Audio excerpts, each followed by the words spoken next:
What? Hello, everyone, and welcome back to the Collegiate Esports Commissioners Cup Last Chance Qualifier. I'm your host on the day, Paulie Hype, or you can just call me Paulie. But either way, we have so much exciting action for you this week. I cannot wait. This is going to be one of my favorite invitational qualifier tournaments that we've had. The reason why is because this one is open to any college or university, and we have an entire week full of jam-packed qualifier to see who will be the last four teams to qualify for the Collegiate Esports Commissioners Cup, taking place May 7th and 8th at Gateway Center Arena in Atlanta, Georgia. So this is going to be an exciting tournament, to say the least. Those final four qualifying spots in Valorant, Super Smash Bros. Ultimate, Rocket League, and Overwatch will be decided right here this week. And we have our coveted grand final LAN event going down at the Gateway Arena, like I said, May 7th and 8th, in just 3 short weeks. Tickets are on sale right now at CECC.GG. So make sure to shoot over there to go buy some tickets. Those are live right now. As we take a look, though, today we are going to start with some Rocket League. That'll start the Monday out, as we have round one is going to feature Cornell College versus James Madison, Maryland versus Florida, and King versus Boston College. So we have some exciting action on the card, and that will be commentated by Tugboat and Pyro J. FBI Tugboat and Pyro J. Love those two commentators. Obviously part of the Esports Ucaster family. But before we go over to them, let's take a quick moment. You know the deal. Paulie Hype's in the mix, so we got to have our moment of hype. Let's go, everybody. Collegiate Esports is here. Pump it up. Take the jacket off. Let's go over to Tugboat and Pyro J for some last chance qualifier action.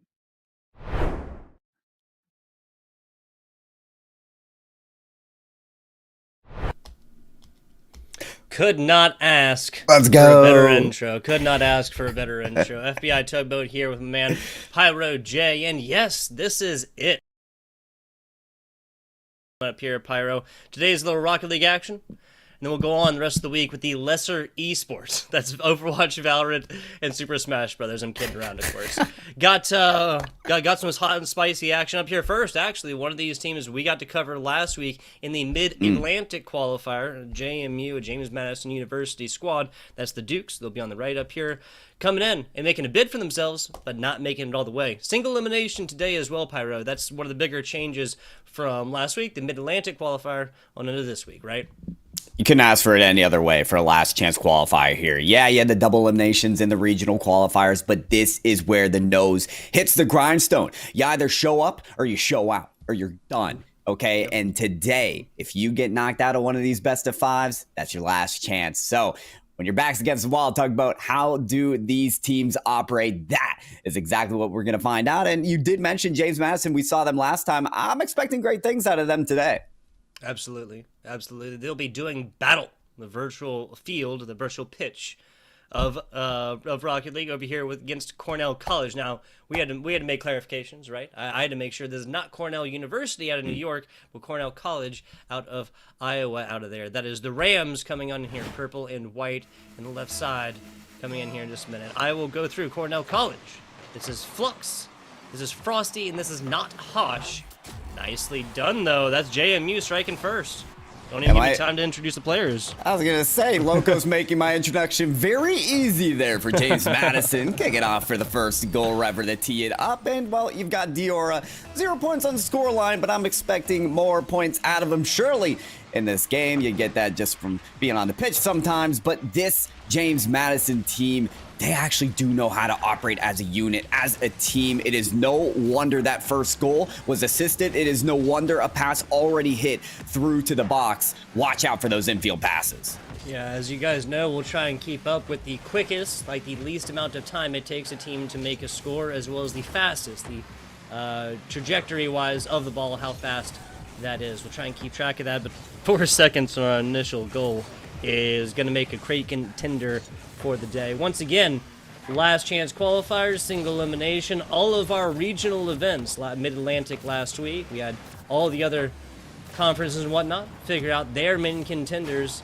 Everybody's going to go forth, do battle May 7th and 8th in sunny sunny Atlanta, Georgia. Getting into the game, though. A minute into this one, obviously a strike first, back on onto the middle. Rever mostly losing this one. Frosty actually opting to take this way, his way. It almost gives one up by having this pass go back to a teammate to just try and kind of recuperate, count their chickens, see what's up. I'm not sure. I'm trying to, kind of gauge the pace of this game. It's a very different dynamic here in the best of 5 area to start things out. It was not like that in the regional qualifiers where a majority of the games were best of 3. You had to be hot off the press immediately. This dynamic of a best of 5, okay, you can kind of throw in a mistake here and there. As long as you're the better team, you might have a better shot at winning out. That's a very, very good point. At the end of the day, these best of 5s, the first game will always be guaranteed to have a little bit of breathing room for these teams. You look at a best of 3 format, you got to make it all the way into lower finals or upper finals to even have a chance at a best of 5. You lose one here, you're immediately on match point. The mental there, like you said, is so much different, Pyro. It's so much different. It is, but surely for James Madison, off of scoring that first goal, getting that tone setter, right, they want to instill that confidence. They want to ensure for Cornell College that they are the top dogs. However, that's going to be difficult with the ball right off of the post, threading upon the goal line, but just narrowly missing out. 4th player for JMU, that's the crossbar. Y'all showing up already about halftime. We knew it was going to happen, especially off this team's performance. Now, I'm not saying the team's lucky by any means, although luck's not a bad thing to have. I'm just saying. They have JMU, a very powerhouse squad. They, you know what? Let's actually figure this one out. They got down to, they got down all the way to the grand finals last Mid-Atlantic, didn't they? That was Stockton, right? Oh, I think it was, but Diora just on that shot, an open net hit off of the crossbar. Tugboat, you mentioned how important that crossbar is as a 4th defender. It is coming out to be the very first and foremost defender in this game. And yeah, as you mentioned, James Madison against Stockton University didn't perform as they were looking to perform, but a different breed of competitors today. Flux trying to be the top competitor with a shot downfield. That's going to be panned away. And are we looking at a game 1 with just one single goal here, Tugboat? Time wearing thin. I've said it to you before, Pyro. This is not a new statement. Hands down, my favorite Rocket League games are the 0-1s. The quick, not for lack of trying type games, right? But in something that until clock hits 0 and then beyond, till that initial ball grounding situation, it's a situation where anybody could go forth and score again. Now it could end 2-0 with a definitive victory.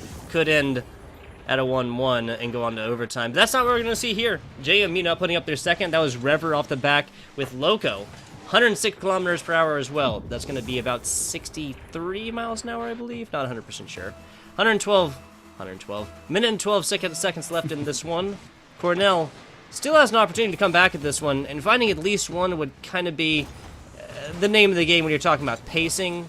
Mental fortitude comes along with this game 1. Yes, it's a breathing room. Yes, it's a litmus test. Nobody wants to put up a goose egg in it regardless, though. Oh, and you want to have the chance to believe in yourself that you can score off of this opponent, and that first goal is exactly what that does. Still yet has Cornell been able to find that they're still locked in on their defensive half. In fact, offensive possession has been a difficult thing for them, only sizing up 2 shots on target. When you look at the other side, spent 8. Quadruple that, and so Rever trying to get this out of the danger zone is going to be able to block a shot moving forward. Diora trying to wind around and get the goalie bump, but just can't lock it in. A shot is not what they need to lock in now. If they can defend for another 23, they'll be smooth sailing for game 1. Yeah, a good point. This will be, especially if they get another one here, it'll just be kind of that keep away situation. Doesn't look like that one's going to happen, but shots literally right now pretty much what's required for your Cornell College squad. Back on over to the middle. 5 seconds left. That's going to be the last little bit of sand in the hourglass. Almost a perfect setup for Dior to finish this one off, but it ain't going to happen. 2-0 will be the scoreline for your first game and your JMU squad. That's the James Madison University Dukes right here. Talking about individual performance within this game, we sung the praises high and loud for Loco, called him the Crazy Train, right? Many times last week. I had a lot of fun with that, Pyro. Oh, yeah. But right here, it's really going to be Rever as well, kind of showing up here and having a couple more shots onto this goal. I mean, keep an eye out as well for just that duo to continue to link up. They kind of switched roles on the second goal. Rever instead scoring instead of passing that time. And, Diora happy to play that third man role. Listen, it's the teams that understand their roles and play that to their strengths that really do rise up to the occasion and dominate. It's the Dukes after all. It's simply what they do. So yeah, keep an eye out for Loco. Keep an eye out for how this team continues to battle on. But for Cornell, I mean, possession is going to be the name of the game here. Right now, they are struggling to get a majority of that. Only 2 shots on goal. That's just not going to be enough to find a win. Yeah, exactly. The game can be kind of weird in how it awards these attempted shots on goals, but at the end of the day, there is no excuse for only 2 when you're looking at a Cornell squad. Also, I just want to confirm, right? Not only was that JMU Grand Finals, but it's also JMU that came in from the lower bracket to beat Western Virginia, a team that really took Stockton to task, right? And so this is a hot off the heels of a good performance last week, James Madison University squad that is really going to want this win, right? They've come as close as anyone can. They've done it within their conference, and now they're looking for it in the last chance qualifier for the CECC. That is the Collegiate Esports Commissioners Cup. I think you make a very important point, Tugboat, and it speaks to kind of how different teams came into this competition. By the way, nice. Flux, an open, wide net, and absence upon the goal line there for James Madison. A very important first goal for Cornell College. Here you go, Cornell College stampeding on into this first goal. It was 5 minutes, 23 seconds, no shots, or no scores that made in. Plenty of shots attempted, but no scores they made it in. That also, and of course, resulted in them not having a lead whatsoever in game number 1. That is a situation we no longer find ourselves in. Yeah, and so a bit of a good start here for Cornell College. They'll get the reins loose here from the get-go. But at this point, I did want to talk about those rules, about these different teams, right? James Madison and their stellar performance in their latest qualifier. They're a team that's going into this saying, we've proven ourselves already. Now it's just time to have that finishing factor. Now it's just time to close it out. Other teams here, they're here because they want to compete. They're here because they want a shot at it as well. Nice. And James Madison, while they've gotten plenty of shots, they want to finish theirs on this possession. They certainly will. Frosty trying to work it along the goal line, but just not enough. Yeah, once is a mistake, twice coincidence, 3 is a pattern. This is Frosty here with we'll keep it neutral. Some very courageous and aggressive defensive recovery attempts. Right, it's been a couple different times they have tried to bring this back and try to kind of give it over to a teammate, or just straight up bring it back after pushing this ball back towards their goal and pressure is on. That's the first time that's resulted directly in a goal. But this is just not, if you're going to do it, you have to clear it out way better than what we've seen so far, right? I'm not trying to be too negative here, but yeah, another situation right here. Players playing ball, players playing onto boost. Flux and Frosty kind of switch positions for no reason. Frosty with a very weak takeoff from this backboard right here, and that just ends up setting it up perfectly for Diora. Throw a assist on into Loco. Don't want to pick on Frosty too much, but he's just kind of our example at this point right now for Cornell College. Had kind of a late flight to the ball that didn't allow them to clear it out, and instead James Madison is quicker to the ball on the aggressive, on the offensive standpoint. They've got confidence though when they do get some offense working, so it is not Hosh to find that from the angle. Not Haas, maybe that horse. I don't know, because he is absolutely carrying the squad with big pickups like that. Perfect angle left side all the way in. We got a tied game about 90 seconds on into this one. But yes, to back you up, I mean, all these players are top tier collegiate players. We'll point out mistakes where they come because they're adults and they can handle it, right? I mean, that's right. Well, they better be able to handle their own mistakes as well when they're eliminated from the field here. It's Flux to look at a ball that's skying right past him off of the opposite post. There's Rever to try and lean it up towards the other side, but it's going to be wide as well. Loco wants to continue the pressure. Frosty out the Hosh. It's a bit behind him, though, so Diora getting a couple triple, quadruple touch along the backboard. Hosh trying to, well, steady the pace and give themselves a work at the ball. Yeah, some fantastic midair handling right there. Frosty coming up to it. Can't quite beat Rever. I think it might have been a lack of boost type situation. Flux temporarily taken off of this field. Back on over to the middle. Loco's got everything that he needs to put this one up and in right there. Frosty, nice hit out Those are the type of rebounds I'm talking about. Oh, yeah. You'll see James Madison crash into boards all day long. And look at the give and go as well. Loco and Rever trying to dime it up together again. They were proven to be our dynamic duo earlier. Game number 1, finding the 2 goals, the only 2. And game number 1, now there's 2 of them there. Working the goal line to double commit here. It's Cornell College to take advantage of this opportunity. While their opponents are in flux. However, it's Frosty. Did this down to half court. Have Flux now on the backboard. Taking this away to the corner. Frosty to move out, even without a third here. Hosh demoed on the field to mid. Frosty, shot. Want to be turned away, but the goalies, they're out of the goal line. Can Hosh bring this back upfield? It's Flux to meet that off of the backboard, and the follow. Just weak. A lot of pressure still against this JMU squad. Cornell College members trying to rotate. There's a solid shot up. Loco barely getting there. No real movement in the front. No real, like, momentum. But it still gets up and over out into this one. Diora, pop play right side, trying to bring this one out. We have Flux's perspective as of right now. Nice coordination on the hit. That's going to be easily answered, though.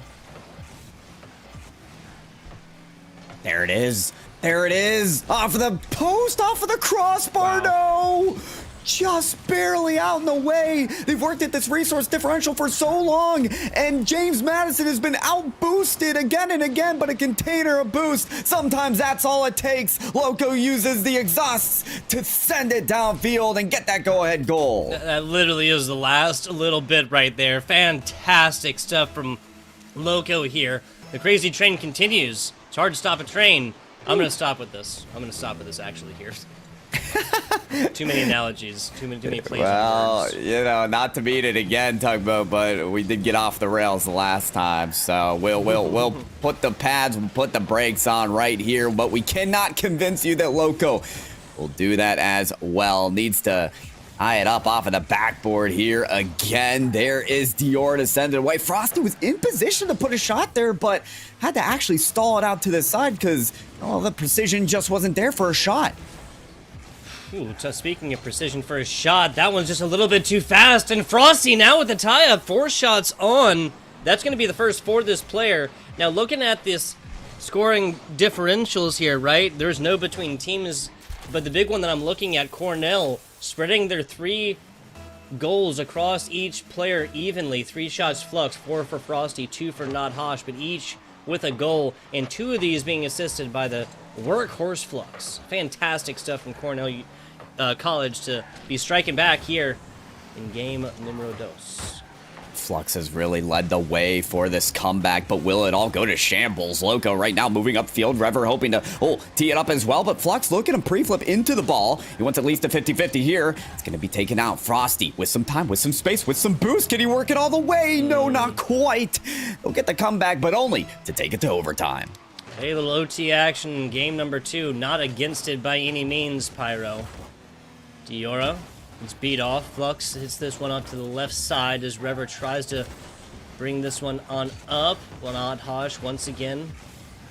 Beating players to this ball right here and getting initial touch. Back middle, Diora out. Back to the middle, and that's going to be Rever striking twice for the side of James Madison University. The Dukes are imposing the royal will. I don't know. Is Duke's royalty? Well, at least they appear to be today. James Madison University, they will get the game to victory there and overtime. And it really was the physicality on the goal line that opened up the play. There was a demolition. There was a little bumpage as well. They were trying to find that lane. And the third man was sent for James Madison University to wrap it up. This is a team that's really not afraid to send the whole house when they really believe in themselves. If it's one thing about their play style, it's of confidence. They don't really hesitate to lift off and launch to a ball where they've beaten defenders to it and send it off of the backboard. They didn't hesitate on that last play either. And maybe aggression, maybe a high pace of the ball game here, Tugboat, is what it's going to take to win. Yeah, it would definitely give advantage. I think we've kind of seen that across these 2 games. Duke is... There you go. Yeah, Duke is monarch ruling. So yeah, so royalty and whatnot. Below emperors, kings, grand princes, grand dukes, and sovereign princes. But above I don't even know. Above Everyone something else. assuming. Like they're landowning gentry, like the older kind of names. So yes, imposing the royal will here, James Madison University is.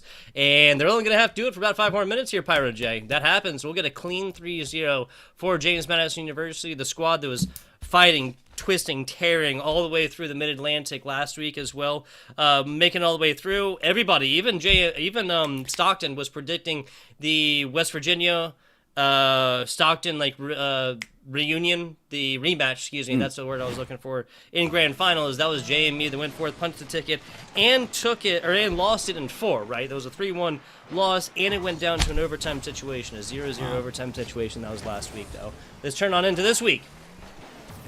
Yeah, and so James Madison, just no strangers to the overtime, to the high-pressure situations, just based off of that qualifier performance like you're talking about, Tugboat. This is a team they're ready for this. They know what's at stake, and they know what they have to do to make sure they are calm, cool, comfortable, and composed. Oh, at the very last second and at every moment as well. Loco working 2 defenders there on the follow-up, and Rever might even find something, still working this goal line, and there's the shot, top corner, it's in. I mean, once again, Cornell College's problems with trying to kind of pick this one up, the double commit right here. Either Frosty or teammate should have been back at this, and maybe could have gotten another defensive look at this. Not 100% sure. Perhaps that's just theory crafting at this point. Cornell College down by 1, but they've been in this situation before. They just took this JMU squad to overtime in Game 2, so... Well, and can the confidence continue here for James Madison? It almost does off of that barricade that Cornell College actually was able to cluster up. But they had an early lead in Game 1. James Madison, they ended up letting it up to go all the way to overtime. They clearly have the ability to dominate. The question is, will they instill that in Game 3? Will we really see a bookends of a series here where Game 3 it's very similar to game number 1. Ooh, Flux almost with a fantastic double touch right here. Back to the middle. That looks like it's going to be a decent clear out. Now Rever transitioning perfectly, a little up and down action, but the guillotine does not slice all the way through. Oh, but it sure was close, wasn't it? Look at Dior's at a second reset. It is. Maybe a third. No. But look at all the leverage, all the distance across the field. 2 resets got him. I mean, you're talking about no boost, but still so much distance. And now look at the power just from Flux's shot. You're talking about the player that had 1 goal and 2 assists. Flux doing so much and still trying to leverage everything they can here in Game 3. Yeah, the Duke's defense has just been absolutely stellar thus far. That was Rever reading this one perfectly down bottom. Flux doing everything that they can really to try and walk this ball all the way in. Defense just doing their best brick wall impersonation. Diora off the top right here, kind of hits it over. Loco actually does get beaten there, so Frosty with a fantastic coordinated pinch play over here, but got to pick this one up yet again. Diora, though, redirecting, and this is the Dukes getting on into offense even ever so briefly. Nope, Frosty forced to turn tail and try to redirect this one. Loco puts it across the bow here, fires one across the bow, but nobody picks it up. I want to see that moment in Rocket League where players are analytically driven. They have a dashboard of all their opponents' boost at all times. Really, James Madison has used their boost for very risky plays, and a lot of them haven't really gone their way. But because of their high pace, they're still able to continue possessions like these. Look at them get beaten. No, that's an overextension. And look at that. Those are the moments I've been looking for, Tugboat, because they just do not have the boost to recover. 2 minutes, 24 seconds since the last. Flux puts on an absolute clinic right here. Love to see it. Love to see it. 2 minutes. We are back to a tie situation, Pyro J. Cornell College, they do it again here. They did it in Game 2. They proved their ability to come back and work so much better from working from behind. And now, can they actually get a lead to work with? That's the question. I really want to see this team operate with the lead. I think they can really lock it down with just a 1-goal lead. And well, if they can move out of their defensive unit, they certainly can. James Madison, though, it's going to be key for them to hold on to their reserves. They've been caught in these low boost situations so often.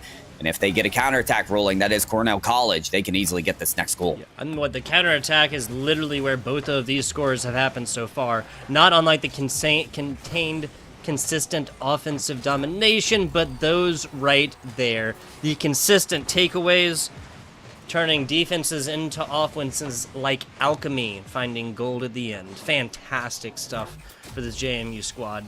Now Cornell, the biggest lead they've had is 1. The biggest the score deficit they've had was that game 1 0-2 situation. This has categorically changed since then, and this is still anybody's game. Cornell College, it seems like a low amount, the 2 goals, but that has been that or less than that has been the score differential in these games so far. So who knows?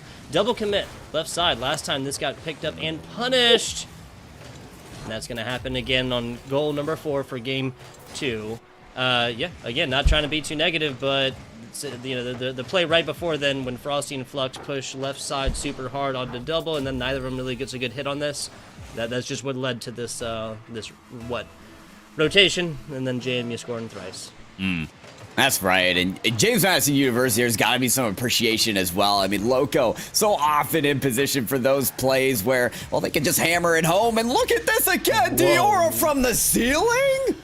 Okay, maybe I wouldn't feel so bad about that, given that this just happened afterwards, right? No guarantee, but that is just a perfect pass into points. No one getting a sniff of that one, just a front row seat to the side of Cornell. 3 scores, 49 seconds, average of about 15 per. If you don't count the volleyball overtime situation at the end. Back on over to the middle. This is a Cornell College squad that has to pour it all into offense right now. You lose by 3, you lose by 10, who cares? They literally need to get 3 right now, otherwise they'll be eliminated from this competition all the same. It's looking nearly impossible at this point, especially as James Madison University have broken out just from a simple competition. At this point, it's a freestyle competition. It is a clinic that they are running during the showdown, but it is very quickly canceled. Hosh, to give a glimmer of hope to Cornell College. Yeah, 21 seconds. They score off this initial kickoff, then have about 15 seconds to play with. That's an actual Rocket League game. First steps and second steps, though, Pyro. It's going to be tough. It's not going to be easy, but certainly they're going to try. Does Frosty to win that kickoff? No support there, but Hosh sending it in. Flux has to move this upfield very quickly. Hosh is going to find it. Drop down over to Frosty. It's a bit far, but it's still enough. There's the shot at the far post, and it's going to be in another for Cornell College. Wow, okay. This is JMU abandoning defense like someone you don't want to meet for lunch. Man, oh man. 9 seconds left on this one. And this is Cornell College that has fought, scraped, and clawed for their way back on into this one. Another score will put this game 3 to overtime, just like we saw in game 2.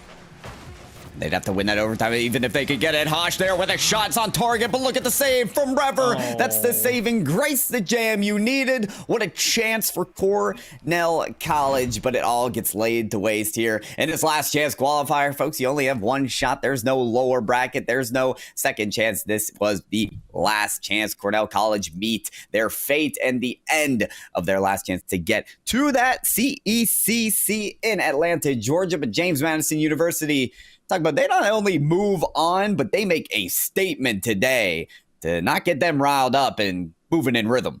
Yeah, 100% agree here, Pyro. 100% agree. This is might be kind of tough breaks, kind of bad feels for Cornell, but they can always feel good knowing that this was decently close. That 0-2 in game 1, it was just that. It was just a litmus test. Bringing this to a 4-3 scoreline in game 2 and overtime situation, like actually exiting the 0-0 with an even 3-3 scoreline, to then take James Madison and make them work for it, really, Yes, it was only a score difference of 1 in game 2. It was only a score difference of 3 in game 3. You can guarantee this is a matchup that'll happen again, though, Pyro.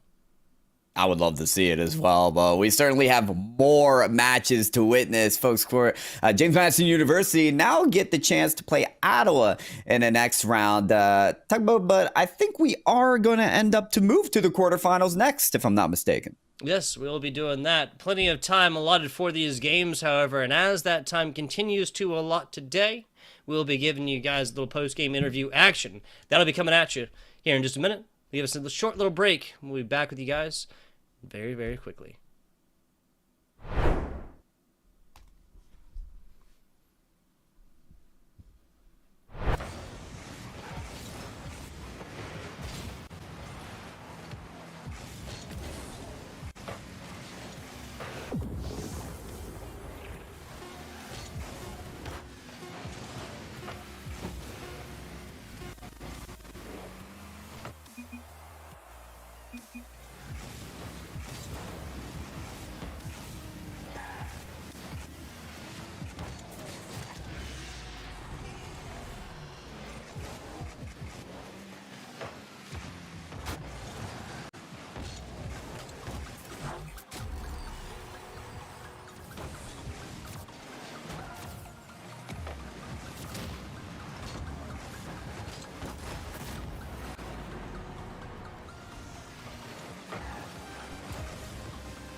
And we are back, we are here, and we are live. Little last chance qualifier action coming at you.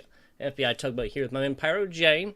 And we got little James Madison University action. The Dukes taking on Ottawa out of Kansas here, Pyro J. Yes, Ottawa, outside of Kansas, in Kansas, which is exactly what we think of when we think of Ottawa. Yes. Broccoli, Nitrovity, and Otis here to take the floor for that team. Very excited to see what kind of caliber they're bringing. It better be top quality Rocket League, because to take down JMU, a very hot team that we just saw come off of a sweep, is going to be no easy feat.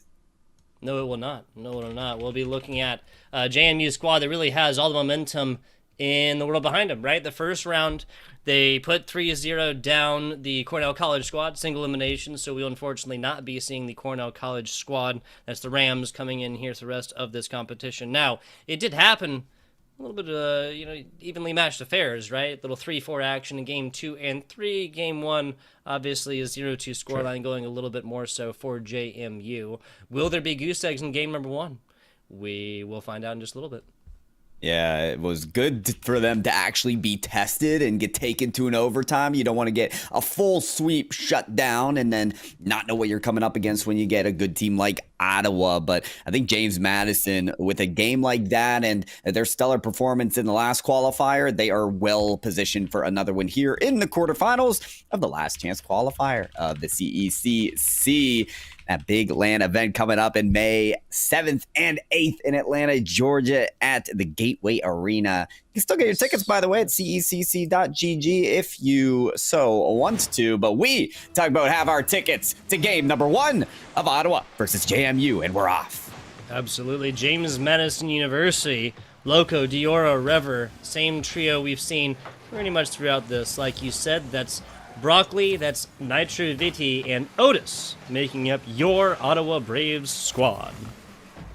That's right. Can they do at least equal or better to what we saw out of JMU? JMU, very quick team. Watch out for Loco and Rever, those two that were just passing to each other. The shot, the final go from Diora is going to be a little high off of the crossbar, but they are quick at it. So is Nitrovity, looking for that double off the backboard. It is a pass to Broccoli, and it is the finisher. The first one in for Ottawa.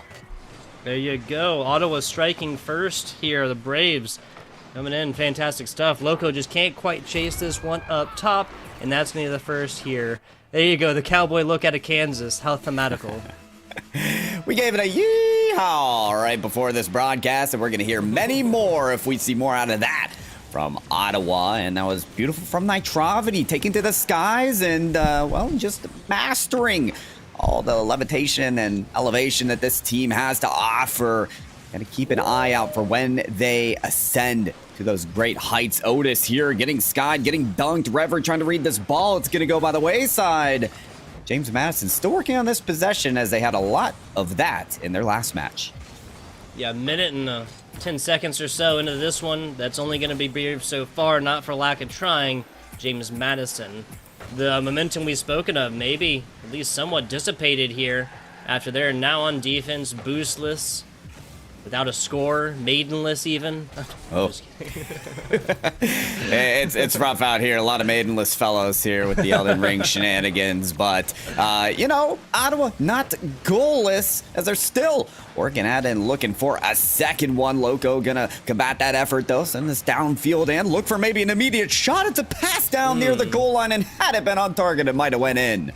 Yeah, so Diora is in a different area code once this offensive pressure is going down, like he's trying to come up with an alibi. 2 minutes into this one, and a solid offensive effort just kind of nixed out by the fact that nobody is there on the receiving side. Does appear to be a little bit frantic here in the first 2 minutes of game number 1, and teams have the ability to do that. It is a long best of 5 out of the crossbar, maybe a follow. Otis happy to clear that away as the shot is missed, and this is what I'm talking about the frantic bit of chaos like pacing here that we've seen. A lot of missed opportunities, some balls that have just kind of threaded past the goal line, but no one there to follow up and score unless it's Broccoli. Look at him. Ground the air dribble, almost finishing it off. Pass down to Otis, and Rever stretches for the save. Stretches for the save indeed. It looks like he was taking his car apart in midair to get to that one. A fantastic block, and we're not going to see any more scores on board as we pass halftime. Now, the last half of this game. Who knows? I would not be surprised if we see a little bit more. Like I said, I do love 0-1 score lines, though, so. 2 minutes left in this one, Pyro J. A lot of offensive pressure here against James Madison. Indeed, something maybe they're not as used to in the last match, but they're persevering rather well, still fending away these hot shots that are sent back to the goal. It's Rever to clear that away and then get some possession here, but gives it up.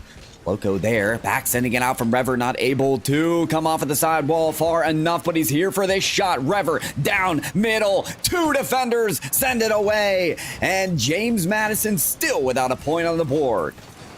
Yeah, unfortunately, not for lack of trying, though, Pyro. We've said it before, state it again now here in game number 1 for James Madison University on Ottawa. Back on out to the middle, double tap attempt coming in. No, that's down bottom. Oh, what a perfect play, Pyro. Let's watch this one again. This one goes up. See Diora kind of coming over to it. And I think that these players were just waiting for this pop play up top, and instead it's just Diora down bottom with the lowest, slowest, and most boring goal of all time. But that doesn't matter, right? Take it however you can, especially with 75 seconds left. Point's a point, and Whoa, Otis okay. will subscribe to that as well. This one a bit faster than the one we saw before, Tugboat. That's going to be Otis down bottom, easy peasy. 114 kilometers per hour. That'll actually be our fastest. And yes, that's going to be Ottawa taking the points like they're looking at an underdog.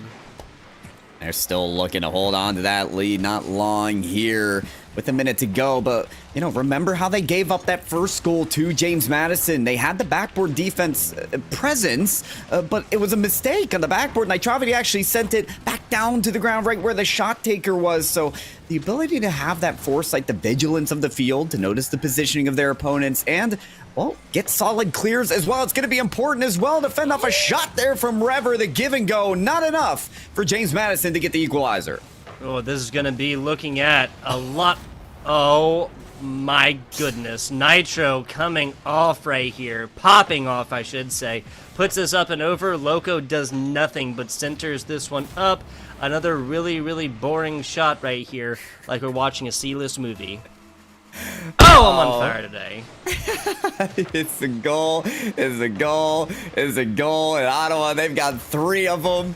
Gotta think about James Madison. I mean, they were 2-0. They won game 1 with a 2-score differential, but now they're on the other end of it. For game number 1, they're not the ones with the tone setter. Still time for them to fend this back and maybe get some chances. James Madison, though, caught on their back line. It's Diora not able to catch up to that ball quickly enough. Loco somehow reading the shot. Rever sends away. 10 on the clock, down to single digits. Broccoli moving this upfield as quickly as he possibly can. Rever there with the shot, trying to put it inside. Nitravity has it closed down, shut down. He's even shut off the gas pedal because he knows the win, it's secured. Yes, it is. Score difference of 2 equals out. No volleyball situation. We're gonna be looking at. I mean, this could literally go either way, though, right? The situation we found ourselves in last, right? The first game 1 that was between Cornell and JMU. This was JMU, quadrupling up with the shot attempts, right? Like that again, just that was like an 8-2 shot attempt score line or differential there in game 1, right, Pyro? That's right. Yeah. So this game we come forth in 11-6. This still tells me that James Madison, especially because they were able to get a goal on in here, that was Rever, the assist coming in from Diora. That just tells me this is a much more even-handed game. Like I frequently feel, I mean, we saw this last week too for the Mid-Atlantic, right? Game 1 frequently going to be more one-sided, but game 2 and after that comes down and gets really close. If that theme continues here, I got nobody for game 2, and game 3 is so far away. I got nothing prediction-wise for that one. I'm not gonna take the risk and predict either. We'll let the players do that on the field, but I couldn't agree more that this match still is kind of topsy-turvy. Could go either way. James Madison, they have almost the same amount of offensive production in terms of shots, in terms of almost goals, but they just didn't expect the explosiveness that really came out of Ottawa in game number 1. I do expect James Madison to be able to provide what we're looking for, and maybe in the saves department as well. Somehow Rever comes up with that one, but Loco needs to hold this on the goal line. Diora, a heroic save to keep it equalized. Like 98%, something like that. That's about as close as a ball can get without actually going in. A fantastic job by this defensive squad. James Madison literally just keeping the ball alive, right? Playing until the whistle, as they say in traditional sports. Going until this is actually stopped and ball is counted as actually having scored. And just like that, we see our... oh, so close! Oh. Nitro too high! Broccoli trying to take roots right there, but it's now Nitro floating! Otis up and over... Okay, I thought we were being trolled there for a second. That's an error of comedies. Right? Or a comedy of errors. I said it backwards. Excuse me. Still watching the play, though. Yeah, I imagine Otis came back from the future and knew that contact on the ball was unnecessary. Their team would still get the point. Otis seemingly spamming faking in the quick chats there because it simply wasn't necessary. But Ottawa scoring, it appears to be a necessity in this series. They've done certainly a lot of it. Almost give up that one, though, as Diora, Loco, both pummeling onto this ball, throwing jabs left and right. Still unable to get past until Rever finds it right in the box and catches Ottawa empty-handed.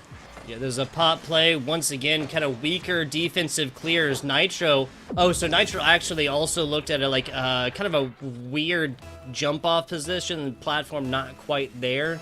Had to postpone the takeoff for another day. And that was just a really, really awkward stance kind of coming off of this wall, and he gets like very, very little trajectory. Broccoli bringing this one out. It's broccoli, not broccoli. I just realized that. Hey, gotta get your vegetables in one way or another for us casters. Sometimes it's casting it on the field rather than our balanced meals. But Otis still wanting to get the goals. That's the important aspect of this. It's gonna be difficult for Diora if they're getting... well, stomped back to the ground. Loco, a very fortunate boost grab there. Diora, lots of resources to move this up the field as well. Doesn't look to prioritize that 50-50, though. Actually risks it to get past the defender. Not enough. Rever missing the shot as well. So, missed chances. Keep this scoreline equal. Yeah, it looked really pretty. Just did not happen on in the end. Back down bottom. Broccoli, nice defensive pass, forcing the hand. Loco shanks this one left side, gets a hand on it twice after the ball is basically given back to him. Here comes the offensive pressure. Otis on the other side. I think Otis was coming back from a demo. It was just a little bit too, like, spawned, that spot, like, a couple feet off the wall. Never know where you're going to spawn or where you're going to have to come up clutch. But Otis, sometimes you just got to seize the moment. Tries to really read this play, and... oh, what an opportune path that he took. Two defenders, but still gets the goal. That's going to be Ottawa striking twice now. A little bit of a... or not now taking the lead, excuse me, just outside of halftime. Also, 119 kilometers per hour. That's going to be our fastest, not our quickest time-wise, but our fastest trajectory, momentum-wise, goal on broadcast so far. Down to the bottom. Nitro picking this one up, looking to make an explosive play on this. What handling, but once again, that check's got to be in the mail for this fourth player, right?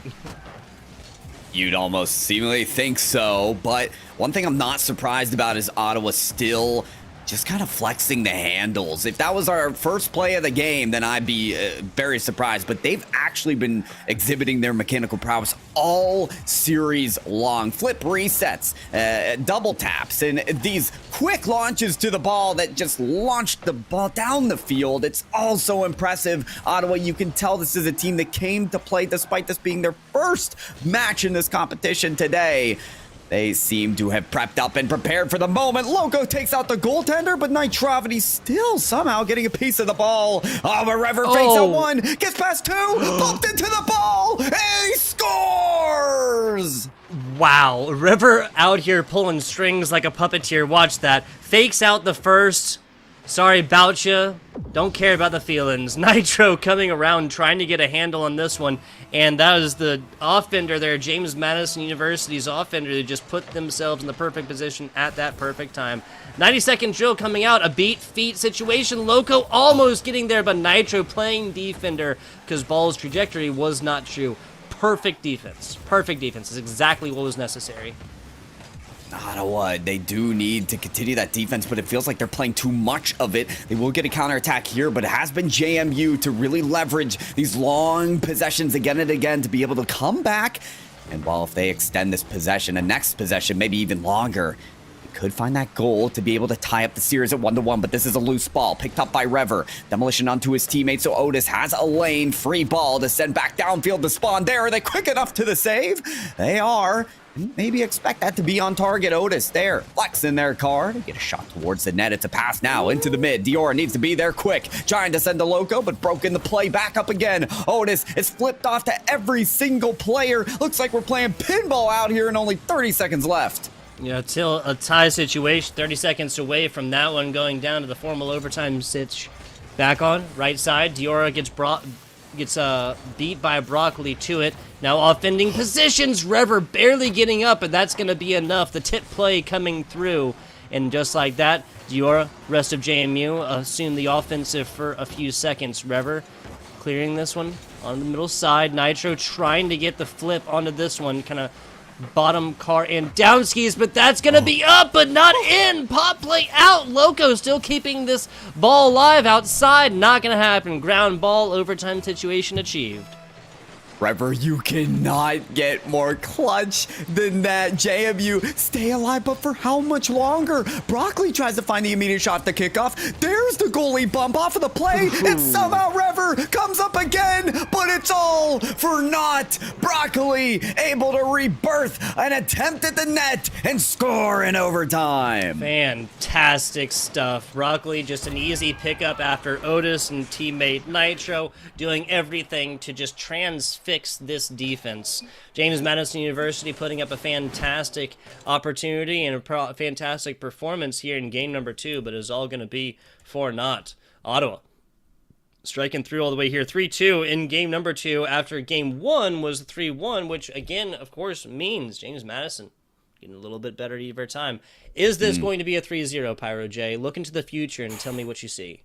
All right, let me get out my crystal ball and you know what? There's a crack in it, actually. Ask again later. Sorry, talking about it. Right? Ask me in about 5 minutes of game time worth. I'll get you your answer for sure. 5 minutes. But listen, you gotta still check the signals and see maybe what we can forecast. Like a meteorologist, I'm gonna be looking at the statistics of shot taking. That tells me possession. That tells me how many chances a team has to score. And when I say 8 shots, do you think that's coming from a team or a single player? Because it was Otis to muster up 8 on the side of Ottawa, just single-handedly. With that type of dominance, throwing, and just bombarding shots at net, how do they not win? Yeah, seriously, you rattle enough of these against the backboard, they're going to go in eventually. Correct me if I'm wrong, that was James Madison with only 7 shots between the team. Talking about players and teams, 7 shots for the James Madison squad, and a single Ottawa player putting up 8. And let's just put it like this, his teammates had some too. So, getting on into game number 3 here, on match point, and James Madison University knows it. Let's see if James Madison can work up at least equal possession, because that's going to be the name of the game. We've seen how James Madison can pop off. They can be explosive on offense. They're just not getting as many opportunities as their opponents are. So if they can sort of equalize on that footing and maybe maintain some of their possessions a little bit longer, well, they almost didn't even need to there. Diora with a crazy shot on the breakaway. Amazing how they've been able to find each other moving upfield so quickly. They do have some very concrete offensive possessions here, but it's all going to break away. That clear almost goes in. Not playing it off the side. Loco able to get it down bottom. That was Rever on the first touch, though. Rever up and over Nitro. Otis has to flip just to stop this one and gets a stop about cross middle pitch. Rever actually blocked this one away themselves, kind of. That looked like a situation. If you just got out of dodge, that would have been A-okay. My eyes are going to be stuck to Rever, especially when James Madison are playing defense. That has been the player to, well, basically not allow Ottawa to score 6 or 7 goals in a game. Major savior factor. There they are again, just cutting off the passing lanes. So important to break down the opportunities. And actually, Loco was the goal scorer there, but he was bumped off the play. It's like Ottawa got a little bit of physicality in themselves as well, stealing boost additionally. And resource control certainly not in favor right now for JMU. Jeez, a Rees. Yeah, with the passes and violence going on, I thought we were watching hockey for a second. Some crazy stuff. I'm honestly unsure of how James Madison did not get scored on earlier. That keeps it up. Ottawa comes off the back of like a 45-second offense. Like right before this is the first time that this ball actually leaves James Madison's third of the field, the side of their pitch, in quite a while. Quite a very long sustained offense ending in a 132 km/h. Hands down our fastest on broadcast, Pyro J, and that's for Ottawa. Oh, and will they find another? No, not quite. But they do find those opportunities and really seize them. Almost like a machine, they're able to optimize the most high efficiency shot on that last play. The person that passed it, made the play happen, could have actually put a shot on net, but Loco had it guarded. But with the pass coming to the infield and giving the shot taker to the other one that had more momentum, you just see Ottawa again and again take the best shots that they possibly can by knowing where their teammates are on the field. And that signals a very, very strong team that is very hard to combat against. And as James Madison try again, still they are broken up back to their defensive line and forced to make stops like this. Rever drops right down on it. Loco also playing the goal line, and they can breathe for a moment here. Yeah, I might have enough information to consult the Magic 8 Ball again. I think this is going to go in 3. Ottawa has just kept on this sustained offensive pressure constantly. I would literally not be surprised if it ends right here, but the simple fact that James Madison seemingly has to like break physical laws that we have understood for 150 years by men much, much, much smarter than myself just goes to show that the offensive pressure from Ottawa, if they don't crack it the second, third, or fourth or something like that, then it's still not really going to matter because this is just all Ottawa all the time in the offensive third. That is true. Folks like Isaac Newton did establish the gravity meter mutator setting here in Rocket League. Little fun fact for you there from Epic Games and Sonics. It's really like okay, maybe not that true. That was his game. Oh, that's right. That was what the Apple was all about, huh? Well, a little bit of wall and wave dashing there from Otis, and maybe a drop down pass. No, that could have sealed the deal there for Ottawa, but they'll have to work a little harder to get the sweep going. Back on over to the middle, the coordination problems that James Madison University has had on offense is not reared its ugly head over here for the Ottawa Braves. That is going to be number 2. Now, will that be the nail in the coffin, Pyro J? Yes, your 8 Ball says yes. Magic 8 Ball says yes. Thanks for lending it over. Really appreciate that, helping me out in a tough situation, a tight situation. James Madison University, their opponents in the last series were the ones to come back. They were not really that late game team, so they really need to turn the tides and rewrite the narrative if they want to be able to come back in this game. But it's Broccoli with I thought it was a free shot, but Dior actually saves it, giving maybe just a pinch of a chance here for James Madison to bring this back. Yeah, I'd hate to keep beating the same drum here, but this Braves squad has just spent so much time in offense. Again, this comes over for just a second, and they're there again. It almost seems like they play better offense when they are recovering from defense, right? Like, it just kind of seems like this James Madison squad, when they're playing hard and heavy defense, they're there, they're ready, they're rotated, they're trying to get this ball out and in, but the Braves squad just literally always has a player in midfield able to pick this one up. That was the longest offensive opportunity that James Madison has had this game. I don't have a timer on it, but I'm going to guesstimate, right? I'll trust your statistics here, Tugboat, and by my grand statistics, it does look like Ottawa with a 2-goal lead should win game number 3, should be enough for the sweep in the quarterfinals of the last chance qualifier of the CECC, that is the Collegiate Esports Commissioner Cup, and congratulations for Ottawa to move on to the next stage. There you go. The Dukes had a son that was better at public affairs or wartime strategies, whatever else like that. Regardless, the Dukes have been usurped. Yeah, whatever. I'm continuing on the theme. We've seen James Madison fight tooth and nail all the way through here. Tough breaks, but it's going to happen in 3 against the side of the Ottawa Braves out of Kansas, because where else would Ottawa be, right? That's right. Yeah, Exactly. where else? Exactly. Unfortunately, for JMU, their location will remain there. Ottawa moving on to the semifinal stage. Going to be great for them, and maybe great for us, Tugboat, if we're able to talk to them, get in their heads, and see where they're going to be steering their vehicles as this tournament progresses. Only one final spot for the CECC competition, and it could be theirs. Absolutely. Absolutely. Punching the ticket on into the next round and staving off elimination for at least another 5-10 minutes here are your Ottawa Braves. We'll be checking out, trying to get a slice of the mind of one of these players here in just a minute. We'll try and get a little Overwatch interview action set up here in just a second. Regardless, though, I do believe it is now 3:30 Pacific Standard. That's what, 6:30 Eastern Standard. Next match starting at 7. So regardless, we'll be starting around then, maybe a little bit earlier if we can, especially if we don't get a little interview coming on in. But regardless, we'll be back with you guys soon. Pyro J, anything else before we go?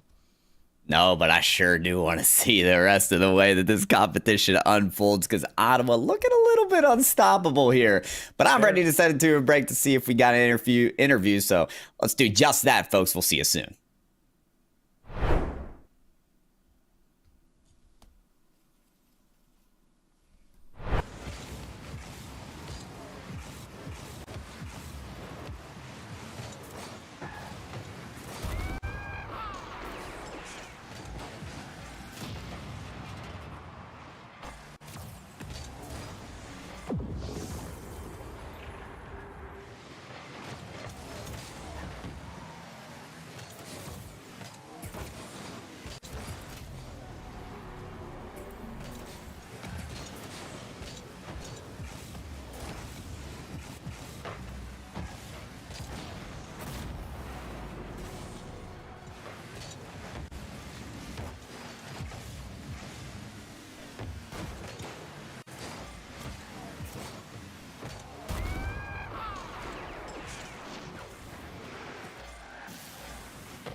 And we are back, we are here, and we are live. Pyro J, FBI Tugboat coming at you. Little collegiate Rocket League action. Now, we got a little intrastate rivalry, right? Interstate is other states, North Carolina, South Carolina.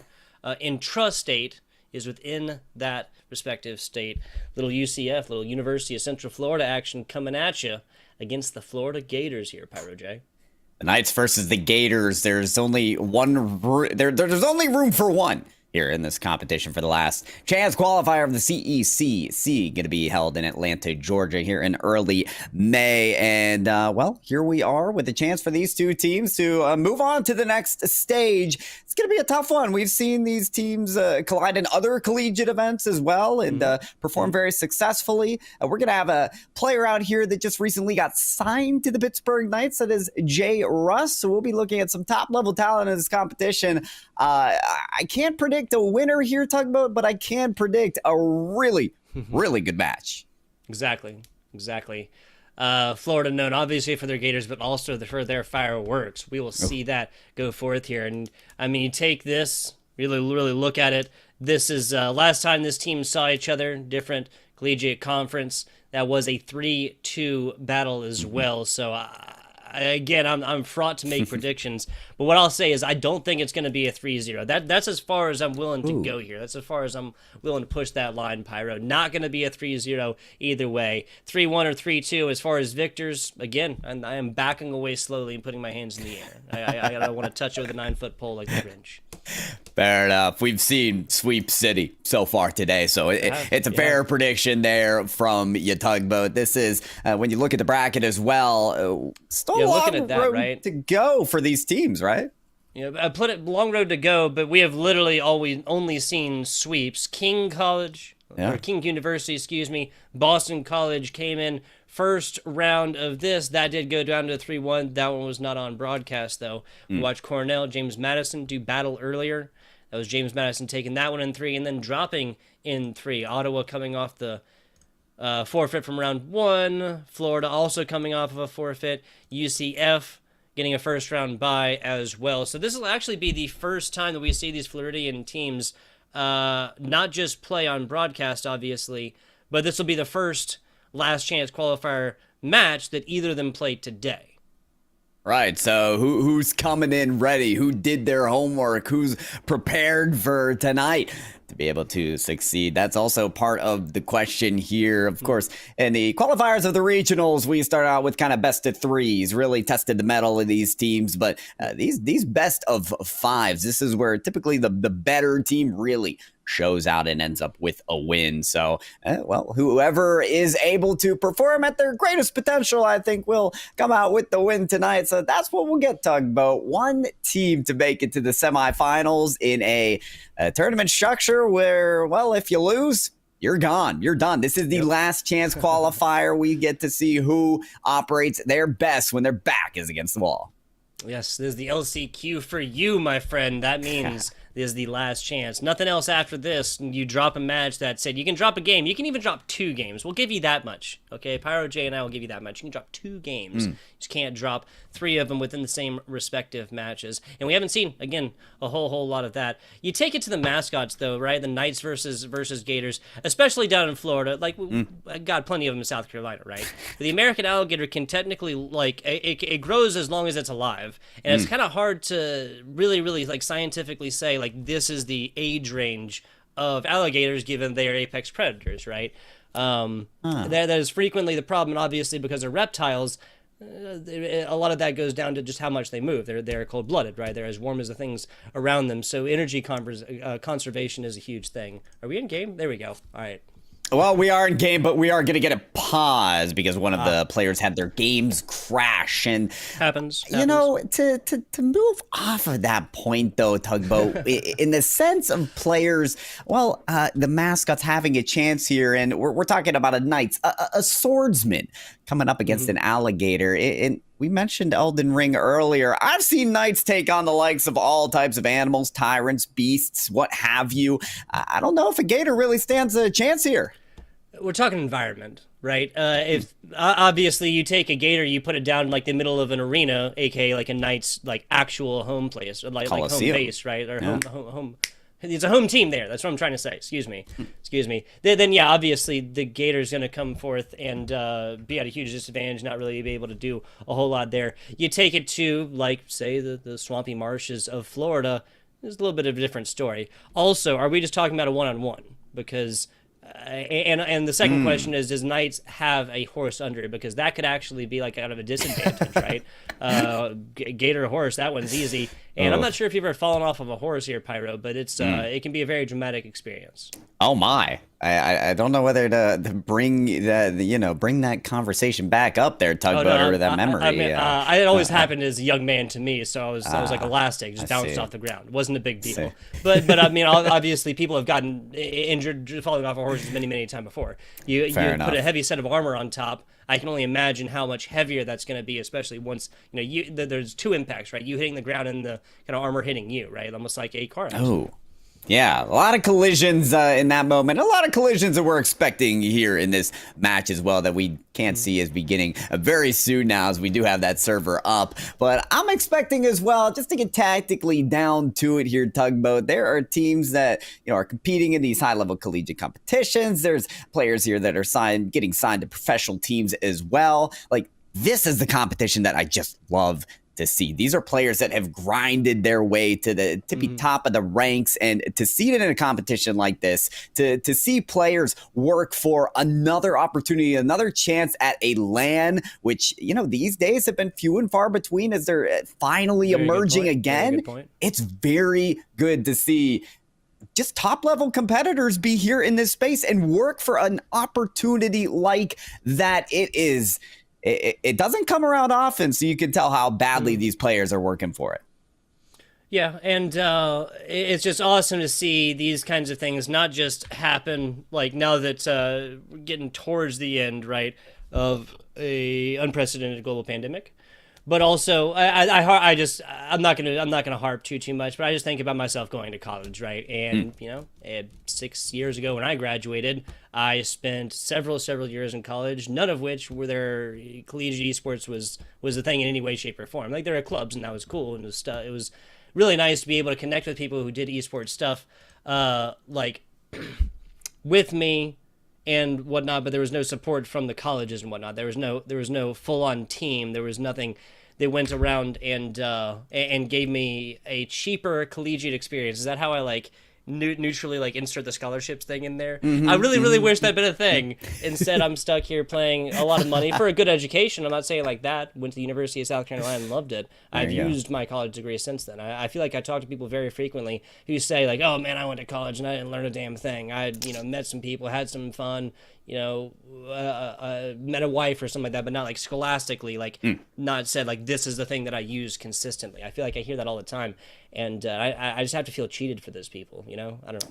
I know. Well, these players absolutely getting that, just such a great opportunity to be able to try to work into get to these events. I casted for a LAN recently and was talking to one of the players named Bussy, who has competed in these competitions as well. We saw them in the Mid-Atlantic qualifier last week, and he said he's trying to go to every single LAN competition that he possibly can, just because the experience for these players it's unrivaled. It is being right in the scene and being able to compete with the best of the best in person. That's what we want. That's what we want to get on the broadcast, folks, and that is finally exactly what we will be able to showcase for you today. We have UCF and Florida in the quarterfinals of the CECC Last Chance Qualifier on the map.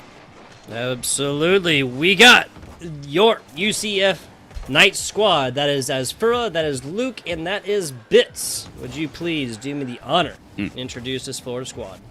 Oh yeah, we got Essex Sight there on Florida, Strawberry, and J-Russ. That's a player with that PK tag that I'm keeping an eye out for. Luke as well, trying to keep our eyes on him there with a potential shot that almost went through. A lot of big names in this competition, but the question always stands, Tugboat, who can make the big plays? Exactly. Pressure and whatnot is going to be here online for our Last Chance Qualifier, and that is exactly what you get when you purchase a ticket to the Atlanta LAN. May 7th and 8th, people, being billed as the largest collegiate LAN in North America. And that's ever, not just post-COVID, no pre-COVID action. That's ever. It's both of those things. Jay Russ, pop play up top. Sfura easily blocking this one away, sending right corner. Strawberry going to pick this one up. Leave this one right for the picking up in the middle. And that might be a little bit of an issue we saw, like, similarly. That was JMU. Offense might be there, but the follow-up is not. Not sure where the offensive players for UCF were at. Right, and you want to take advantage of opportunities like that as well when you see two defenders kind of colliding onto the ball. Maybe not how J. Russ and Accessite did on that play. That was more of an attempt to pitch that downfield, but more of those inopportune plays when it's a bit of a double commit and you're trying to get that play out of the way. Bitts able to get that shot away, saves it off from the goal line. Asvira trying to dissipate the momentum here that is being worked up by Florida, and they're able to do just that and maybe more. Bitts from the backboard. Is there a follow? Not quickly enough as it's cleared away. That's exciting. Love to see it. Now getting on the offense. Pass down bottom. That's a double commit. Luke Bitts both there. Shot back in. Bitts somehow gets there. Bending time and space. Gets a glove on top of this one. That ball is safe. Back on out. Middle side. Jay Russ and Bitts combining across the middle. Strawberry. Vine out to this one. That's Bitts on the pass. Or to pass two, excuse me. As Furra into Bitts. And that's UCF striking first. And that's not the first time we've seen infield passes try to be taken advantage of, as you're not only getting a critical dunk onto the ball, but positioning to a player that is in position for the shot. You'll see these players that are almost positioned for the big leagues to be able to pull off plays like that, to be able to do take out two birds with one stone, the dunk and the pass working out for Asvir there. And so big plays happening here from the get-go. UCF trying to do it all on that play as well, but they're leaving Bitts there to collect all the pieces on that play. And it's another shot that's going to go to the middle. Luke getting clear, finding Astra at the top of the wall. That's going to be stifled, suffocated, and back to the midline. We have Bitts back here. Once again, this is the Florida squad that's kind of, like you said, been stifled a bit. As Furrow once again there to stop this one, keep it in middle, and now Luke picks this up, wins the 50, and bounces this back towards it. UCF was looking to get onto this offense early, but Florida's still on the defense. First time they've really brought this one out. Luke with a weaker hit. Luke continuing this one up. UCF on the prowl. Oh, man, that wave dash almost positioned him for an extra 50-50. J. Russ, Strawberry takes that one, almost bumps the second. Luke able to avoid the demolition and get the ball clear, so a little bit of adaptability on that play. Big heads-up maneuvers from UCF to hold on to this lead right now. Shots are just about tied at this situation. Florida with one extra shot, but still nothing on the goal. So when you look at equal pressure brought about by both teams, you'd almost expect a nearly equal scoreline, but without a point on the board from Florida, they may be taken down in this game one. Hey, we've seen it before. I've said it before. Love the 0-1 score lines. This has been some solid offensive shot attempts now. 4 for the side of UCF, 5 from Florida, but 4 of them coming out from J. Russ, the player that we were keeping eyes on. J. Russ almost walks the dog all the way in. Not going to happen so easily, though. You can see J. Russ, a very critical component of this offense from their team, but still without a goal. I think of teams like Envy, where Mist is that big offensive player and just trying to champion those efforts. Can they champion something here within the final seconds of game number one? Is Strawberry. It's going to be next on this ball to fire to J. Russ. J. Russ with the shot off of the post. XSI trying to keep it in play, though, and Strawberry does get a piece of it, sending it out to J. Russ. He's going to collide with Luke, a good 50-50 that keeps it in play. Strawberry still there, sends it high. Bitts takes the advantage and tries to put it into the no man's land, but XSI does get a piece of it. J. Russ there, looking mid, messes up with the flip reset, and it hits to the ground. Can't find their way to the back of the net there from Florida, so UCF takes the game one victory. The recollection attempts there just not going to be enough, and also UCF a lot of pressure early right here, right? I think I called it about 90 seconds left on this, and them having 4 shots on top here. They put up nothing after that, and it's just J. Russ. When you're talking about this Florida offense, Call him that chomp, right? Because that's 6 shots out of 7 here, and that's just everything in a bag of chips offensively. Doesn't show up saves-wise, though. 2 saves total from Florida, and that's the big difference here. We see UCF put up 5, 2 from Luke, 2 from Bibbs, and 1 from Asfura. That's right, and so, with 2 saves, it's not too bad because there's not too much defense to play if there's not as many shots on the board. What I do like to see out of Florida, and what does give me hope as they move in through this match, is it's not as if J. Russ is getting all of those shots because he's forced to do all the legwork for his team. No, we saw the last play was a direct pass to him in field to set up the shot that was just narrowly missed. It hit right off the woodwork. Had that been accurate, we'd maybe still be in overtime at this point, Tugboat. So this team knows how to operate and how to succeed. It's just about that finishing factor. It's just about executing. And once Florida find that, we may be in for a good match. I think we are. Game 1, as close as it gets, the score difference of 1, but it does go down for the side of the University of Central Florida. That's the Knights. Florida Gators looking to strike back on this one. Asfura sends us sailing the other way. J. Russ will easily be able to pick this one up. Asfura turns tail. Bitz looking to challenge. Bitz loses it though. Luke up across, and that's J. Russ now cross 2. Just like that though.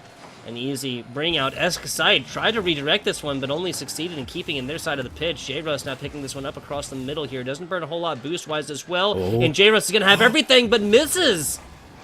We've been talking about how critical execution is. Those reads aren't simple from the ceiling, but you still need that top potential, that top level of play to be able to put you to the big leagues, to be able to get you to the next level. And still, it's coming up just short for Florida. Luke going to be on this ball and try to continue the possession. Instead, it's Strawberry. Well, can't get that past Luke. Stealing boost now. Pinching it off of the back wall. Looking for the pass. The site is going to try and get as much time for his team to recover defensively. It looks like they will be afforded that time as Strawberry and J. Russ collide for the clear. Nice redirect. Bitz, the last player back, does pick this one up. 11th hour, last man stand. Coming out on top right there. A little bit of back and forth, no demos action, just a little bump and grind, ain't nothing wrong with it. That was over on this UCF side. UCF players have now rotated in. Luke and Bitz lining up like coordinated skaters, synchronized skating, maybe diving, something like that. Regardless, they lose this ball, and J. Russ easily pops this one out. Asfura, again, bumping on into Strawberry, but no bruises on the fruit. Back down bottom, no bruises on that fruit indeed, almost tasted quite sweet. Yeah, Luke is really enjoying the fact that they picked up that save there. What I love so much about this match right now is these teams are no stranger to each other. I'm sure they've even seen each other in the ranked battles of this game. And, that's why we're kind of seeing that teeter-totter, that back and forth there.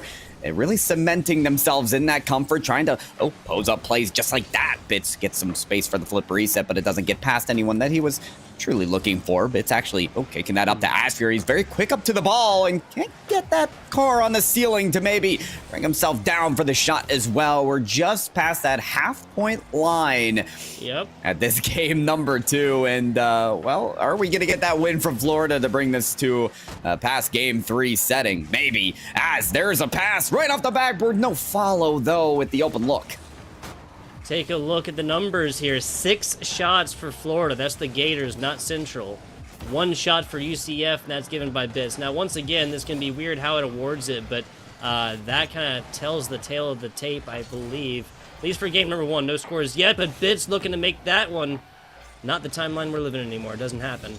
No scores on board. J. Russ puts this up. Strawberry looking to pick it up again. Corner play, and Luke reads it. Throw an epic on top of that save, and a halo on top of his head. 100 seconds left here. Asfura on a run. Do they have enough boost to get it? They do not. At least not when Strawberry is there. The field right in front to block this one away. Strawberry with an open look. There's Luke to save it again. That is not at least their 3rd time that they could stretch out to make saves like that. Really saving the day again and again for UCF, for them to be able to shut out Florida. Still no goals on the board for this team, despite their best efforts. You mentioned it, Tugboat. Now their shot taking is at a full 8 shots, but nothing to go for them as We're winding down to this final minute. Luke actually missing that one, so it could be an opening for Florida. Strawberry moving down the line, has a good air dribble here. Oh, climbing past another defender. Asfira puts it away to the corner. That's just off the back of some fantastic reads for the Central Florida squad. The Knights just literally realized what chivalry entailed there, and that was a full rotation. The defensive-wise, Asfira takes another quarter second, I'll say, to get to that one. There's no way in hell that he would have been able to get up to this one and play it all the way through. That would have been just lost to them. 35 seconds left. No scores on board right yet.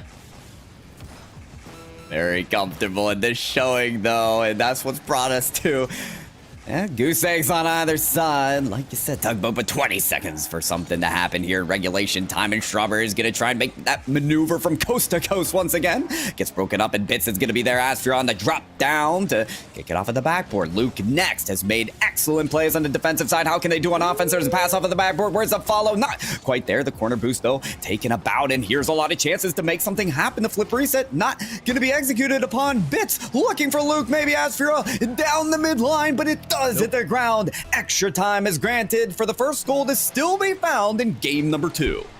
You know what? Every broadcast game so far, or match so far, game 2 has been on overtime. That was overtime game 2, Cornell College JMU, OT James Madison, Ottawa, game 2 last time. All of them ended in 3-0 sweeps, though.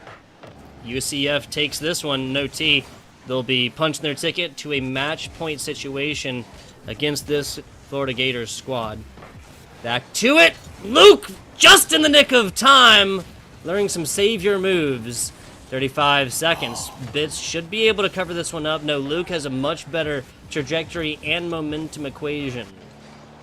If you're looking at Florida and the type of offense they're trying to work, that was J-Russ recently with a great flip reset pass, but yet, well, no reinforcements, no support to throw in the shot. It appears as if Florida are going to get that goal, it has to be an assist to J-Russ. That appears to be the player most often in position for the final shot. It has to be Strawberry to find this save as the only one that recovered and stands for a defensive play. Bits the last defender there, but a big 50-50, a huge challenge to keep Florida off of the counter. That was decently on point. Luke, once again, just showing the prowess when it talks about picking this one up. Asfira, though, had a fantastic look. Gets beat there very quickly. 32 seconds, or 30, what am I talking about? 90 seconds into this one. I was looking at the boost and saying the number at the time.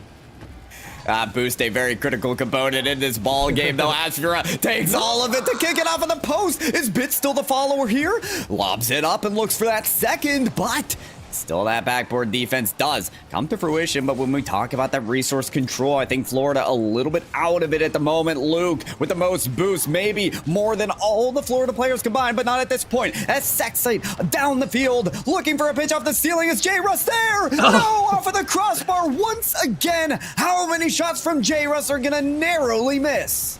I have no idea. What I do know is he's wishing he could take this out, not just virtually, like in real life, just take this wood out and toss it in the garbage. That has blocked away more shots single-handedly than I think any one player. That's almost on point. No, it's not. As Sexite picks this up, reads it perfectly. Now after our pass 2, quickly, what's your longest overtime? Mine's 13.5 minutes. Oh, not that long, but I'm ready to beat it, and these players look like they're in position to as well. Only one single goal at this point between them throughout the series. Not in this game, but this could be the one they need. Strawberry back up the backboard of Sexite with a shot that goes wide. Strawberry looking for another follow, maybe just stealing boost. J-Russ passed the ball, and can they still get this possession in order? No, it's given up. Asfira downfield, no boost on it, trying to read the dunk, trying to pick up some boost. We'll be able to do that, and Luke now with the follow, but J-Russ back down to the less dangerous position. A fantastic block redirect off the back spoiler right here. That gives the perfect angle that he needed without actually stopping this one. That's almost not one, but 2 own goals. My goodness. A little bit of clinch play on that. Bits back down to the middle. Not going to be able to rack it on the gut shot here. Blocked away by 1. Second would have been there as well. Clinical defenses, man. Clinical defenses from these two squads coming out on an almost 9-minute game now. There's the first demo. Luke says no go. That has a little bit more like mustard on it. That might have actually gone in, but not going to happen so far. Perfect rotations come in offensively, defensively, both teams. Oh, Double wow. point. You can tell that Strawberry and the Florida squad do not want to give Luke that space. We know what Luke can do the ball defensively. If they have enough prowess there to transition into the offensive side, surely there would be some execution in that manner for this first goal that they certainly need in game number 2. And it has been a story of the defense so far, but will it crash? Will it finally burn on the side of UCF? They're trying to get this away. The pass down to Luke. Luke with, maybe enough boost here. The flip reset executed upon, and a pinch there against his opponent just will be saved. Wow, as Furrow getting up to it, Strawberry meeting them there, and this is going to be Florida now. Gators looking to get aggressive. No natural opponents, but doesn't matter. UCF can't quite as further again. And as Furrow's just a little bit too high. Luke down bottom. All members of UCF besides Luke are super far away. That looked like an impossible angle. They're inside. It's Bits yet again as we are 20 seconds away from another full Rocket League game. Maybe won't matter here, but nope, it's J-Russ yet again, and we get sent back to the true neutral situation. We had that double demolition and almost a dunk there from J-Russ. Maybe the angle from Strawberry is finally enough. With almost 10 minutes of gameplay and no goals scored, J-Russ creates the opportunity with the air dribble dunk and Strawberry to finish it off.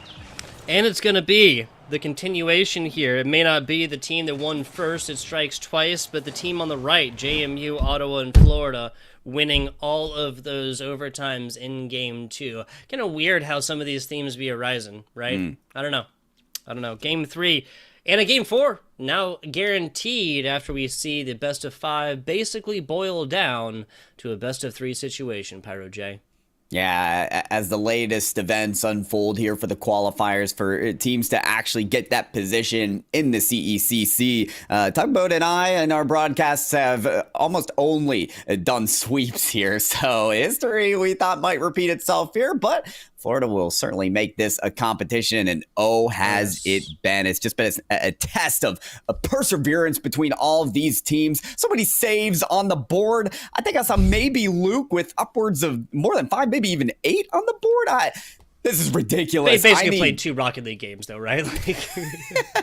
True. So that's going to pad the stats a little. But Luke, we've got to talk about him a little bit. On the defensive side, just been a menace with the saves. Yeah, seriously. An absolute menace. All players showing up defensively, but at the end of the day, it was the Gators that just read out a perfect little angle. 1-0 for the UCF Knights in game 1, 1-0 for the Florida Gators. Game number, we'll call it 2.9, right? Since it was basically 2 full games on that one. 20 seconds in, J-Russ looking to get aggressive. 2 meets them there, and Strawberry with a better angle inside might have been able to walk the dog all the way in. Not gonna happen. That's as Furrow down bottom and Bits up top.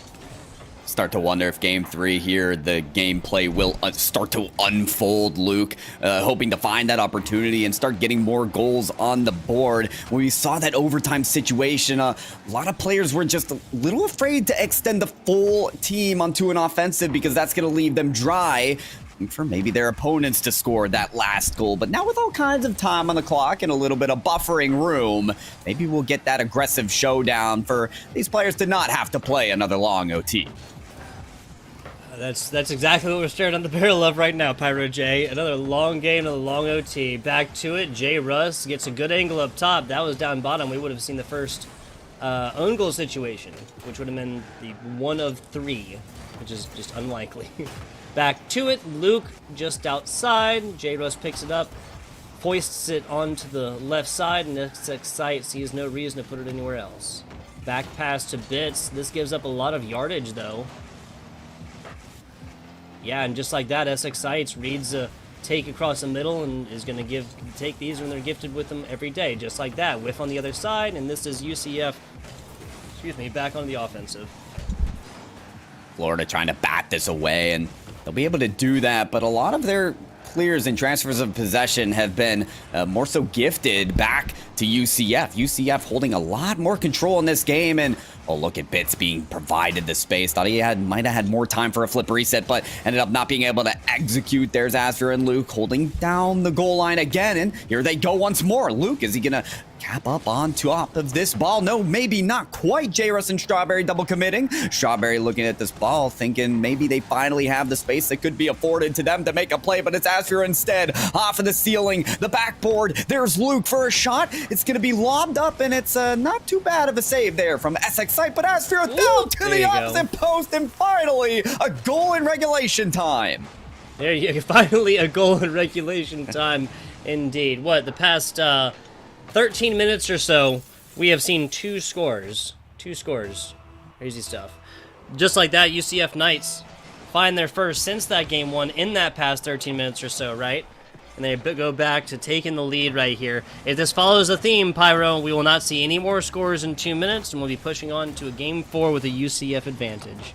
Been tooth and nail between these teams. We talked about the last time they met. It did go to that game number 5 in their collegiate competition, so we can only expect more of that out of this competition. We'll see.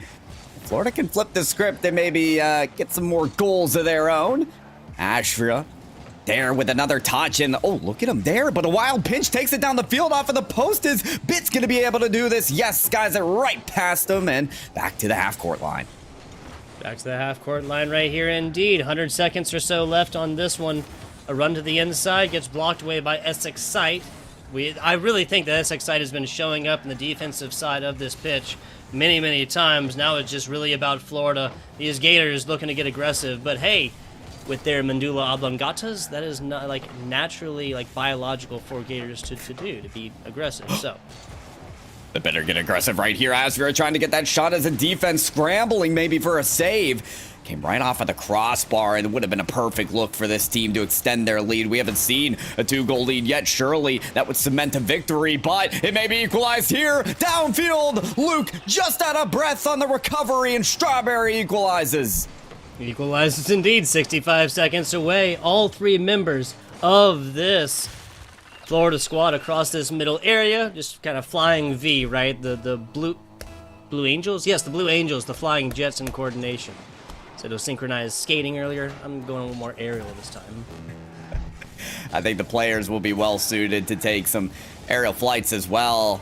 Although it is Asfira playing the ground game at that point, getting the pass, teeing it up to Luke. The defenders know they've got to capitalize their opportunity there. Strawberry cutting off the passing lane as well.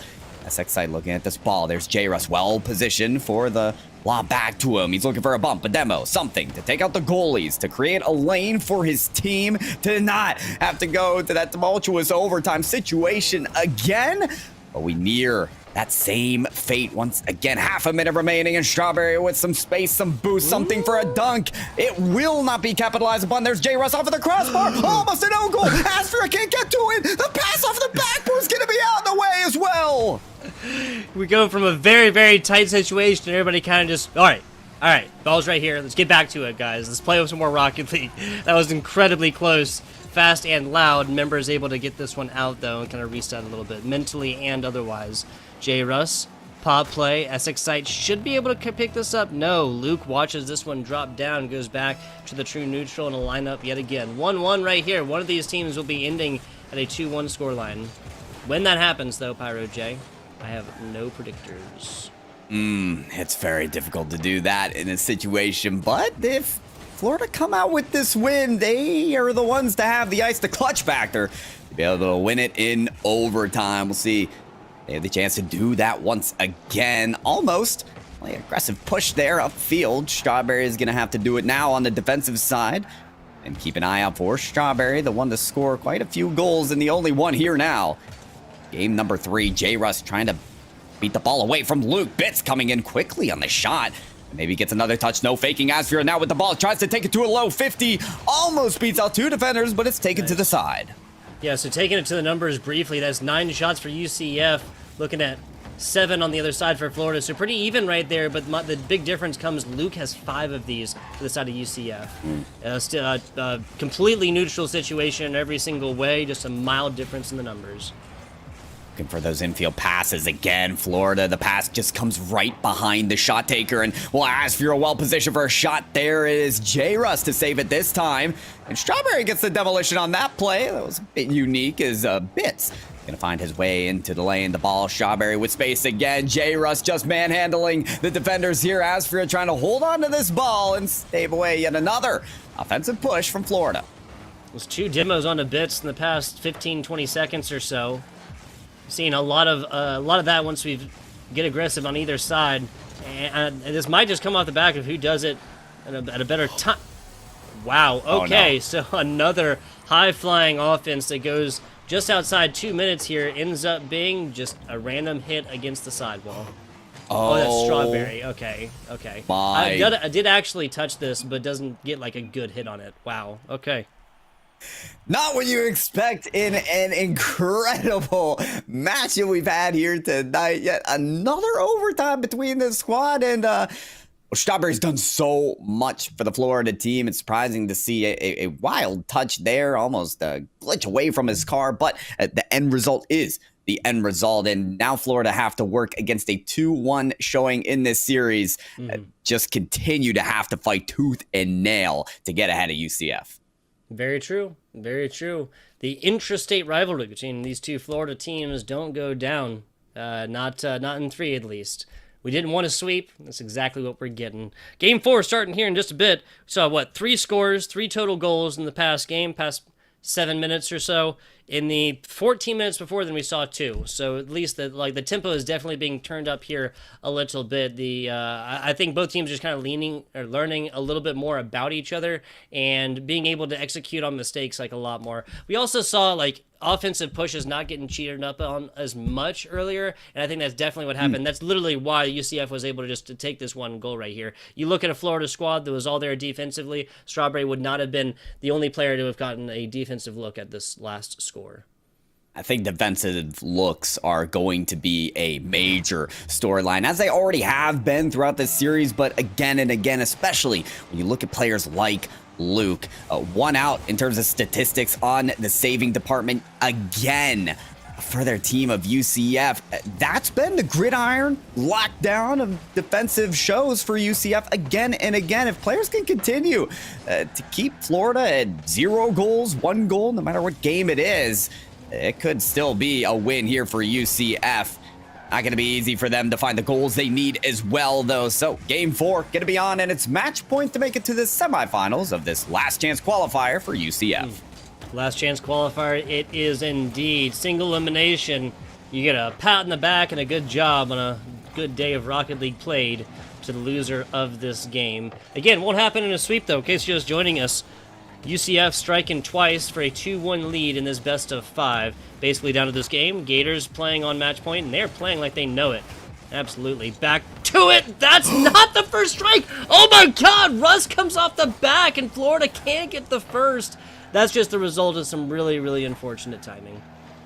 Timing and situations. Something about this Rocket League pitch is against J. Russ today. We saw in Game 1 the woodwork getting save after save against him. There, a double tap was just missed, and then he saves his own teammate shot. There is a curse that is happening right now for Florida.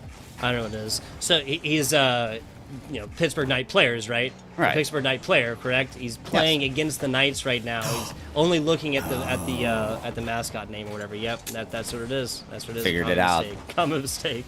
We're memeing around a little bit, but seriously, there has been some bad luck plays here for J. Russ. The most recent of which was just happened to be in that goal, not able to get out of dodge once his teammate was coming in offensively. J. Russ once again. Popping it up, keeping the ball decently centered over here on the UCF third, and as I say that, complete rotation of this offensive pressure. Many players will argue that luck does play a component in this ball game, but in a best of 5 situation like this, skill can win out for the better team. Florida is going to be the first ones to score in a Game 4 that they so desperately need. Like you said, the 97-kilometer-per-hour goal on this one happened about after 2 minutes. Now, Gators have struck first before.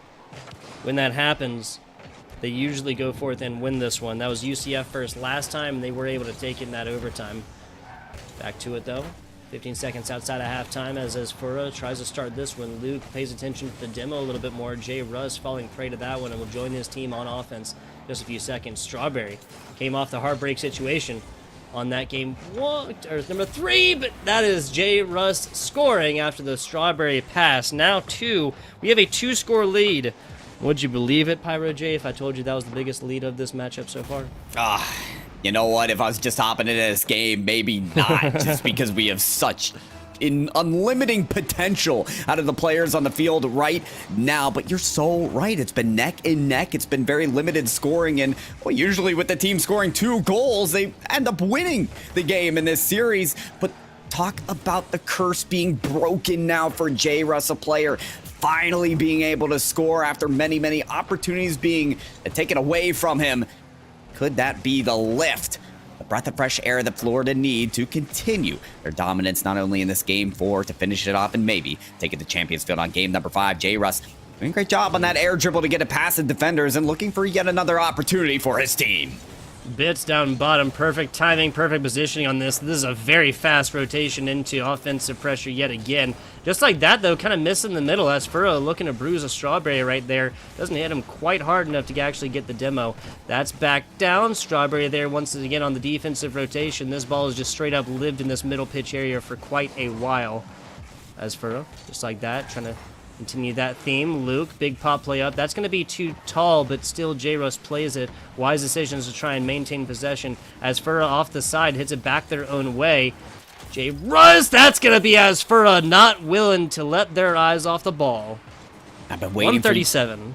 Yeah, I've been waiting for UCF to be in a situation like this where they have to score 2 goals just to get back. It forces them to get a little more aggressive, not to take those maybe more passive and safe chances. No, to muscle their way through each and every challenge 50-50, and they do it just like that on that play. Looking to equalize here on a play. Luke to Ashford, that's sent to the corner. They still got ample time here to tie it up here, Tugboat. Yes, they do. 60 seconds, 1-score difference. We've seen faster goals, but not in this match. Strawberry stopping this one. Bits up to it. Bits taking it off sidewall. Can't get there, but J. Russ does. J. Russ does again. The second snap is not going to quite connect on this one. Second snap on that play. UCF looking for that second look. That'll get them back in this game. They appear to be rotating around the scenic route here on these chances, but they do have this ball in their opponent's half. Astra backflipping there just to get back on the walls and a back pass back to Luke, maybe. And a good setup. Nice first touch for him to get past one defender looking for a second touch, but Essex side well positioned on that play. J. Russ, again, they're on it. Down to single digits here. Could UCF be bottomed out here, and could Florida give themselves a game number 5? It's Strawberry to Essex side. Strawberry could finish this off as Luke presses this upfield, and he'll get it right down to the ground. They will force a game 5. We're going all the way finally in a cutthroat match here. Love to see a 2-1 victory here for your Florida Gators squad. We go back and forth. We went from a best of 5, purchased ourselves a little best of 3, and then traded on down to the best of 1, getting all the way down here to a 1 and done. Now I say that, we literally just watched a 13-minute Rocket League game in game number 2, and then another overtime game, game number 3. Game 5 going all the way down to the wire. No predictions whatsoever as far as the winner. I just feel validated saying that it wasn't going to be a 3-0 and it was unlikely to be a 3-1. So I'm feeling pretty good right now. I'm not playing for a chance to go to LAN right now, but I am feeling pretty good right now. Yeah, but these players are, right? And that's why we're seeing this cutthroat competition come to mold into just such a one challenge after the other type competition. It really does rely on every single play. When every single game is won by just one single goal, it's going to come all the way down to this, folks. Game number 5 to choose whether UCF or Florida is going to the semis. One will go on to semis to future glory, honor, and a dub to get an invite on in the CECC. That's the Collegiate Esports Commissioners Cup, and that's the LAN action May 7th and 8th over there in sunny Atlanta, Georgia. And that's the Peach State, people, capital of. Strawberry, speaking of fruit, bringing this one back on out. Left side, pop play, Bits puts this up against the wall. Luke, an honest shot on, and honest defense in. This one's popping off already. Does feel like Luke's trying to take a more offensive position on his team. In the game before this, he had the least amount of saves. Very different from what we've seen earlier in this series when UCF was able to boil Florida down to just 1 or 0 points per game. And now the other one, though, they had 2, and Luke only came up with 1 single save. So maybe reversing these roles back to where they were. Luke, there's another big save, avoids the demolition, and those are the big plays on the defensive side for UCF to stay alive. 2 seconds down bottom, Bits once again, last player back, throw an epic on top of the save there, the Angel defensive save coming on out. As Fura back over to the left side, J. Russ picking this one up off the side, tries to get up to it and tries to play defender, doesn't happen though. Bits, once again, Bits has always kind of been that first point player here, whether that's the last player on the defense or that's the initial player trying to get these balls off into an offensive position. Minute and 40 seconds or so, no scorers on boards quite yet. That following the theme as well, Pyro. Is indeed. We'll see more of that equalized standpoint, and what an attempt there to find the air dribble bomb. Strawberry's gonna find it on this approach, though. Takes their opponent to the moon, and the ball to the back of the net. There you go, Strawberry to the moon. Love it. Right over Asphora, they get nothing but a front row seat to their team getting scored on. Florida, now at a slight lead. Again, we have not seen a lead difference of more than 2 so far. It's pretty close to that one. And Florida, what a comeback story for them to be able to find themselves in Game 5 match point in this competition. It was UCF to battle against them in previous showings, and for Florida to come out strong here and take an early lead in Game 5 as well. Not early enough for them, and a very low-scoring match that we've seen here is going to be very important for them. Can they hold on to it? That is the big question here. A CECC trying to get some offense rolling. Once again, a 2-goal lead like they got in the last game surely would work in their favor yet again here, Tugboat. I can definitely agree.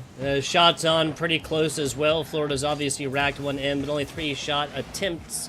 UCF, 2 shot attempts from them, 2 saves UCF, 1 save Florida. Again, a very, very close game. I'm going to call it at this point, I'd be surprised if we go down to a 1-0 scoreline, because we'll be looking at the UCF squad switching game plans if this scoreline stays the same in about a minute to just like pour everything into offense type. You lose by 1, you lose by 2, doesn't matter. J. Russ picking this one up across the bottom. I think even connected with ceiling, but that's going to be a double commit here, but a huge lofting, sweeping ball across the top purchased this team a lot of time to rotate. Now they're going 1-ups on this, just like they should. No defensive double-ups to be had in the last few seconds. Got a little scary there for UCF on the defense. Again and again, they have to battle away shots here, and we'll try and muster up the boost to combat them, and eventually they do. It's a wild touch there from the CECC side, and that's going to put things into position. J. Russ, able to really save some time and help his team recover there with the clear out from the backboard. And what was so important is force the 50-50. The shot right off the post there. Strawberry's still trying to keep this ball in play, but it's kicked out. Yes, it is. Top play, J. Russ beating Bits to get there. Tries to land it and get an angle, can't quite. When you have teammate, that was Luke, is constantly interrupting the infield passes and attempts of play onto this ball back to the middle. Bits gets a good run on it, but Strawberry, solid stop. Strawberry tapped away as Luke gets aggressive on the player, not necessarily the ball. Luke stopped playing once again. It even passes the first little quadrant there. Got to go all the way, though. And it looked like Luke had it descending there from the backboard. He had to be inches away from it. A CECC site there so close as well to the double. Luke's going to look for the redirect. It's a hard shot. It's going to force J. Russ there on the goal line. And back up the wall they go. When UCF had to score with a minute remaining, they were able to do it. And could they do it here? No! The shot sent away. Luke is going to be denied as well. Blocked in. There's Bits with a pass down. Luke knows he needs to surge in for that shot and does. But that's sent away as well. A CECC site taking taking, such crucial seconds off of this clock now as we ring around the corner. Asfira waiting for their chance to sky up to this ball. That's a lot of momentum off the backboard. They're looking to stay under it. Somehow it stays up, and even after the demolition, Asfira will pop it up. As Excite looking for the back of the net to close out this series, this game 5, and send themselves to the semis, down to the ground, and that's exactly what will happen. Florida, with one single goal, send themselves to the semis. Wow, so 2 formal overtime games, the last one going down to an extended volleyball type with no ground balls coming in to stop play. And Florida, the Gators, stay alive on this one and continue to grow because, again, as previously mentioned, Gators grow as long as they are still alive, Pyro J. We'll see just how big this chomper gets. Yeah, we know how wide those Gators can open their mouths and, chomp on some victory. Huge win and comeback there for J. Rush, Strawberry, and Excite. Looking forward to seeing more out of this team, surely, and more challengers in this competition here, Tugboat. We're coming down to the final 4 of this last chance qualifier. Crazy how only one team out of this single elimination tournament will survive. Absolutely. Grand Canyon, St. Lawrence, going to be get the result on that one as quickly as we can, but it's Ball State and Ottawa in the top part of this top part of the bracket. There's no winners and there's no losers here. Ball State and Ottawa will be one of our semifinalists. That's now Florida punching the ticket to be the other one. Does get a 3-0. Who won that?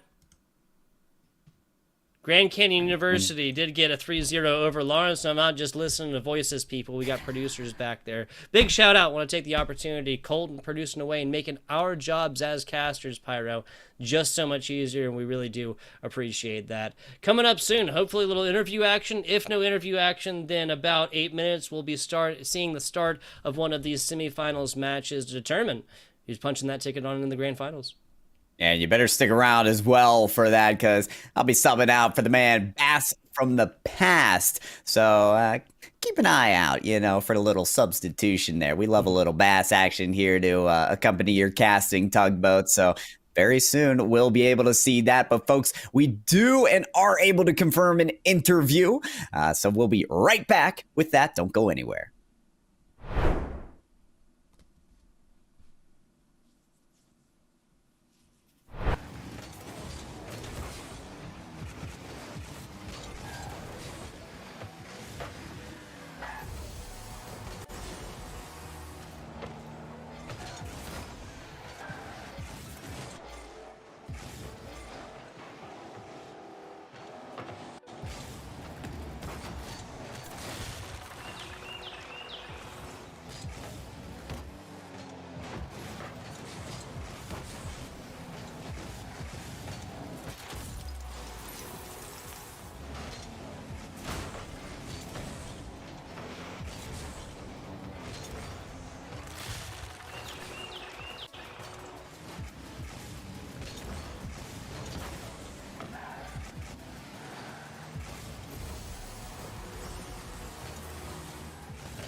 Hello and welcome back. Little post-game interview action coming at you. We're hot off the heels of the Florida Gators 3-2 over the UCF Knights. My man Pyro J with me, and we got here in the box little ESSEXcite action. Come on in, give us a slice of the mind after the game. ESSEXcite, how we doing? Hi there. Doing pretty good. It was a scary series. Not gonna lie, I think not the best series by either of us. We've played a few times before, and I think we both played better the past two times we met. But this was a fun one, regardless. A fun one indeed. It was for us, maybe more there for you. Some tight overtime situations, very low scoring effort, kind of nose to the grindstone. You mentioned, ESSEXcite, that you've met up with UCF before, and those particular matchups have not been easy. Did you have a particular approach to meet UCF in this match? Did the match go as expected at all? Walk me through that. No, I mean, I would say this match went completely unexpected, because I think the last time we met it was in CRO. We had a league match on stream, and that one was a close 2-3, and that one, we were practicing a lot at the time, and we were close to getting it. But this one, like, we didn't prepare much or anything, and it just kind of turned out well.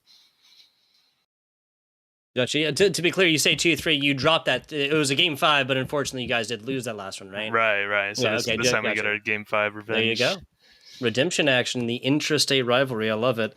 Want to ask, that game 2 was about 7 minutes OT. What's your longest overtime game played there, ESSEXcite? Curious.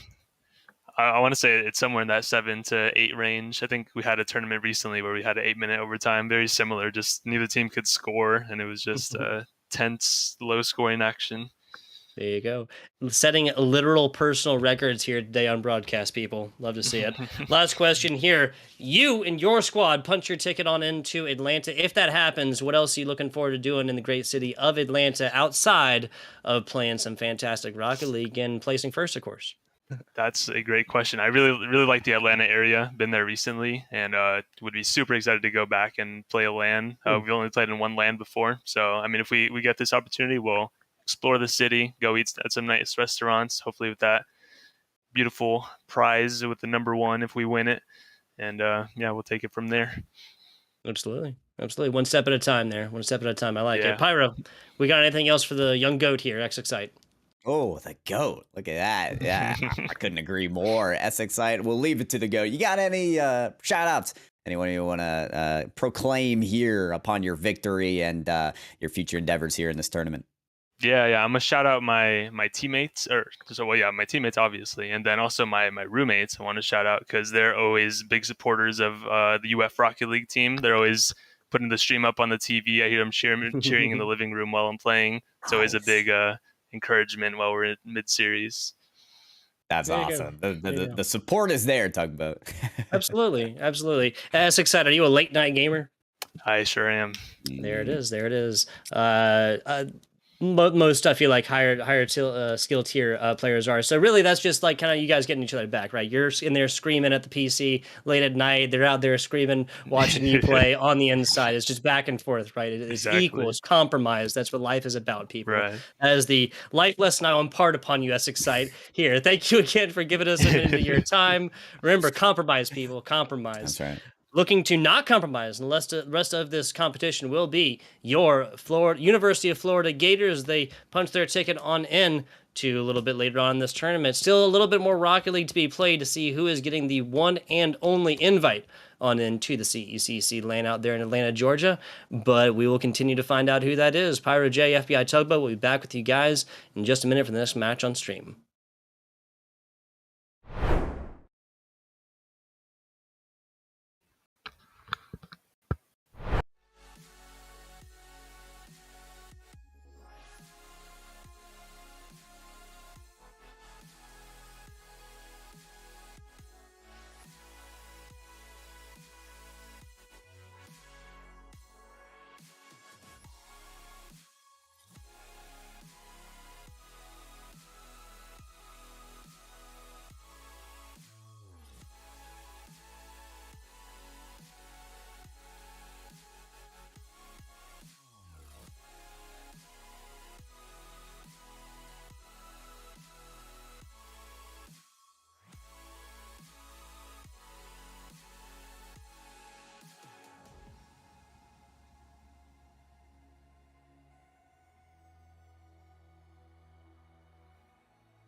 And we are back. We are here, and we are live. Yes, people.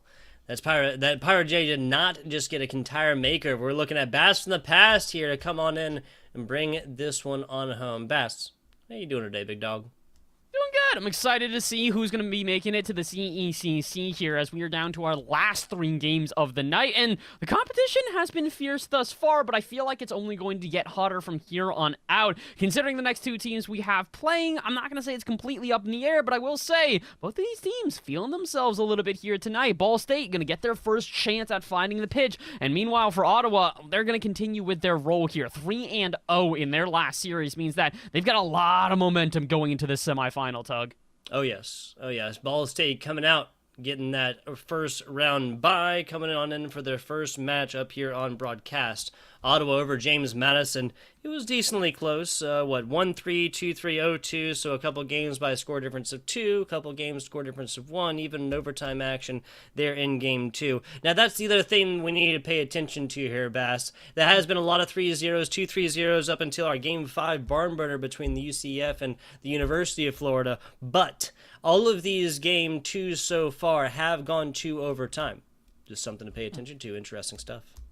It's a nice little, stats here and there. Honestly, I'm impressed that you can just pick those up off the top of your head. Usually I've got a note sheet that I'm able to sort of track all of that down. But, okay, wait. Hold up. Is he one-upping me? Oh, look at that note sheet. Come on. Dude, I have horrible handwriting. handwriting. Oh, you can't see it. There you go. Yeah, my handwriting is so bad, Colton considered it a public disservice to show it in broadcast form. Well, you know what the good thing is, Tug? We've got gameplay to watch instead. No matter what, we'll still have something entertaining on screen. And, well, the best of 5 has indeed started here. And, again, that's another interesting thing I feel like we do need to note. It's still a best of 5. We are not moving in a best of 7s, meaning that as much as the teams might want a little bit of time to try and adjust and get used to the pressure here of the semifinals, they don't have the option, but they also don't have the option to shoot. Double demo in front of the net, and Ottawa will somehow survive. Yeah, somehow Nitro turning that one into pressure. Yes, that was Ball State members. And I believe that was actually a triple demo. 2 on one team, a third on the next. I'm not 100% sure, but regardless, Ball State still going to get scored on first. Nitro was just able to pick this one up and get it super aggressive with it fast. That's get over it in the new Mustang.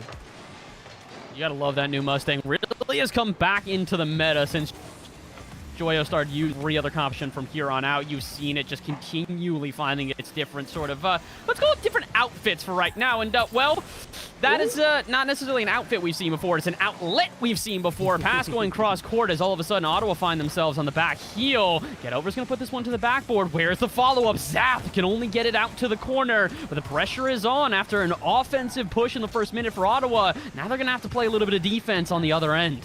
Yeah, just like that, Ball State going up on the defense like you mentioned. To the middle here, Zath in the back does get out from this goal line and gets a solid hit to the middle. Nitro picking up. Brock Lee now establishing themselves onto the right and just kind of giving it up to Luigi easily like they're coming out of a pipe.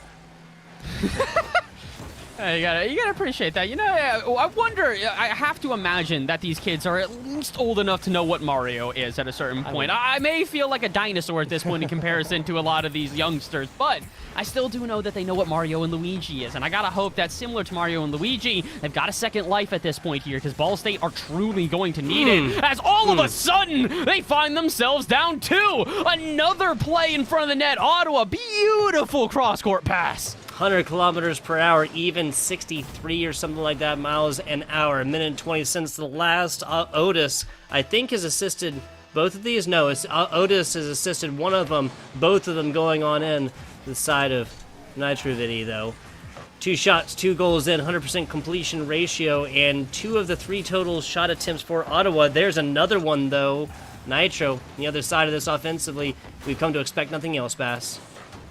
At this point, I'm expecting this one to continue going back and forth, but the one thing that I also expect is a goal eventually for Ball State here. They've had so much offensive pressure. They've been able to get these counterattacks on repeat, but the issue is them being able to finish off with shots like that. There's the big difference right now. Ball State, they can't connect, and Ottawa, they've got fiber lines. Just like that, Ottawa doubles up in their shot attempts from 3 to 6 in the space of 20 seconds and pushes this one to a 3-0 3-0 victory. 2 from Nitro. Otis showing up there, one as well. Now with Broccoli showing up in the assist category as well. Ball State really needs to get on the offense and get something going here soon. Halftime now in about 2 seconds.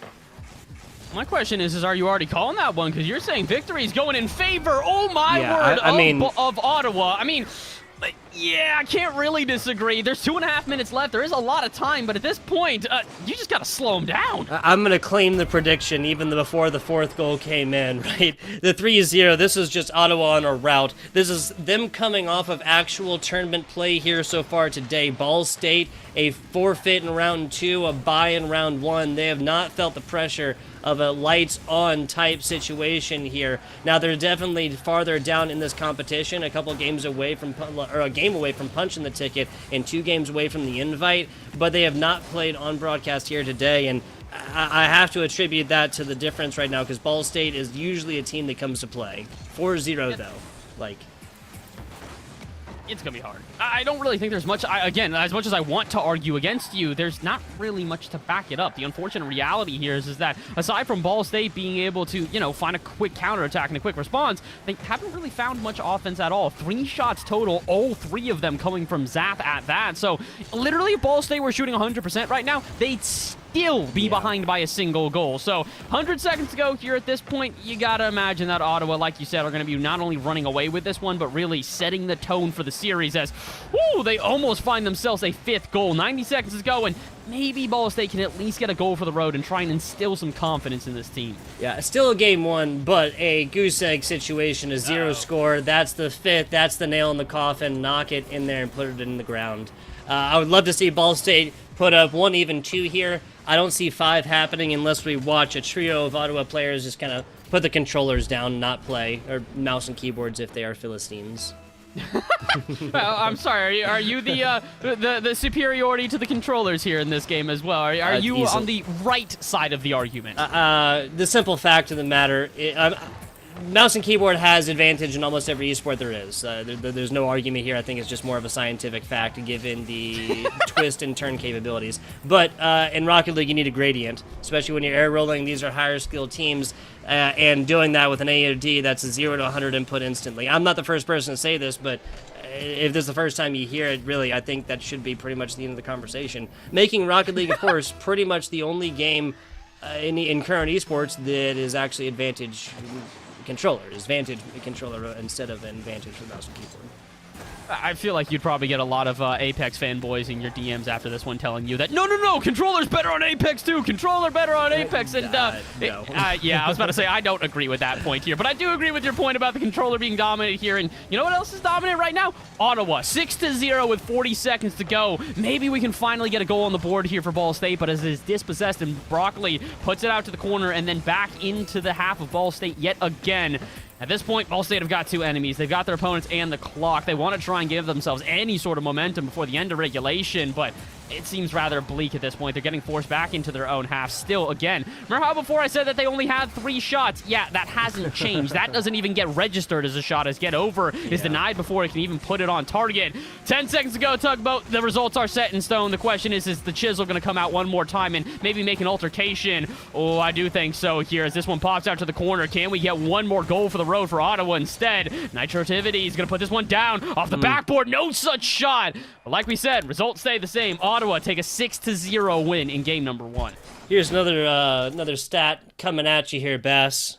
We have only seen score differences of 2 as the highest. 2. The first 2 matches, Cornell, JMU, and between James Madison and Ottawa, those are both 3-0 matches. They were sweeps, but no team lost a game by more of a score difference than 2. We moved that into a UCF Florida best of 5 where no team won by a higher score difference than 1, as literally as close as it gets. And then we kick this one off, a match that on paper, outside of maybe the UCF match, we expected to be as close as it gets, especially with Get Over really showing the rearing the head offensively. And Ball State shows us nothing. Shows us playing dead performance. It was one of these things where you just kind of wonder. You're talking about playing dead, so when are they coming back to life? Where's the Ball State that we've seen time and time again? Because, again, this is not their first appearance here on the Esports U channel. They've done well before and proven themselves as a top contender. Yeah, extremely well before. So where is it? When do they wake up? Is it here in game number 2? I have to hope so, because if they lose this one, Ottawa need a single win and they advance to the grand finals, and you don't want to have to reverse sweep in a place like this. No, you do not. With everything on the line, a single invite on in, one team making it in the grand finals gets nothing, okay? Gets a clap on the back and a good job. A hearty day of Rocket League played. That's it. You know, the winning team punches the ticket to possibly a lot of USD. That is Ottawa striking early and striking again. 6 seconds. Our quickest least time since start to goal has been 4 seconds. This one putting up solid contention, and Ottawa just absolutely slaying. I'll never be one like that either, but Otis is about twice as high ping as anybody else in the lobby.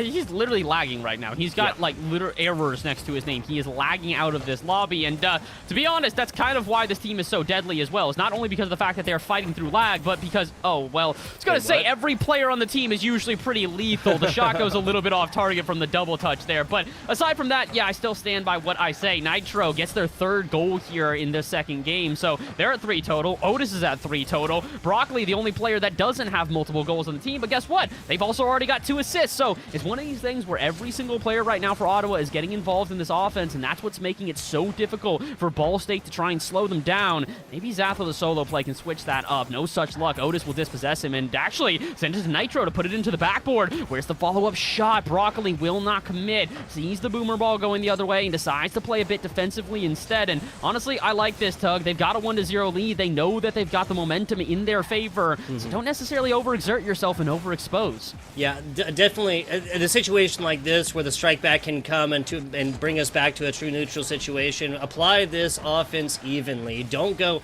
super high and fly, and just like that, they get taken advantage of, putting way too many players like forward right here. Actually, no, excuse me. That's more of an individual mistake, right? Otis kind of bites the bullet of not getting there, and even gets like kind of a back touch at that. Sorry, so not a rotational error, just kind of individual performance. And I think it's also not just the individual performance, but I think it's the rotations as a whole on the back line there. If Otis isn't able to get to the ball because they hesitate for a little bit, you don't necessarily want to be still drifting out of net. There was another player there, I'm not sure who, on the back half for Ottawa, who didn't necessarily start taking up that defensive role until it was a bit too late. So they got to be careful here. Again, Ball State have had far and few offenses throughout this series, but if they're going to start getting offenses, you need to be prepared. No longer can you just run the offense on your side instead and just wait until you have your eventual attacks, because here come Ball State. They have finally come to life. Broccoli forced to make a save, and now on the other end, Zath has to do the same. He's got a clear lane, though. It's Nitro versus Zath, and Nitro will come up on top. But with 2 minutes gone here, this is by far the most impressive we've seen Ball State on offense. Yeah, I can definitely agree with you there. That goal has lit a fire up under them that finally broke the seal here. 7 minutes of gameplay. They find their first. And that is exactly what they needed. Back to the top, rattling that top bar Zath does. You have to nail that one back into place in between our lineups.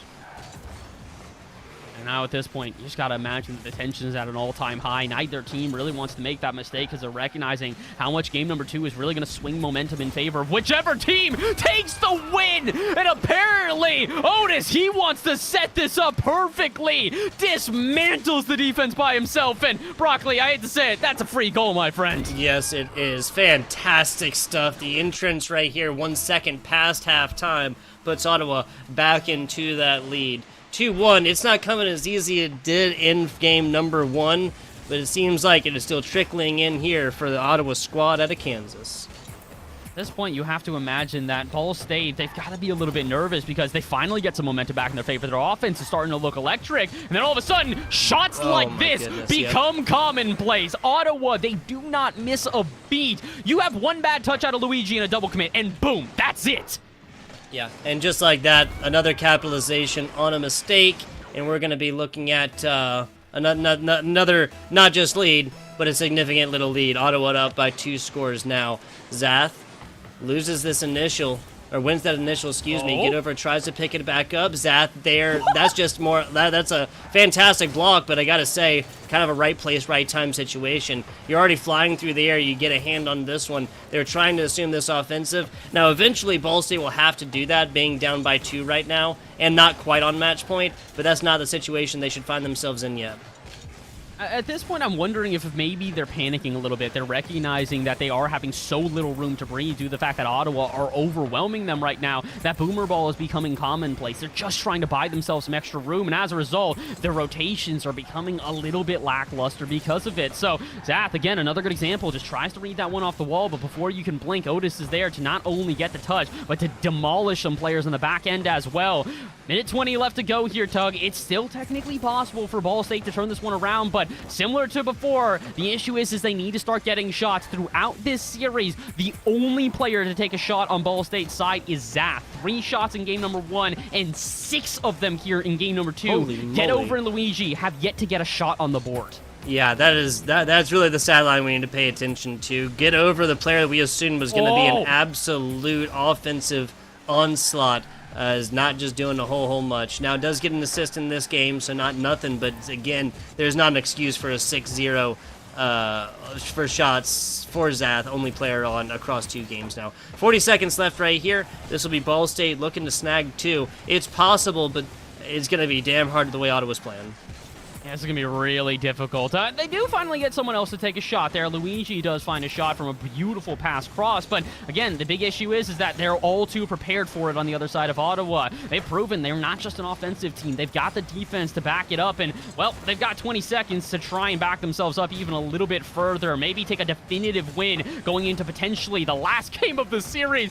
No way Nitro just saved that. I don't know if it was intentional. I don't know if it was an accident. Maybe it's just a little bit of trolling here and there, but either way, I can tell you one thing is for certain. They are in the mental of their opponents. Ottawa have got Ball State scrambling on the back end, and if they scramble into game number 3, I'm thinking the series is over in a sweep. Yeah, I mean, we saw the first 2. Those, just again, the first 2 matches a lot more even-handed than this one. I think that Ball State has the skills to pay the bills. They're just not playing like it today, my man. I would not decry this team as a Rocket League squad by any means. I would say, accurately, I feel like, I would report the news is just not good today. The weather is rather cloudy. Fellow meteorologist, a blast from the past.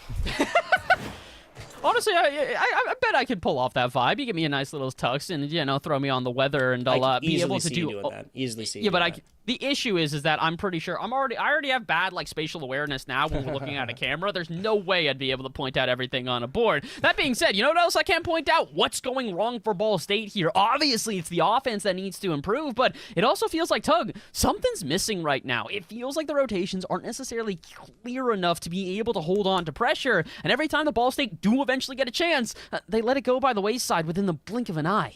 Yeah, the snap 2 offenses, there's not just one thing and be like, Ball State, stop doing this, this is a lot of small things that need to have the edges cleared up on. That here for Ball State. Part of it, obviously, is just simple time of possession. What is this? 16 shots for Ottawa attempted here across this 5-minute period, 7 from Ball State, and that might sound like, okay, halving it up, whatever else like that, 6 of them coming from Zath, and Luigi getting almost a garbage time attempt the last 30 seconds or so, given that you're just not going to find 5 scores in that time to have tied this up. Game 3 and possibly our last one, I've felt a little wary about making predictions before. I'm going to say it's going to be Ottawa in 3. I would love to be proved wrong, though, Bass. I no bias here, but the way we've seen is that Boise State needs to stop playing like they have in the first 2 games and play like the team that we know that they can. And the big issue here is not only the fact that Ball State just haven't lived up to those expectations, but it's also the fact that, like you said, momentum is not in their favor right now. And this is a team we saw once they finally got that first goal on the board, it reignited them. They found that spark of life and lit it into a fire. But as soon as they got scored on the other end, immediately that fire is snuffed out. So they need to be careful here. Right now, I think that a good early goal for Ball State could really wipe away all the detriments that they've had before. But also at the same time, if Ottawa find themselves another early early goal, they will not only take the momentum back into their favor, but they might just start the steps to closing out this series. 30 seconds into this one. So far, it's been a little bit more back and forth. This midfield very heavily contested, and it could have been an early goal for Ball State. Barely able to get back as Otis, and 45 seconds into this one, we are still scoreless. Yeah, look, it's decently even. There's no scores on board, so this is a really great situation for Ball State to come forth and put up the first, and that's exactly what we get. Luigi popping out like, I don't know if I did that sound effect right. I don't know. Honestly, that's probably better than I could do. I'm not even going to try to attempt it because that was pretty accurate, man. I like that. I knew what you were going for, and I'm, again, hoping that the children at home do as well. Guys, back in the day, when you played Mario, it wasn't 3D. There were pipes you could come out of, and it would take you to different levels, and it's crazy to think that at this point, that is so long ago. But you know what is right now? The comeback for Ball State. They are finally starting to get some footing and really turn up the pressure here on this offense. They haven't let...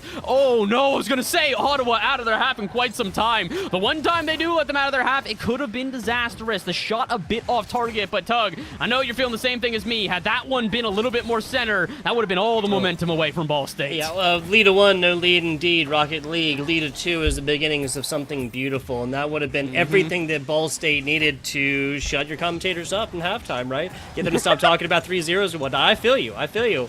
If that's the vim and the vigor that you need. But Broccoli strikes back down to the middle. A low and slow roller across the front here is just going to get teed off on after Nitro puts it up for Broccoli. Oh, it's just a bit unfortunate. Zath was trying to take that one back to the corner. Was expecting Get Over to then take it off the back wall and just sort of try and pop it out.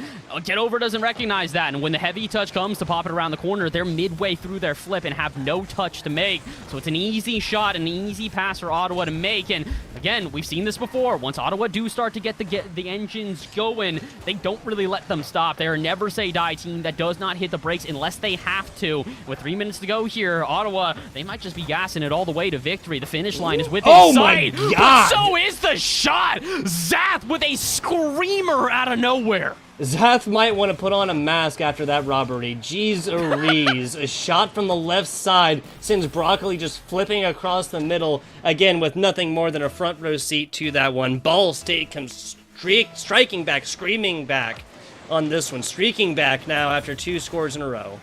Wait, no, not in a row. Excuse me. That was interrupted by Ottawa's. Regardless, they have a lead. Oh, but for how long? Oh, yep, I saw this one coming a mile away. Touch off the backboard, fake from Nitro. This is brilliant. He tries to go for the second touch. He knows he's not going to get it, so what does he do? Starts going for the bump on Luigi, make it uncomfortable for him to recover on the backboard and tie it up. 2:44 to go, Tug. We've got a game on our hands. Yeah, look, and it doesn't actually even matter if he hit the defender on the other side, right? The simple fact that he forced this player to like, change trajectory by...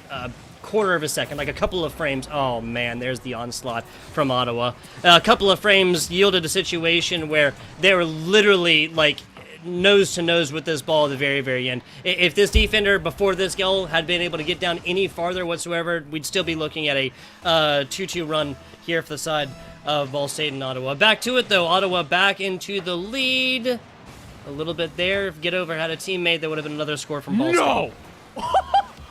There's no way they're freestyling off kickoff. You're up by 1. Lads, it's literally a single goal. You cannot be going for off-the-ceiling passing plays from the kick. I mean, I guess you can, because it didn't get punished the other way. And, all right, I'll take it. And, oh, boy, Nitro, they'll take this one easily. They will not. The shot a little bit off target. And, oh, boy, Tug, you got to think, are they getting a bit too fancy for their own good? With a 1-goal lead, this can be erased in a matter of moments. I thought that was going to be it right there. Speak of the devil, it shall appear. Back on out to it, though. Ottawa trying something. Broccoli back to the middle, keeping this one up. Double tap, and that's everything in a bag of chips for Broccoli. A well-rounded meal. Bag of chips and the broccoli. I don't know. Honestly, that's probably better than some of the meals I've been having lately. And, well, Broccoli, he will eat this one up. Beautiful touch as he descends from the ceiling. And he might have just wrapped this one up, to be honest, as well. His second hat trick in a row. Every time they've gotten a hat trick previous, they have been able to win the game. And I know that's only one other time, but still, come on, history repeats itself occasionally. And well, with 100 seconds left, let's see if they can maybe break the streak here. Ball State trying to get their first game on the board, and if they're gonna get a game, this is the one. They've looked the most impressive here, but the issue is the defense still a tad too shaky for my liking. Shaky is not the offense there. Looking a little bit on the defensive side, but they cover it up, and that's a nice takeout here. Now get over. That's a shot to the middle. Luigi there, but Otis meets him, shakes the hand, and takes the ball away. Back and forth. At this point, you can tell that it's a different ball game here, Tug. The pressure is on for both teams. On the side of Ottawa, they recognize if they give up a single goal with a minute to go, there is a possibility of a comeback. And on the other side for Ball State, they recognize they give up a goal, there goes that possibility of a comeback. So both teams really playing with their tournament lives right now, but more literally for Ball State, as if they lose this game, that is the end of the series, as a sweep goes in favor of Ottawa. 40 seconds away from that one. Gotta have Ball State get some offensive going right now. This right now is the time where you switch it. Not much of a point in holding a defender back on here. You lose by 2, you lose by 3, you lose by 10, you lose by 1. These are all the same in the great game of Rocket League when you're on match point. 22 seconds here. Every time this ball comes flying up to the top, we're burning about 5 seconds off, but get over gets a good angle here. No read on it. I'm not saying get all the way into offense without reading balls in the back, because you have to get 2 of them. You have to get them right now. Pretty much have to get it right now, and now off a kickoff. Oh, they've got one last chance, but I don't think it's really much of one. This one's up in the air. Wait a minute, that's actually a double commit, though. This is going to leave them a little bit exposed as it goes up the wall. Zach's already calling GG's. This is still alive. Why would you do that? It was 2-4. It was 2-4. Oh, wait, you're right. I forgot. Yeah, it's I not feel 3. you. It's not 3-2. I was about to say, I was looking at the scoreline going, wait, you have a chance here. What are you doing? No, you do not. Ottawa take away Ball State's chance of making it to the Collegiate Esports Commissioners Cup, as they unfortunately send them packing in the semifinals. But, Doug, I'll say this much. Ottawa, a team that, good, very solid. Don't get me wrong. They've been good many, many times, over and over again. Now they are poised to possibly take this entire thing with the momentum they are now carrying into that grand final. Oh, yeah. Whole lot of momentum right now. Ottawa is just really dumbed out so far. Not dropped a map after their match there with James Madison University earlier. In fact, all of those went down a little bit closer. Score difference of 6 to start this one off. Game 2 looking similar. Game 3 a little bit closer, 4-2. But again, Ottawa just kind of, once they get in that cruise control type situation, you just stare down the road and keep this one going. Short break. Hopefully a little interview action coming at you. Regardless, we will have the next semifinals match. That is, where was it at? Florida and Grand Canyon University on the other side to determine who else is going into the grand finals. Bass from the past. You got anything else for the good people before we go to a short break? Hey, don't go anywhere, because when we come back, like you said, it's going to be even more action here on the Esports U channel. And, hey, maybe this time we can get a little bit more of a back and forth. I'd like to think so. Well, let's find out. Like you said, Tug, let's go to a quick break, and we will be right back.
Hello and welcome back, FBI Tubbo with my man Bass from the past. And we got the CECC LCQ. A lot of letters. What do they mean? That means the Collegiate Esports Commissioners Cup, and the LCQ means the Last Chance Qualifier. And that's what it is for these last three teams. We have gotten our Ottawa squad coming on in from the upper side of this bracket, and then here the other side, Florida, Grand Canyon Union looking to do battle here, Bass. And they're already doing battle after fighting one not even an hour ago at this point here. Florida have had a tough test to get to this point. They take down UCF, the number 2 seed coming out of CRL in this last split in semester, meaning this is a team that is battle tested. They've been around the block time and time and time again. And guess what? Their 4th, 5th time around the block, whatever time you want to count it at this point, they didn't make it all the way to the end. They didn't make it to the corner this time because, unfortunately, Florida take them down. And I gotta say, it's a Florida that's looking pretty strong right now. Not only is J. Russ, who is usually their star-studded striker, doing well, the rest of the team really carrying their weight as well. Absolutely. Absolutely. Grand Canyon University coming off of dubs, of course. They were just doing battle. St. Lawrence coming in there. They did have that bye from previous CEC competitions and other competitions, just kind of rating them as expected to be playing pretty well, and they proved that in a St. Lawrence 3-0. We'll get the individual game lineups and score lines there when we get to them, but let's get on in back to this one. Essex Sight, Strawberry, J. Russ, your Florida squad. On the left in the blue, would you introduce Grand Canyon, please, sir? Absolutely, happy to. Grand Canyon on the other side are going to be Kaimana, Derive, and Sendril here. And the 3 of those players are, I would say, players with a little bit less reputation than on the other side. For those that are not aware of who Florida is on the other end, well, obviously, like I said, a very solid team who have contended in big events before. But J. Russ, more specifically, is a player who has professional experience. But apparently they don't need pro experience. Essex Sight, as I will eventually be able to say, just gets the first goal on their own. There you go. Florida takes this one. We might get Essex Sight back in the interview box again as well. He can go over pronunciation because we had to have that with Pyro earlier as well. I'm with it. There's a lot of E's there. A lot of E's and a lot of S sounds.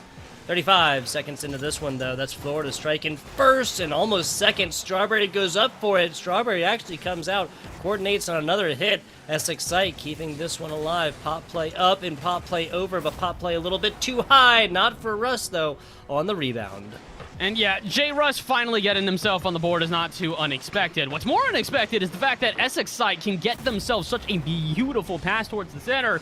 2-0 here pretty quickly, and honestly, I'm not too surprised. Again, like we said, Florida definitely come into this one the heavy favorites. The only reason why you would say otherwise is maybe because of the fact that Grand Canyon take a 3-0 in their last game, which gives them a little bit extra momentum, but how much momentum can you carry when it's a 3-0 within the first minute? Yeah, not even a minute into this one. Striking not once, not twice, but thrice is your Florida Gators.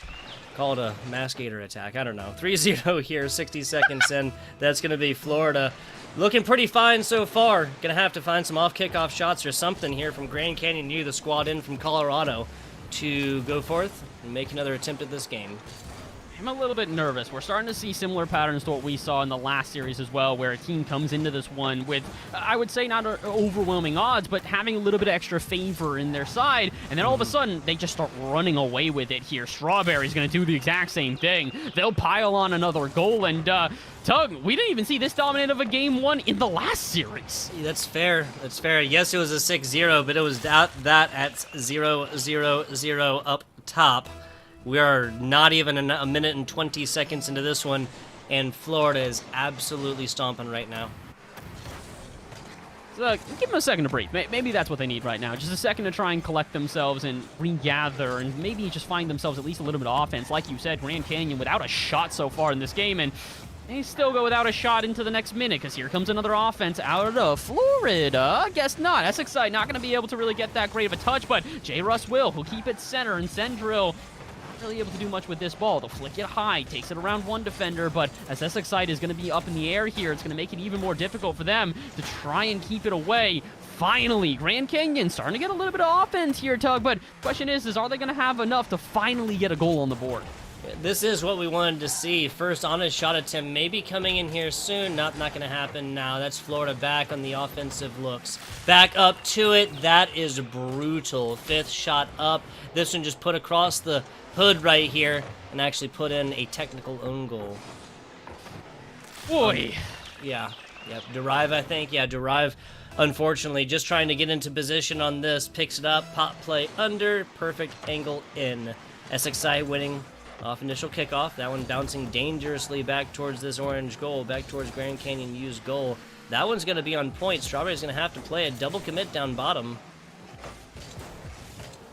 Ooh. Oh, I was hoping that maybe finally we'd be able to see a double touch into the back of the net there. Grand Canyon starting to build themselves some offense up, but maybe it's a bit too late with only half the game remaining and a 5-0 deficit that they've got to now try and claw their way back from. Let's make it 6. No, J-Russ denied by Sendril, but yeah, you got to imagine that game number 1 is already in the bag here for Florida. I've seen some miraculous comebacks happen before, but definitely not when there's so little time left, and definitely not with this aggressive of a lead. And it could even further, as all of a sudden this one's off the backboard. J-Russ beat out by Kaimana, though. They're not going to let them get another touch, and I do like that. We're at least seeing more resistance out of Grand Canyon. This second half of this game, definitely a lot more even, and, well, now it's going to go slightly in favor of Grand Canyon, because what happened? I'm going to say this is bought back situation. Down by it's a 5, bump. I'm agreeing with you, man. I'm agreeing with you 100%. Like, you're not, nobody's going to go in 5, 2.5 minutes. 4 and 2, a little bit more manageable, especially given the volleyball situation potential at the very end for that score. Herculean effort, a tough task, and a rough ask of this Grand Canyon squad. If they're going to do it, if it's going to happen, it's going to have to happen pretty much right now. I think they can do it. I mean, I actually don't, but I'm going to say that I think they can do it just because of the fact that you want to, listen, you want to keep the narrative going believe, here. dude. You want to believe. Exactly. I want to believe game number 1 here, they can make that miraculous comeback and that they can get this one turned around. The only issue is that the clock doesn't wait for anybody, and it really hasn't. 90 seconds left here, and at this point, Grand Canyon, they're looking at finding themselves a goal pretty much every 20 seconds, so not going to be all too easy, especially considering that they're not going to jump on this ball here. J-Russ given free time and space up in the air, and will even be able to put this one center. Where's the follow-up touch? It will be out at midfield as Essex and Strawberry do not want to try and topple over each other. You understand why. They don't need to push the offense at this point. With a minute to go and a 4-0 deficit, and let's make it a 5. Wow. J-Russ, he's going to find himself a fantastic final touch and really plant the nail in the coffin here for game number 1. Derive just trying to get this one up to Kaimana. I respect the roof attempts right here, but that's going to be J-Russ just with a perfect takeaway across the middle to really slam dunk this one. And 5th goal, 61 seconds. I'm going to say this game 1 is probably done and dusted, my friend Bass. Yeah, I'd have to say so as well. Maybe we can see some nice goals. Maybe we can even see that Brazil. Florida at this point here want to try and really put their stamp on the series. Getting to Brazil, the mean number, would definitely help them out tremendously. Oh, and they might be able to do it here. J-Russ, another player. So to give you some backstory to this guy, and as well as not just you, Tugboat, but the audience as well. For those that don't know about J-Russ used to be one of the best 1v1 players in North America. Back then, he went by the name Chicken, and, well, you can see why. His aerial prowess was fantastic. His technical skill was on another level, but then he retired. He took a couple of months off after retiring from playing with the Susquehanna Sonics, as they were known back then, and well, he's reemerged. He's finally gotten back into the scene, and, well, back into the game is Derive and the side of Grand Canyon here. But I'll continue with my point. J-Russ is a player here you want to try and shut down. He is good. He has gotten back in and proven himself. And with 8 shots in game number 1, but only 2 goals to show for it, I'm thinking in game 2, Tug, his accuracy is only going to improve. Yeah, Strawberry 3, J-Russ 2, Essex side getting involved as well. 1 goal and 2 assists. Throw an assist on the side of J-Russ's side. This is good looks, and I like the willingness to not give up here from Grand Canyon U, but it's just not going to happen. 4 scores. Might be 7-2, might be 3-6-3, but game 1 is over. Florida strikes first right here. I got to say, the second half looking a lot different from the first, so. Oh, yeah. I mean, technically, if you think about it, it was like, what, 4-0 within about a minute and a half or so, somewhere around that range. And then all of a sudden from there, it's basically 2-2 on the back half here. Florida get 2 goals, Grand Canyon get 2 goals. But again, it's about being able to actually make that comeback. I talk about this a lot on Stream Tug, but I think you've probably even heard me talk about this. It's that I've listened to you. I've listened to you. You don't want to fight an uphill battle. The reality is sometimes you just set yourself too far down the mountain and you don't have enough time to climb up before the sun sets. So that's what happened to Grand Canyon here. I think that they put themselves at too large of a deficit too early, and had they been able to hold on to a little bit more of that first minute, this would have been a much different ball game. Yeah, a much different ball. That's what it is. I'm gonna tag you twice here, Bass. It's you. But when it was me and Pyro, we're looking at games. All these overtime situations. 7 minutes of overtime in the UCF Florida match. Right, we're talking about how awesome that was gonna be. It's you. There you go. It's Bass in the past. A 4-score difference. I mean, again, that's outside of our last game. That's the biggest score difference seen on the rest. So thanks a lot, Bass. Nah, Grand Canyon U is not out of this one quite yet. You put it perfectly. Who else better knows about how to get off the mountain by morning's light, like you said, than Grand Canyon University. This is not a best of 3, so they're not looking at match point right here. This Grand Canyon is still 2 honest attempts to bring this one back, especially, and again, after we saw just a categorically different play from Grand Canyon U in the last half of this game. They kind of keep that up here. I'm not going to say momentum's on their side, but if they keep that up, I think we'll look at a better game too. I would 100% agree here, and I'm hoping we get a better game too, because, oh no, I was going to say, we've seen this too many times today. When the momentum escapes the team, it is hard to try and carry it back, and, oh boy, that's not momentum escaping, that has just slipped through the cracks. Yeah, that's going to be gassing up here for Florida squad. That is, that is actually going to be our quickest goal. It was 4 seconds earlier, that little miscue off of initial. It'll be 2 seconds fastest, and unless we see some kind of crazy pinch play, I'm going to call it probably the quickest goal on broadcast we're going to see today. 15 seconds in. Still plenty of opportunity. Grand Canyon looking to bring this one out. Oh, Shot in. I think that was SX Sight on the warpath right there. Oh, I'm getting really nervous right now, Tug. There's a lot of flailing on the side of Grand Canyon right now. 0 boost in the tank, yet 2 players commit in that corner means that they are going to be in a scramble on the back end to try and clear this one out. Low resources to use, and really, I would say poor positioning at the moment. Another double commit out of midfield has got me scared, but Derive, he will take away some of my fright as he goes to the air and is able to clear this one out of the half. J-Russ will be waiting, but Grand Canyon, shaky first minute here. Feels like everybody on the team kind of had that hero mentality. They just sort of go at the ball and disregard the risks. No, I hear you. I eventually, those hero plays are what's necessary, but I wouldn't say we're at that in this one yet. First one comes in, a roller from right side, and round it is Strawberry. That's going to be 2 now for the side of Florida, both of them coming out from the Strawberry player, only on 1 shot attempt as well, so a 200% efficiency on the shot attempts to goals for Strawberry. It's a great shooting percentage. It's especially easier when you're assisted by the other team there. Oh boy, yeah, things going from bad to worse right now, Tug. It feels like Grand Canyon, aside from not being able to find solid shots, because like we said, they struggled to find offense in game number 1, now they're struggling to find rotations as well. It feels like we've seen far more double commits than we saw all of game number 1. Central reading this one at least, saving that one off after an impressive run. That was Essex Sight. Their side, J-Russ across the middle. An expert player keeping this ball centered at least. As I say that, a bounce between their legs, their proverbial legs. A double commit across the middle. And if we'd have seen Grand Canyon University members rotated and ready to strike on this one, kind of backing up the teammates, I think we would have seen the first goal for Grand Canyon U in this game too. I think we can still see a little bit of a different game out of Grand Canyon. Again, it took them until the back half of the game to really come to light, but oh boy, again, there's the rotational issues we talk about. Eventually, someone does get to the ball out at midfield as Kaimana is going to find it, but it's a bit too late. They're not quite able to keep the offensive pressure up, or so I thought. The shot goes a bit wide, and this one's open. Sendril will finally find the back of the net from the first efficient play all series here out of Grand Canyon. I like it. Whether it was by mistake, whether Derive was genuinely trying to flick this left, it ends up right and sets this up perfectly. And Sendril gonna be sending the first one on into this one. A save, a shot, a goal. Kaimana get the assist, and Grand Canyon University is back into this one. Ooh, but they might not be. Pinches like that are not something you're going to be able to stop. That is a freestyle goal. That is straight up a freestyle. Essex and Strawberry collide mid-air to pinch it, and before you blink, J-Russ puts it in the back of your net. Yeah, Drive gets an honest look at it, but just can't quite get up there in the nick of time, and 2-score lead now for the side of the Gators. 13 seconds outside of halftime. There's still plenty of time to come back at this, but again, just these rotational issues for Grand Canyon U keeps biting them in the behind. At this point, I've got to wonder if this is this the slow escape of Florida, or is this Grand Canyon just falling apart? Because it does feel like as good as Florida look right now. All right, never mind. Yeah, no. They're just, this is domination. Never mind. It's not that Florida just slightly have an edge and are getting away with things. They don't just have the edge. They have the katana. This is ridiculous. I mean, like what? Every member of Florida was able to get to that ball before the respective member of Grand Canyon. Their first shot is just so on point, and I think that might actually be the big defining factor here. These initial shots coming off, that's not bad.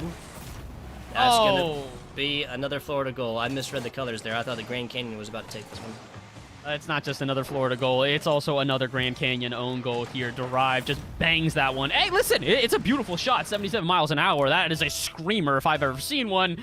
Just on the wrong net. And now we're starting to get to another similar scenario we've seen before, Tug. That's their 5th goal. It's a 5-1 scoreline here. And the first game was 6-2. So yeah, I'm starting to wonder if we're going to have a repeat performance here at Grand Valley, and I'd like to hope not, but if this is the way that this series goes, that means we're having 2 teams going into the grand finals with more than just momentum in their favor. They are going to truly believe that they can win it over anybody. Yeah, I mean, Ottawa 6-0 against Ball State game 1, 4-2, 4-2 in games 2 and 3 after that. Significant wins right here, not necessarily super close, and something that goes down to the last-second volleyball situation with no real effect because you can't score it twice. That's looking like what we're staring down the barrel of. 100 seconds left into this one. Ember's beating feet to try and get here. Keimana goes for corner, but none to be found as a pop play comes out. Derive actually takes a side boost as well, so running out there dry, at least for a little while. You gotta feel for them at this point here, Tug, because it is one of these things where I don't feel like Grand Canyon are playing poorly. Again, every once in a while they do sort of succumb to the pressure, but sometimes that's just kind of the separating factor. When you're in a tournament like this where it's single elimination, only 1 spot left at the CECC, yeah, the pressure is going to get to certain teams, and unfortunately for Grand Valley, considering the ways that they have dove at this ball on repeat without any sort of success to show for it, I'm thinking the pressure really is on. And again, this sort of goes to show you the difference and the experience that really can define teams here. Not only does J-Russ have experience at an RLCS and professional level, the entire team has an experience at CRL, what is one of the highest rated collegiate leagues in all of esports. So these teams are prepared. They know the pressure. They've been here before, and unfortunately for Grand Valley, this is a little bit of unfamiliar territory. And 30 seconds left. Yeah, I don't think they're going to be able to navigate through this territory with the time that remains. Yes, Grand Canyon University here at a significant detriment. If your point is that I don't think that Grand Canyon is necessarily playing terribly, it's just that Florida is such a great squad, I'd have to agree right here. Yep. The rotations, the passes, everything else, these are 3 teammates who have played together a whole lot. 10 seconds to go. That is actually not enough chronological time, so this game is definitely over with. But yes, just firing on all cylinders right now, Florida is exactly what we've seen from them so far. They're coming hot off a dub that, I mean, even XXite said, answering not just for himself but for his teammates, is like nobody, they did not expect to go down to a 3-2 game and then take the W. They expected in either one-handed ways, one way or the other, whether it was them winning like 3-1, 3-0, something like this, or the other squad absolutely wiping. So Florida is just really on a run as of right now. Only 3 shot attempts from Grand Canyon University as well. I really hope the game 3 is different. That's all I gotta say. That's pretty much all you can say at this point here is thoughts and prayers going out to Grand Canyon, as they really do need to try and find something else, man. I don't know what else to recommend for them, because again, it's not just the fact that Florida are beating them, it's that Florida are doing so overwhelmingly. The fact that they have gone for literal freestyle goals, and not just gone for them, they've hit them as well. That pinch to the double touch from J-Russ is something you'd only see at RLCS levels, and that's the issue right now, is that Grand Canyon, you might have been used to the collegiate level of play, but what happens when you throw a pro player in there, and all of a sudden that pro player is living up to expectations? Tug, they've got a long way to go. They've got to turn this one around. It is right here and now, or otherwise, that's the end of their tournament. I hear you.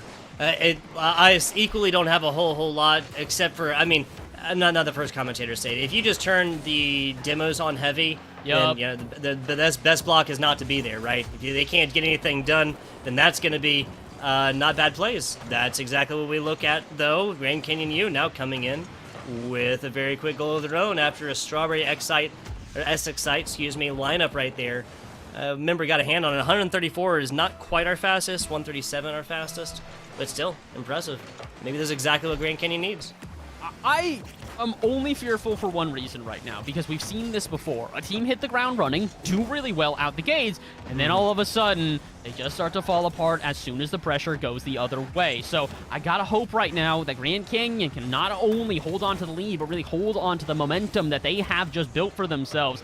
30 seconds into this one, though, they are gonna have to try and restart their offense, as Florida will finally give them a chance into the other end. SXite, though, wants the touch, and so does J-Russ.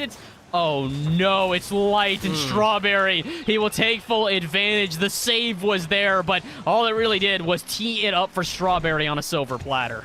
Yeah, if this was a K-Mana, like, big hit, a big redirect off to their right corner, even on their own side, obviously the opposite being the ideal, but either side, that would not have lined this up right then, and would have allowed teammates time to rotate and probably pick up a little bit of boost on the way. Probably would have been able to look at it a longer offensive, drawn-out play from Florida if that was the case, but it actually ends decently early.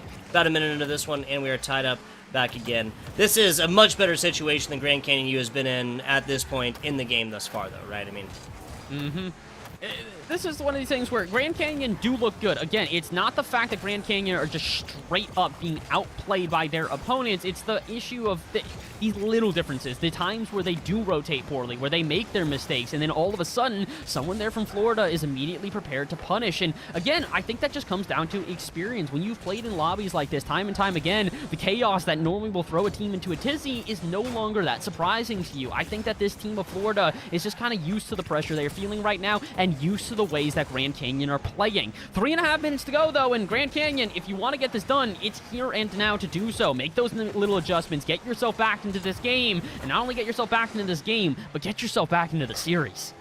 Yeah, exactly. And, I mean, because they have to know at this point. Match point, solid run, K-Mana's there, nobody else is. Central kind of waits for it, and Drive was so far back. I understand when I'm playing defense, but, I mean, you can cheat up a little bit at that, because that was a pretty long, drawn-out one. Could have been able to forecast that one.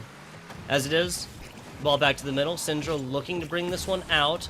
Back to the middle, tries for the nose-up right there, doesn't quite find it. K-Mana, almost a perfect line yet again, but if there's one thing this Florida squad does, it's get there quickly.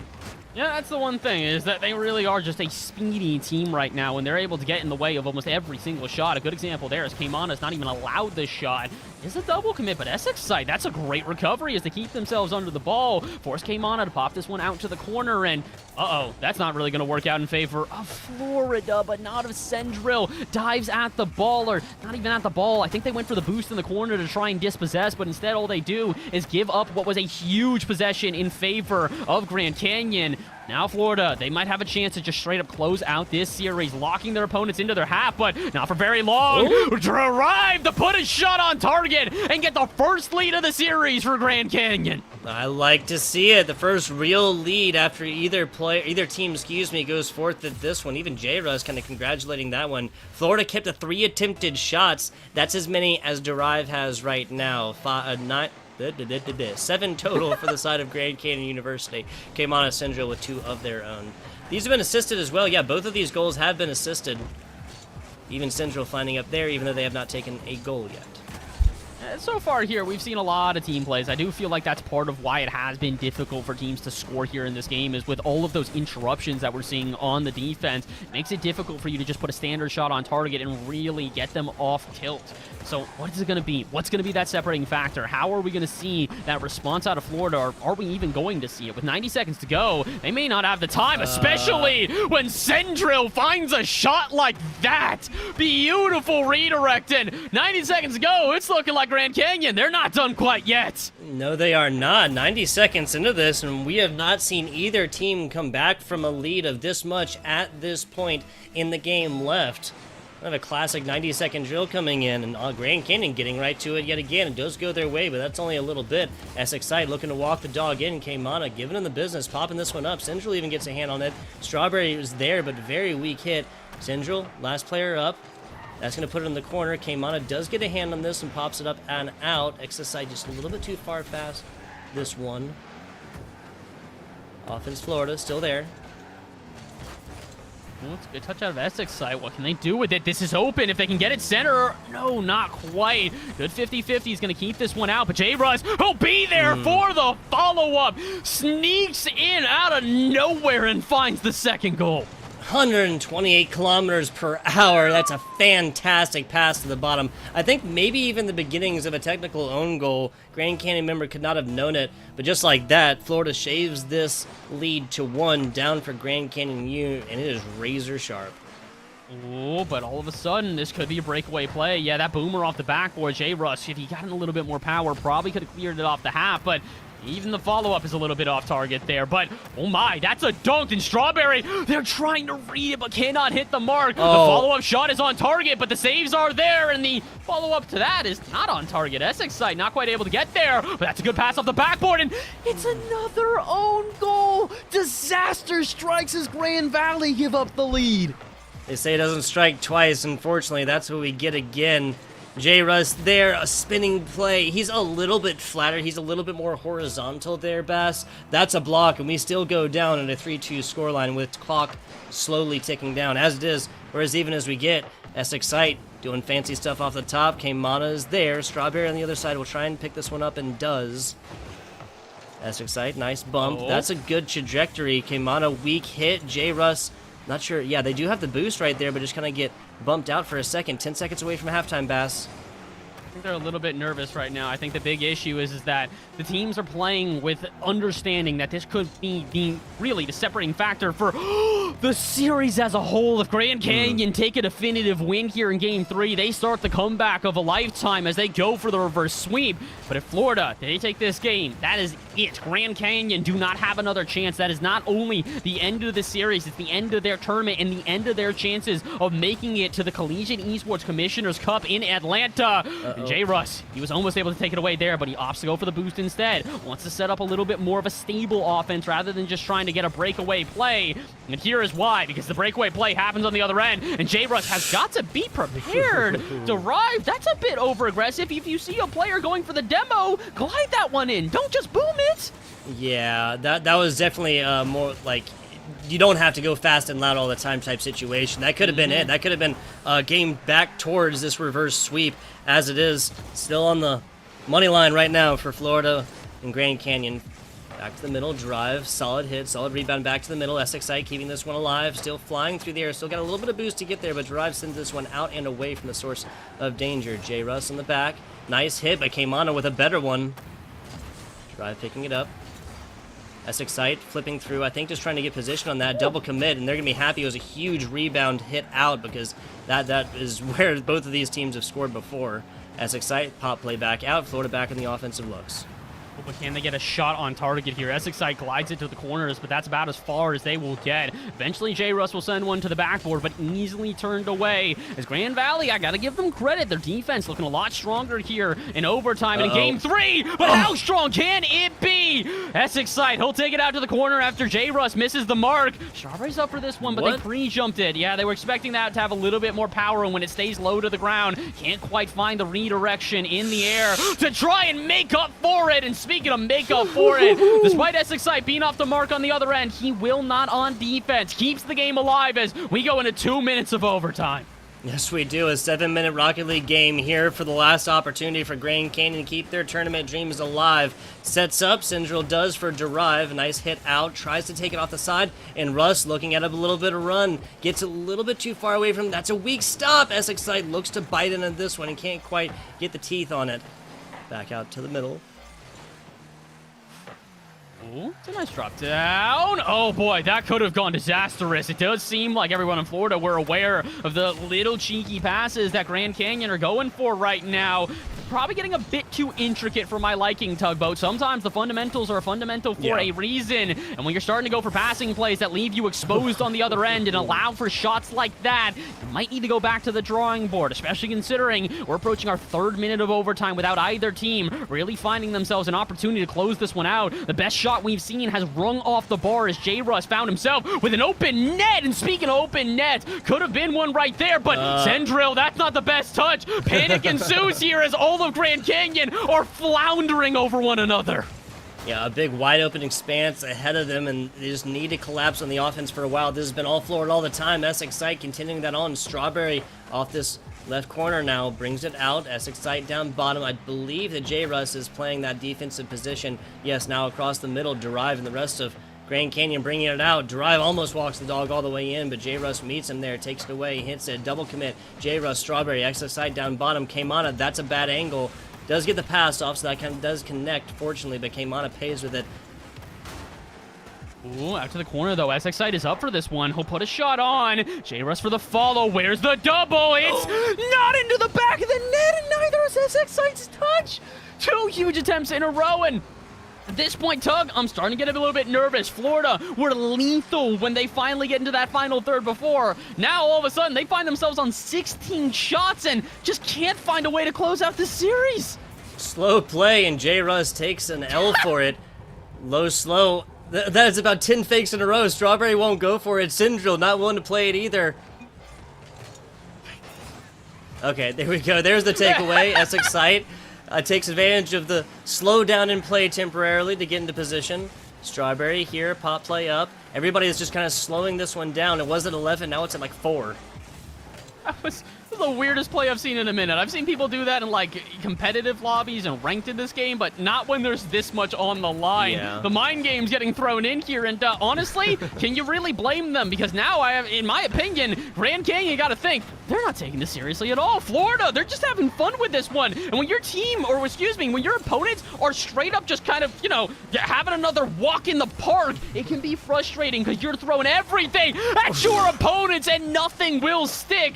To be fair, that's got to be frustrating for Florida. They launch now their 18th shot, still unable to find the back of the net. What about the 19th? It will not be enough. Another save from Derive.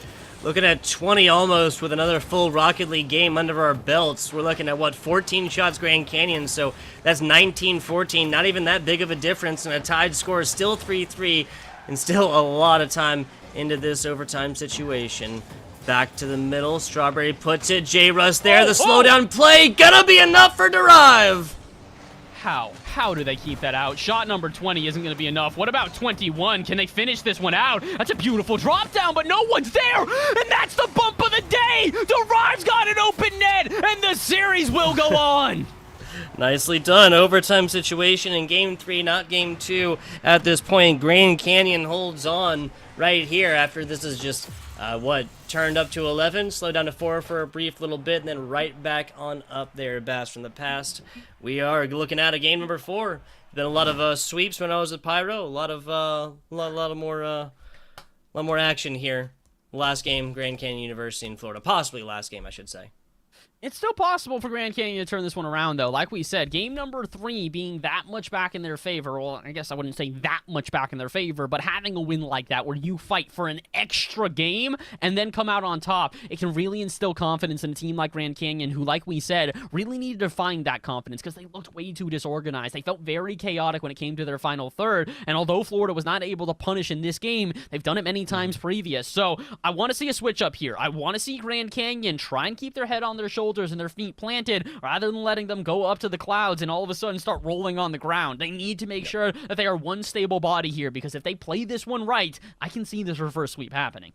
I mean, you called it perfectly. Just more methodical play here from Florida. They're trying a little bit extra fanciness when they just have to get it done. You're just washing the dishes here. No way of making it super fancy, Back on into it. Another day at the office for Grand Canyon University in Florida. Florida still on the advantage from match point. It's just a little bit closer away from there. Syndril for Grand Canyon University finds this one. Not at 2 seconds, but at 7 this time.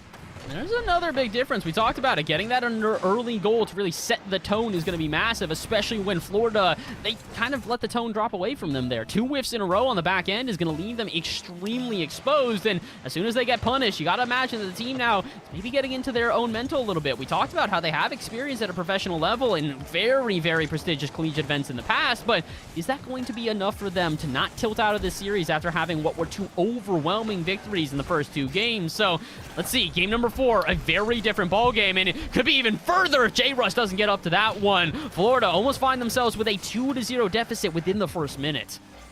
Yeah, that's the exact situation they found themselves in Game 3 that they ended up taking. Yes, that was a really, really extended situation. Afterwards, Jay Russ, perfect handling. My God.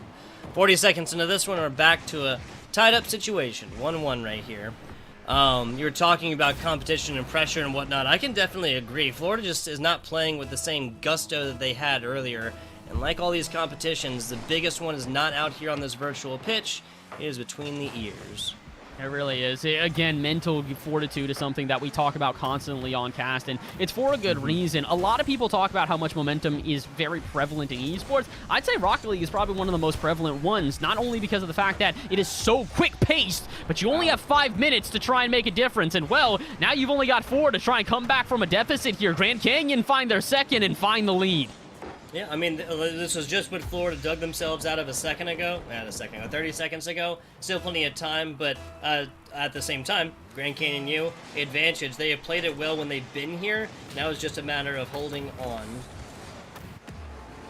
Oh, uh-oh, that's a scary miss on the backboard there to Jay Russ. Luckily, SXI will recover, but that's not good. If you're having your star-studded strikers start whipping, it's in a problem until it's not. Jay Russ shuts me up immediately with a goal on the other end. 15, 20 seconds, something like this. Jay Russ just doing Jay Russ things. That's both goals. Got himself a save in every shot that Florida possesses offensively, attempt-wise so far. 3 for Grand Canyon U. Derived with assists on both and actually leading to him having more points. So much more well-rounded 3-person team Grand Canyon University is showing us in Game 4 so far, Bass. Let's see, though. Can they now start slowing down Jay Russ if he really does decide to put the team on his back and just start stunting on offense? SXI, I'm not really sure what he's trying to do there, especially considering the fact that he's got 2 of his teammates mid. Maybe played a bit too fancy for his own good, but at least it'll lead into an offense here as Derived can only try and pop this out of the corner. SXI is up for this one. He wants to try and redirect it back down to where Jay Russ is waiting, but instead, Jay Russ will try and just pop this one high. Not the best touch, but that's a double commit out of the side of Grand Canyon. They got to be careful, but it's a double commit out of the other end. Florida, I'll be honest, the only player right now that doesn't seem to be cutting rotations is Jay Russ. Otherwise, SXI and Strawberry are all over each other. And these are circles drawn in the sand that both players, What? there you go. Now the triple up down bottom finally connects. This had to come off the back of some bumps or something, right? Yeah. Keimana comes running across the middle. Yeah, and just can't quite get there in time. Should have been able to read that coming off that left side. A lot of pressure, right? I mean, Keimana literally bumped SXI into that. He just happened to get a perfect wave dash to then half flip into it and slam that one home. And speaking of perfect flips, SXI trying to go for the musty flick in front of the net, but isn't quite able to succeed. What if Strawberry finds a different follow-up here? It's a need to, because SXI's going to give the ball away. Question mark. That's open net, and oh boy, Wow. Remember how we talked about too fancy for your own good? SXI, just boom this. What are you doing? Yeah, not really 100% sure. Going for the corner up down like that. Puts it right into the breadbasket of Syndrel. If he had numbers on the jersey, if this was a player, it would have hit it right between those 2 numbers, right? Dead smack in the middle. You tee up on these, that's going to be Syndrel swinging away for the fences every time. Getting very nervous right now for okay, another good example here. What are you doing? I'm not even gonna try and sugarcoat this. What are you doing, Strawberry? There's no reason to go for a flip reset there. There is 0 reason to just not pass that out. Not 100% sure. Just outside halftime, we were teeing ourselves up for the highest scoring affair we've seen total-wise across this broadcast. There's been 8 in the previous. We're at 7 at halftime already. That's an aggressive game, to put it simply. I didn't even realize how much the scoreline has just been kind of running it up on either side here. I mean, hey, listen, I'm not going to necessarily shy away from it, but I'm also going to be a little bit concerned because it does kind of feel like maybe Florida have gone into this one with a different strategy. Maybe it's, full guns ablaze and just see what we can do on offense and disregard our defense until we have to. To be fair, when Jay Russ is almost single-handedly carrying your team, it does kind of make sense to run with this strategy. Yeah, no, I'm with it, and just can't disagree whatsoever. Looking at Jay Russ, 4 shots up, 3 goals, and they have assisted the only other goal. That was SXI for the 4th, 8-8 scoreline right now. I'm fraught to say anybody has an advantage coming into this one. Last 2 minutes or so of gameplay. Jay Russ challenging across the middle. SXI putting this one over, actually hitting Jay Russ on the wall as he kind of came in. A little love tap, just letting him know he's there. Oh, speaking of love taps, oh boy, Central just getting bullied on the other end there. Strawberry going to completely take this one away, and J-Russ going to try and dunk the final defender. All three players dive at the ball, though, again, and this is where I'm getting nervous. It does really feel like Florida are starting to send the house and finding no results because of it, and again, another double commit. Strawberry refuses to leave the ball alone as they chase it like a puppy dog, and at this point, you got to wonder, Florida, what happened to those clean rotations that we saw in game number 1 and 2? We were so complimentary of the way that the three of you navigated around each other as a well-strutted trio, and now all of a sudden the trio is just looking disorganized. To be fair, part of it's because they are going for shots like that, but lads, I appreciate it. Maybe don't do that with series point on the line. This isn't even for the end of the tournament. You still have another series, and if you don't let yourself have that much momentum, I mean, heck, you're going to see all of a sudden Ball State, or excuse me, their opponents in Ottawa are going to come into the grand final thinking, this is what we got to face? That's nothing! Yeah, the mental there, and you continue on with these, there'll be all confidence the other way. Jay Russ coming again way too fast at this. Way too much mustard. Way too much mustard. I think about 15% off of that one, and that would have been the swing home true for Florida. Not going to happen. Strawberry, again, way too much. Way too high, way too fast, and hits top bar and goes out. You gotta feel for the team at this point here, because I do feel like they're starting to try and take this offense a little bit more seriously. These boomers on target are making me think that they're recognizing how much they're letting the momentum in this series slip away from them. And I hate to continue to being the bearer of bad news, but it really does feel like it's because of the misrotations being shown on the side of Florida here. J-Russ will clear this one out and maybe alleviate the pressure, but can they find a shot to finish out this game? Strawberry, redeem yourself, put it center and end this one outright, but not gonna happen. Sendril will take it out to the side, and it's a spike to the ground. We go to yet another overtime. Another OT. That's 2 in a row now. Saw 5 minutes plus OT action in game 3. Now we're adding to that total here, game number 4. Series point, match point, Canyon University, Florida. Not necessarily playing like it. Ooh, but they're not necessarily playing bad at all as well. We do have to remember, this was a comeback out of Florida here. Grand Canyon were technically in the lead, but they found a response, and that's not the response you want to see. All three players out of Florida in one corner, toppling over each other like some Jenga blocks, but I'm getting concerned here, Tug. Again, it feels like Florida have these moments of greatness where they shoot so well with such efficiency on offense, and then when the defense starts to break down, it is just absolute calamity on the other side. Too far outside, wouldn't have mattered. Sindril stopped this one, puts it back on over to the middle. K-Mana starts up with a nice redirect, but can't quite get to the corner. J-Russ on out to it. Derive meets him there and takes it just over the top. Strawberry continuing this on the side. Double up by members, but that's enough to take possession. J-Russ beating feet to get to the corner. Strawberry on the demo, and that's going to set up J-Russ to come in at this one, especially after Derive just whips past it. K-Mana back on the respawn. Bounce plays down bottom. Tries for the redirect on here, kind of send that one the back the same way. Central can't quite get it. Well, but can they get anything on the other end? J-Russ puts this to the backboard. Where's the follow-up? CECC dives at it and doesn't make a touch, and we're going to see a repeat, aren't we? No, Strawberry will get back in time. That ball had a little bit more mustard on it, Tug, and we see the exact same way that the previous overtime ended. Florida, at this point, they have to recognize they need to stop being so just, I don't know what it is, gung-ho when it comes to this offense. They are leaving themselves so exposed on the other end. Yeah, part of it is playing together as well. Again, J-Russ all the way back right here, that's been their star-studded offensive player, sets it up, is CECC and Strawberry across the middle. CECC does their part with the pass in. Strawberry tries to get this one in, and then last player just not to be found. Gonna have to have 3 players, a full-headed offense on this. Yes, they want to drop it, but they can at least play around with another game. Is that on point? No, it is not. Thank God it is not, to be honest. I did not want to see that be how this one ends here.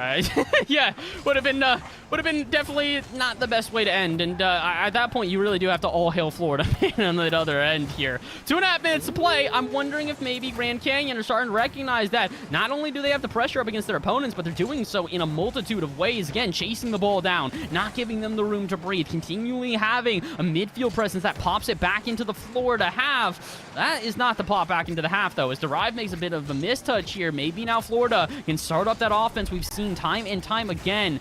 Big issue for them has been the lack of shooting from everybody aside from J-Russ. Talked about it out in game 1. J-Russ had 7 shots, while each of his teammates, I think, had 3. It's even more of a significant margin here in game number 4. J-Russ has 8 shots. Meanwhile, his teammates have 4 combined.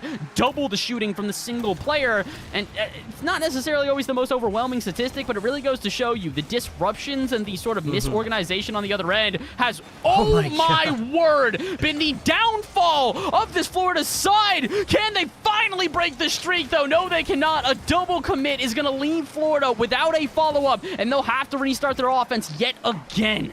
Okay, Mana, nice stop here. That was J-Russ who sent this on a true trajectory. Essex side on the back.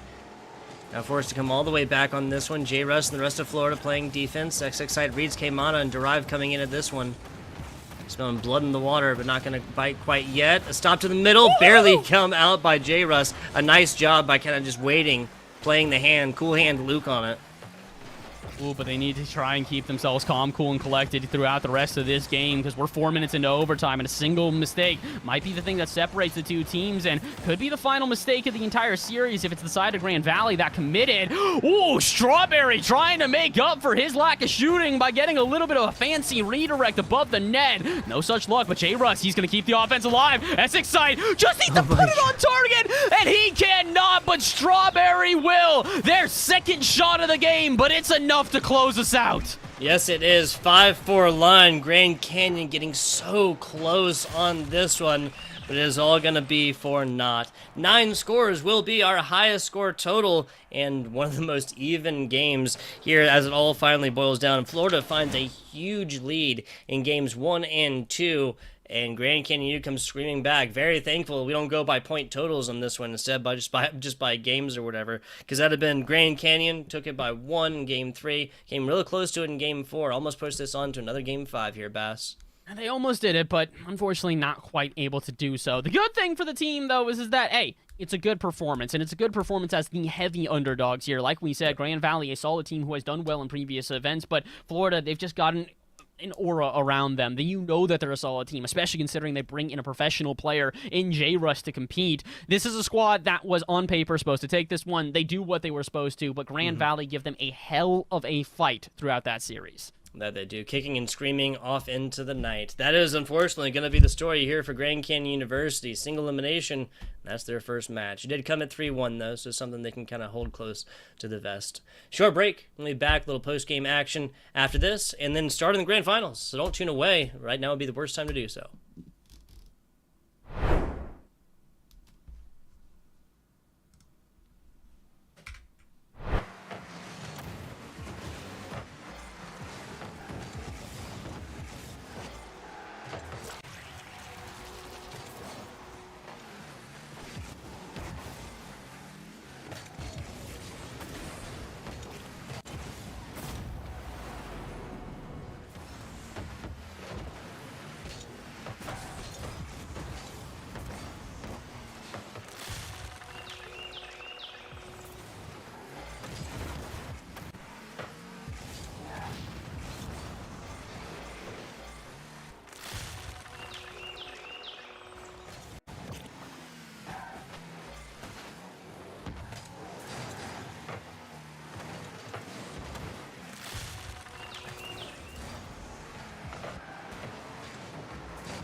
And we are back. We are here, and we are live, people. Little post-game interview action coming at you. FBI Tugboat, Bass from the Past. There you go, pointed right. And we got my man J. Russ on in to give us a little bit of his time after the game. J. Russ, you with us? I'm here. There you go. Delving into the mind of the player starts now. Bass, take it away, please, sir. Absolutely. Well, J. Russ, I feel like you know what I'm going to ask you first here out of everything. Game 1 and 2, absolute domination. You guys nearly obliterated your opponents. It was 6-2 and then 5-1. All of a sudden, Game 3 goes to a 5-minute overtime.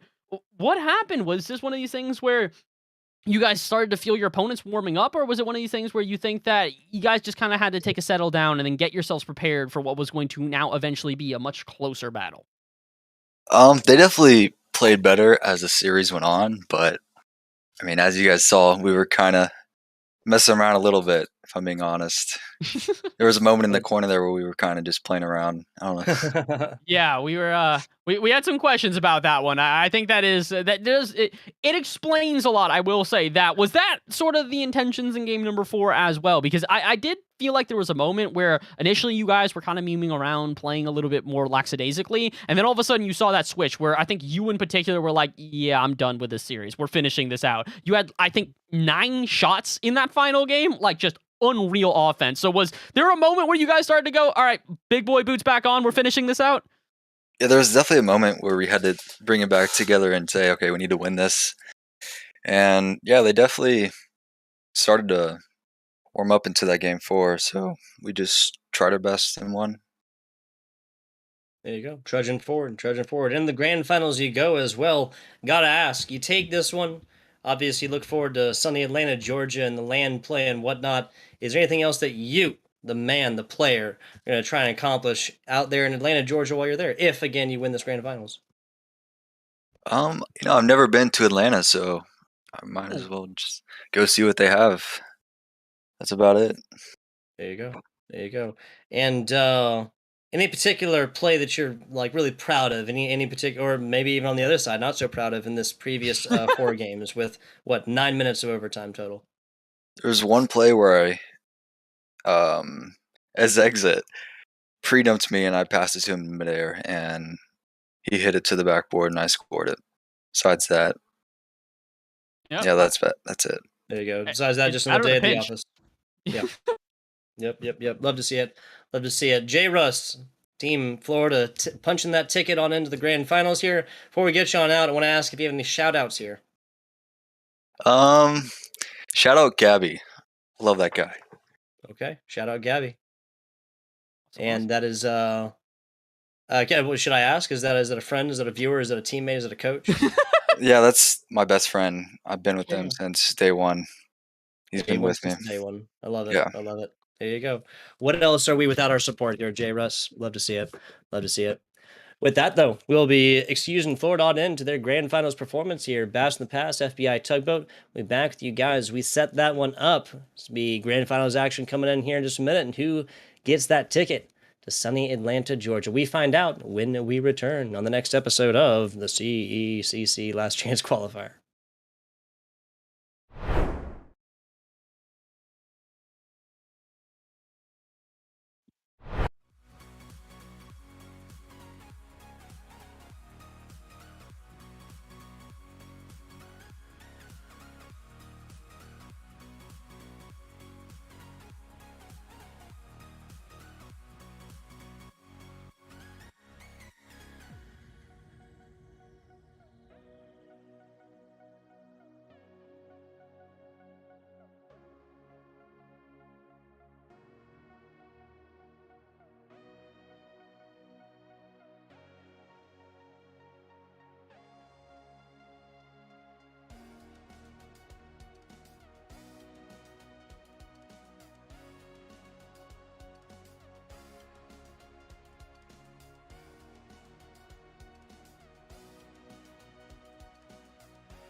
taking you guys to it. The CECC LCQ, and by last chance, I mean last chance, people. That qualifier ends now. The last bit starts now. The whole thing ends now. Just to be super technical with it, Bass. Yeah, it is quite literally, though, the very last chance. Not only because of the fact that it's the last chance qualifier, but because this is the last series we see. There is no bracket reset. There is no game advantage. There is none of that. It's been a single elimination bracket to get here, meaning you've got one best of 5 to punch your ticket to Atlanta. And honestly, I could see either one of these teams taking it. The only difference I really see is that Florida, a little bit more of a fight to get here. Meanwhile, Ottawa, to say that they swept their opponents off their feet is an understatement. They came through with a semi-truck smattering them as they flew into the air. Yeah, an unfortunate situation for Ball State coming into that one, 0-6 in game number 1, and it only gotten marginally better from there. Now, Florida coming off of a 3-1 situation, and the last 2 games went down a total of 9 minutes of overtime, 9+ minutes of overtime between the two of them.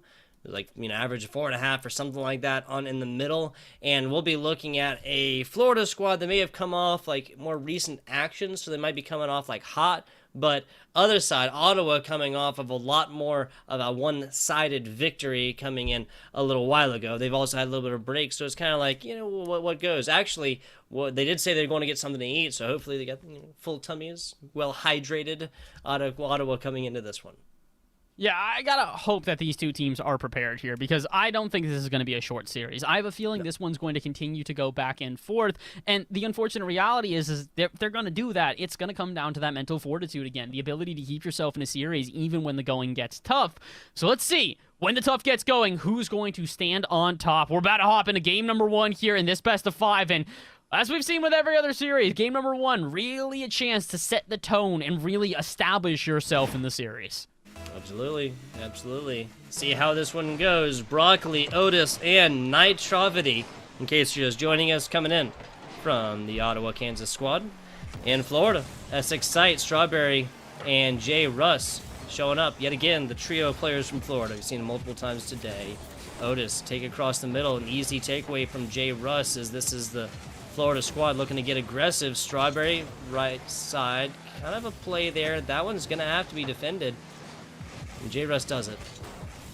Well, it's a good touch from J. Russ as well to finally start and pop this one into the other half. And we've seen this before. I do feel like this is going to be the big separating factor here is that Florida, they've obviously got their star-studded striker up front there in J. Russ. Strawberry and Essex Sight, not to try and take anything away from them, are very solid players, but it does feel like there is obviously the top head here of this Serpent. And question is whether or not we're going to see the same sort of gameplay out of Ottawa, because in my opinion, Ottawa felt pretty even. This felt like a team that all around was a very good squad, and that's what's going to make this a little bit more difficult. You really have to be able to shut down every individual player, not just one of them. So, and they do exactly that. Ottawa on the prowl here as Broccoli gets actually bumped into the ball. It's going to work out to keep the pressure alive, and as Nitrivity is going to be taken away, though, it's not necessarily going to keep itself on the half. J. Russ, he's going to take himself to the other half. No, Strawberry will actually interrupt the play, dive with J. Russ, and it's not the worst idea, but when Strawberry dives on the follow-up as well, it's an open net if not for J. Russ, and oh boy, I'm a bit concerned right now, Tug. We saw this in the last game. The double commits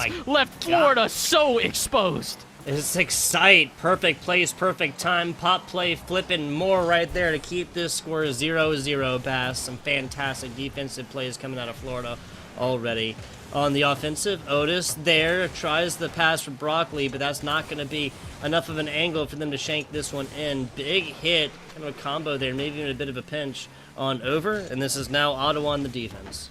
This is a very different game than the last series that we saw already, though, Tug. We're 2 minutes into this one. Not a single team has scored in comparison to the onslaught of shots that we were seeing in the last couple of games. This one only has a total of 7 between the two teams. So, yeah, a lot calmer of a play here, and I will think that it's probably because the two teams are going to have to try and earn these goals a little bit more. Before, you'd see defensive errors on the back end, or you'd see a boomer shot that catches someone off guard. Not here, not now. These two teams are far too prepared for this grand final, so something's going to have to give. What's going to be that separating factor that opens up the scoreline? Perhaps is the incentive yet again. Team winning here in this 3 games will be punching that ticket on into Atlanta, a competition for a lot of US dollars. We'll just put it like that. 2 minutes, 12 seconds left into this one. No scores on board quite yet. Essex side playing across the back is Nitro now trying to bring this one out. Broccoli down, Nitro there, Otis there. First strike goes the way of Ottawa. Honestly, this is how it should have gone as well. We talked about this last time. The team plays, getting all 3 players involved. You moving around that many times at a certain point, you're going to go cross-eyed trying to keep up with the play. And unfortunately for Florida, they did indeed cross their beams a little bit too much, flopping all over each other and leaving themselves exposed for a final shot to hit the back of the net. But is it going to be the final one? 2 minutes to go here. Plenty of time for Florida to find a response. And as they finally march into offense, maybe they can do it right here and now. Not if the double demo clears the way. Nitro, free airspace as he goes to the other end. Yeah, just like that, answering quickly. Broccoli coming right back, getting one. Strawberry out. Otis tries a quick defensive stop. J. Russ now on the take. Essex side up to it. Member met him there, and now not really in position right here. Might be an opportunity. Back down bottom, and Broccoli gets tripped up over his opponent. Fantastic interrupt play there from this Florida member. Back down. Broccoli barely getting there. And that's going to be the big difference maker here. Again, like we said, all 3 players on this Ottawa side are so incredibly proficient. Last time, Florida, when it came to those final on-the-line saves, they were far and few between. The scramble defense left themselves so exposed. But Ottawa, I will say at the same time, they've lurked around this midfield rather heavily. They have also taken their shots pretty precisely, if you will, making sure not to waste a single one of them. But I will still say that Florida have had the majority of offensive pressure. They just need something to show for it. A pass off the backboard like that is definitely not going to display anything. And as Otis goes the other way, maybe they can find now a response for themselves. With 2 players in the corner, though, I don't think they're going to be able to keep this offense alive, and they will not. Broccoli will instead have to try and restart out from midfield as we approach 40 seconds left and one last hope if Florida want to try and even take us to overtime. Yeah, this is spelling out to be about as close as UCF in Florida was. Now Broccoli on a run back up to it. Doesn't matter. Still advantage, though. A lot of pressure against Florida right now. Bounce plays. Right side, Essex Sights looking to take this one up. Nitro there, still burning timeout. Broccoli to the middle, and that's probably the dagger to the heart for game number 1, Bass. I'd have to think so, especially considering that it's such a nice play to do so. Once again, the passing play is catching everybody off guard. The initial dive out of the final defender, and then Strawberry, rather than retreating immediately back into net, tries to figure out where that ball is even going. And before they even realize, it's in their net. 10 seconds to go here. Maybe Florida can get a goal for the road, but they cannot get the win. The results are set in stone in Ottawa. They're proving all the way to Florida that they are a team to not mess with. 3-0 with 3 seconds to go. Ottawa, Kansas squad showing up, screaming the mid-best, or Midwest, or mid-best. Not West Coast, or not East Coast, East Coast. Man, I messed that one up. 3 seconds left in this. Florida gonna be, like you said, looking to strike back, maybe put something on the board and not put up a goose egg situation. But in the day, doesn't look like that one's gonna happen. Ground ball out. Ottawa strikes thrice in game number 1 to take the lead here, and a goose egg put up by Florida. All right, well, I'm going to make my analogy again because of the fact that I realize I said it wrong, and I've actually done this so many times that Jolly continues to make fun of me for this. It's a hydra, not a serpent. It's a 3-headed hydra on the side of Ottawa here. They find themselves with a very solid team where you chop off one head, you take out one of the offensive players, all of a sudden you got another player here. To really put this into example, Otis and Broccoli had 10 shots between them. That is insanity, right? It's almost more insane that Nitro finds 2 of them, gets 3 assists. He doesn't need to try and put shots on. All he does is have to tee up his teammates. So, Tug, we're showing the 3-headed serpent versus the star-studded striker. Again, J. Russ, by far the lead in that offense there. So, Florida, they got to go back to the drawing board and find something just a little bit more lethal. This is the closest that I'll ever call Florida in relation to Hercules, but I do believe it was Hercules if it fought against the 3-headed Hydra, wherein the heads would grow back when you cut them off. Because I have to agree. I'll even kind of continue on the allegory, right? Because while this, a well-armored warrior or whatever is cutting off the heads, they're paying attention right there, right? And these other 2 heads are simply getting it done. That's Ottawa all day long, consistently putting up. When there is a demo against one of these players specifically, they're always there to kind of capitalize afterwards, knowing that at least one player on the other side is going to be committed to that, can't see through the explosions and whatnot, at least for a couple of seconds. So far, that difference really has spelled this one out. Last game pretty much ended 2-0 as well. like last few seconds, took advantage of it after poured it all into offense.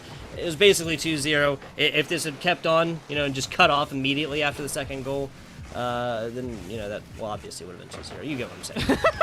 Yeah, I see what you're saying. Basically, the last game was not overwhelmingly in favor of the 3-0 scoreline, not doing it justice, but the shutout, still a pretty clear representation that there needs to be a switch up here out of Florida. Oof. They need to try and find themselves some offense because on the other end, Ottawa are putting on the pressure. That's a beautiful drop-down pass. At least Strawberry can get in the way, though. They can't get it off the half too far. Broccoli immediately going to beat one player, beats out two. It's actually a 3v1 as J-Russ is the last defender back. Otis going to try and read this one center, but that's pretty clever, recognizing that he shouldn't dive at that one because they'll keep possession and go back at it again. The shot may be off target, but I like the strategy that Ottawa is employing.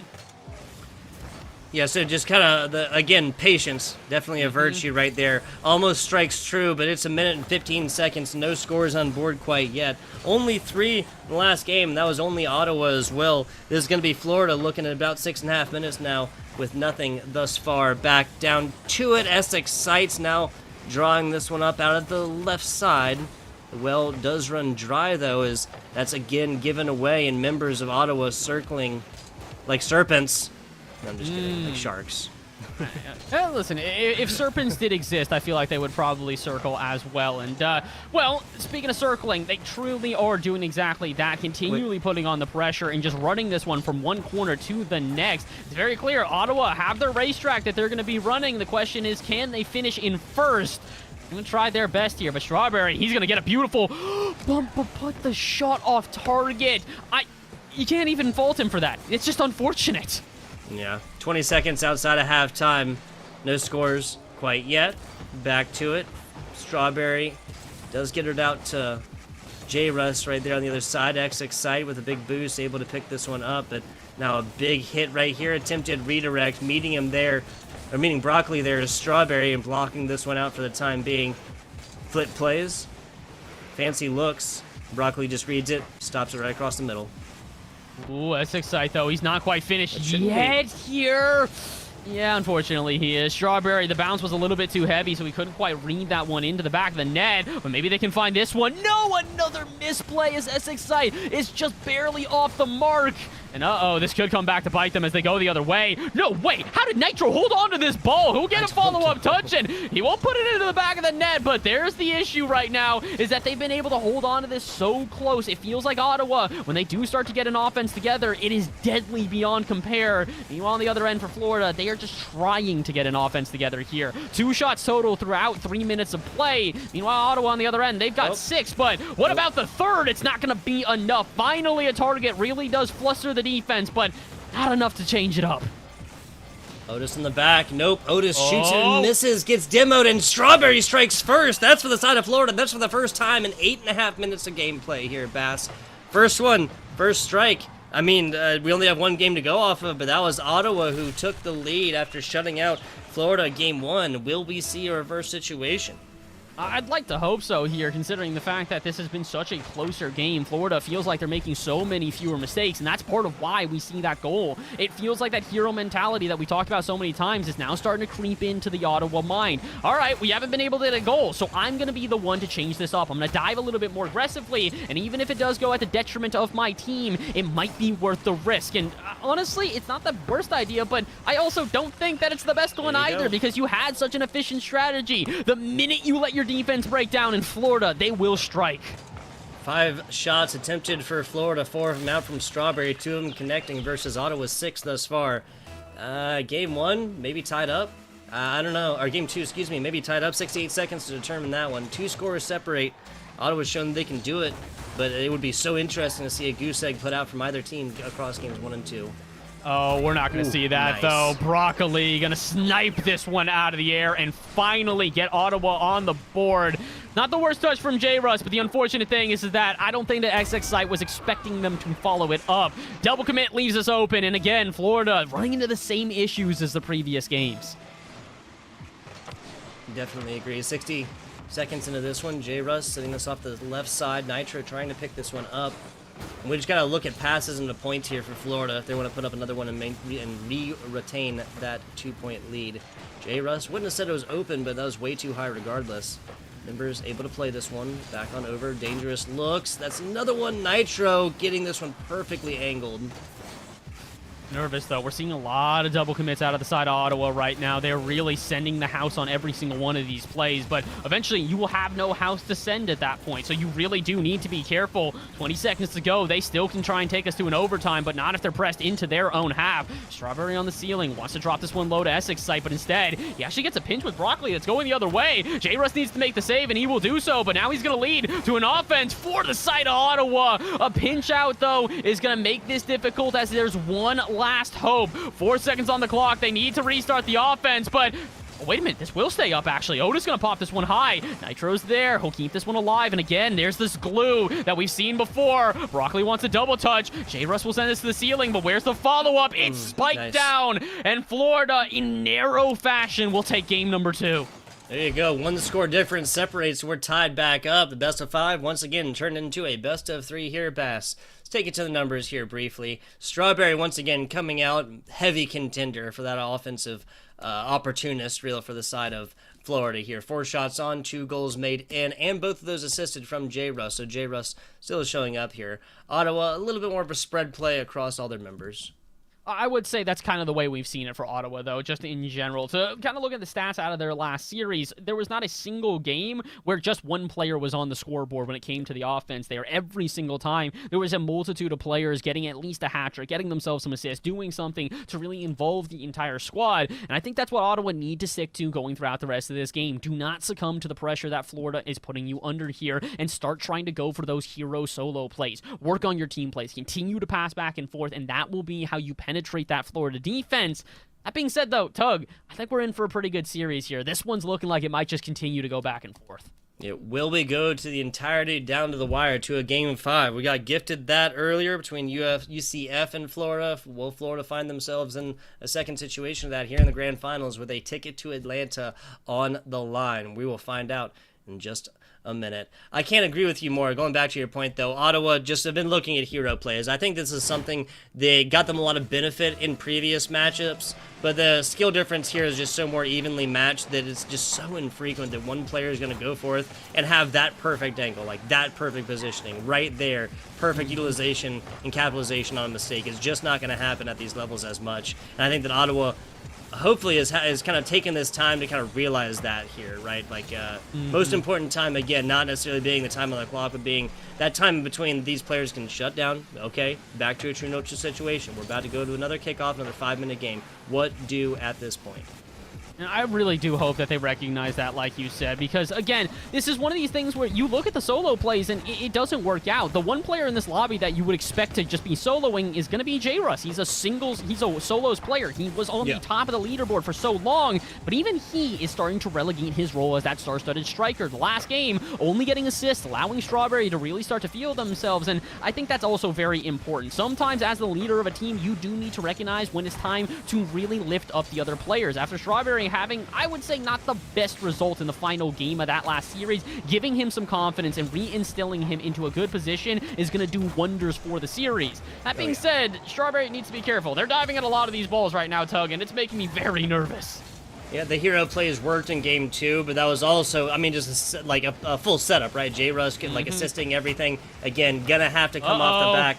Wow, okay, just like that. We spent 90 seconds talking about how teams have to work together, and Otis just reads one early after this one is given up by, Broccoli kind of putting this one down after Strawberry gets a really, really weak hit.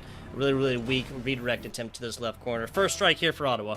It's a bit unfortunate. Again, this is the big issue, though, as we've seen this before. It's usually a single double commit, one misrotation out of Florida that comes back to bite them. And I say misrotation because that is the big separating factor for this team. They don't whiff that often. They don't make, like, a glaring error mechanically. It's the rotations. They leave themselves exposed. And a team like Ottawa, you can't afford to leave yourself exposed. They are going to punish you, and they might just do it again here because they've got their opponents on the ropes. Florida just trying to hold on and not have the knockout blow that sends them careening to the floor. I think that they will finally get back up and get a couple of jabs of their own. 3 minutes to go here. Can they find themselves an uppercut, though, to respond to the previous one thrown by Ottawa? I think so, because it's another open net, and J-Russ, he will take advantage. Another perfect open net, roll down bottom. This one from, call it 2/3 pitch or so. J-Russ reads it perfectly, and the 1v1 expert once again, showing out solo dolo. 3 minutes left in this one. We're back to a true neutral situation, not just within game, but across the series as well. Ottawa striking first 3-0 in game number 1. Florida answering back an almost overtime situation at a 2-1 scoreline. Ooh, but can we see a response here now to Florida as they try and break out of their own half? Another double commit is a bit uncharacteristic of the team in blue, but it's becoming a bit more commonplace as the pressure from Florida is seemingly getting to this Ottawa squad. It's not the greatest touch either, as Broccoli, all they can really do is bang this one into the half. Luckily enough, Otis will read the touch out of Essex side and put this one back into the offense play again. That's another double commit, though, and Broccoli will not be able to punish. Essex side gets there, and oh no, this is going from bad to worse. The scramble started for Florida, and oh boy, the egg did not just break, it shattered all over the floor. Yeah, you see this, you see the excitement, the nervousness, the panic in the eyes of Florida right here, and Otis literally just slows it down a little bit. Even Broccoli kind of realizes what's going on, just straight up gets out, goes over, picks up big boost on the rare chance that Otis misses one of the most open net and quick rotations we've seen so far in this game. Back onto it, I think Ottawa may have found what they really needed from there, and that's more of a reactive play. They've been playing proactively, like they've been so much like playing these balls and taking demos as well. Like, I feel like demos can so frequently, this higher skill tier, don't really result in advantage when so much is dedicated into them. You can get so much, you can still purchase the same effect with a tiny little like bump or whatever else like this. And there's been multiple situations where this ball has gotten trajectory-wise onto the goal of the other side, and they just opt to try and continue to play ball instead of just taking a defender out. I think that the best way that I've been able to articulate that whenever it comes into it is that demos don't mean anything unless you do something with them. If you just demo a player for the sake of demoing them, what advantage does that give you? None whatsoever. It really doesn't help your team out at all. So that's the big thing here is that if you are going to get physical, if you are going to start to really get in the face of your opponent, be advantageous about it. Make sure that you absolutely capitalize, because it's one thing to demo a player. It's another thing to demo a player and then tilt them out of the series. And oh boy, speaking of tilt, we're starting to see it on the other end. Florida diving at these balls too aggressively, and it is coming back to bite them. Okay, Otis, you go ahead now. The offensive onslaught that is Otis. Love to see it. 525, got more than both, points-wise, 525 than both of his teammates. 3 goals, 2 of them assisted, a save, and 4 shots in here. That's going to be 11 total here for Ottawa. Florida looking at a week 3. You know, the craziest part about that entire stat as well, Tug, is, okay, my God. My stat's out the window, so I'm a bit angry at you, J. Russ. Before this, I was going to say, Otis by himself has as many goals as the entirety of the lobby combined for both teams. Florida now go 1 up here as J. Russ finds the second. Yeah, so Florida, looking at score totals as well, 7 across so far, only 4 for the side of Florida, but still tied up into the series. Still 60 seconds for Florida to bring this one back as well. Otis across the middle, that's going to be Essex sight, flying up to it just to get a wave at it. Demo, left side, J. Russ will be back in just a little bit, is now back to the left side, gets the advantageous as Otis pays for his aggression with a demo. 45 seconds. Every time this ball gets popped up, again, 5 seconds burned off of this, and Ottawa will be at advantage there because they're the lead.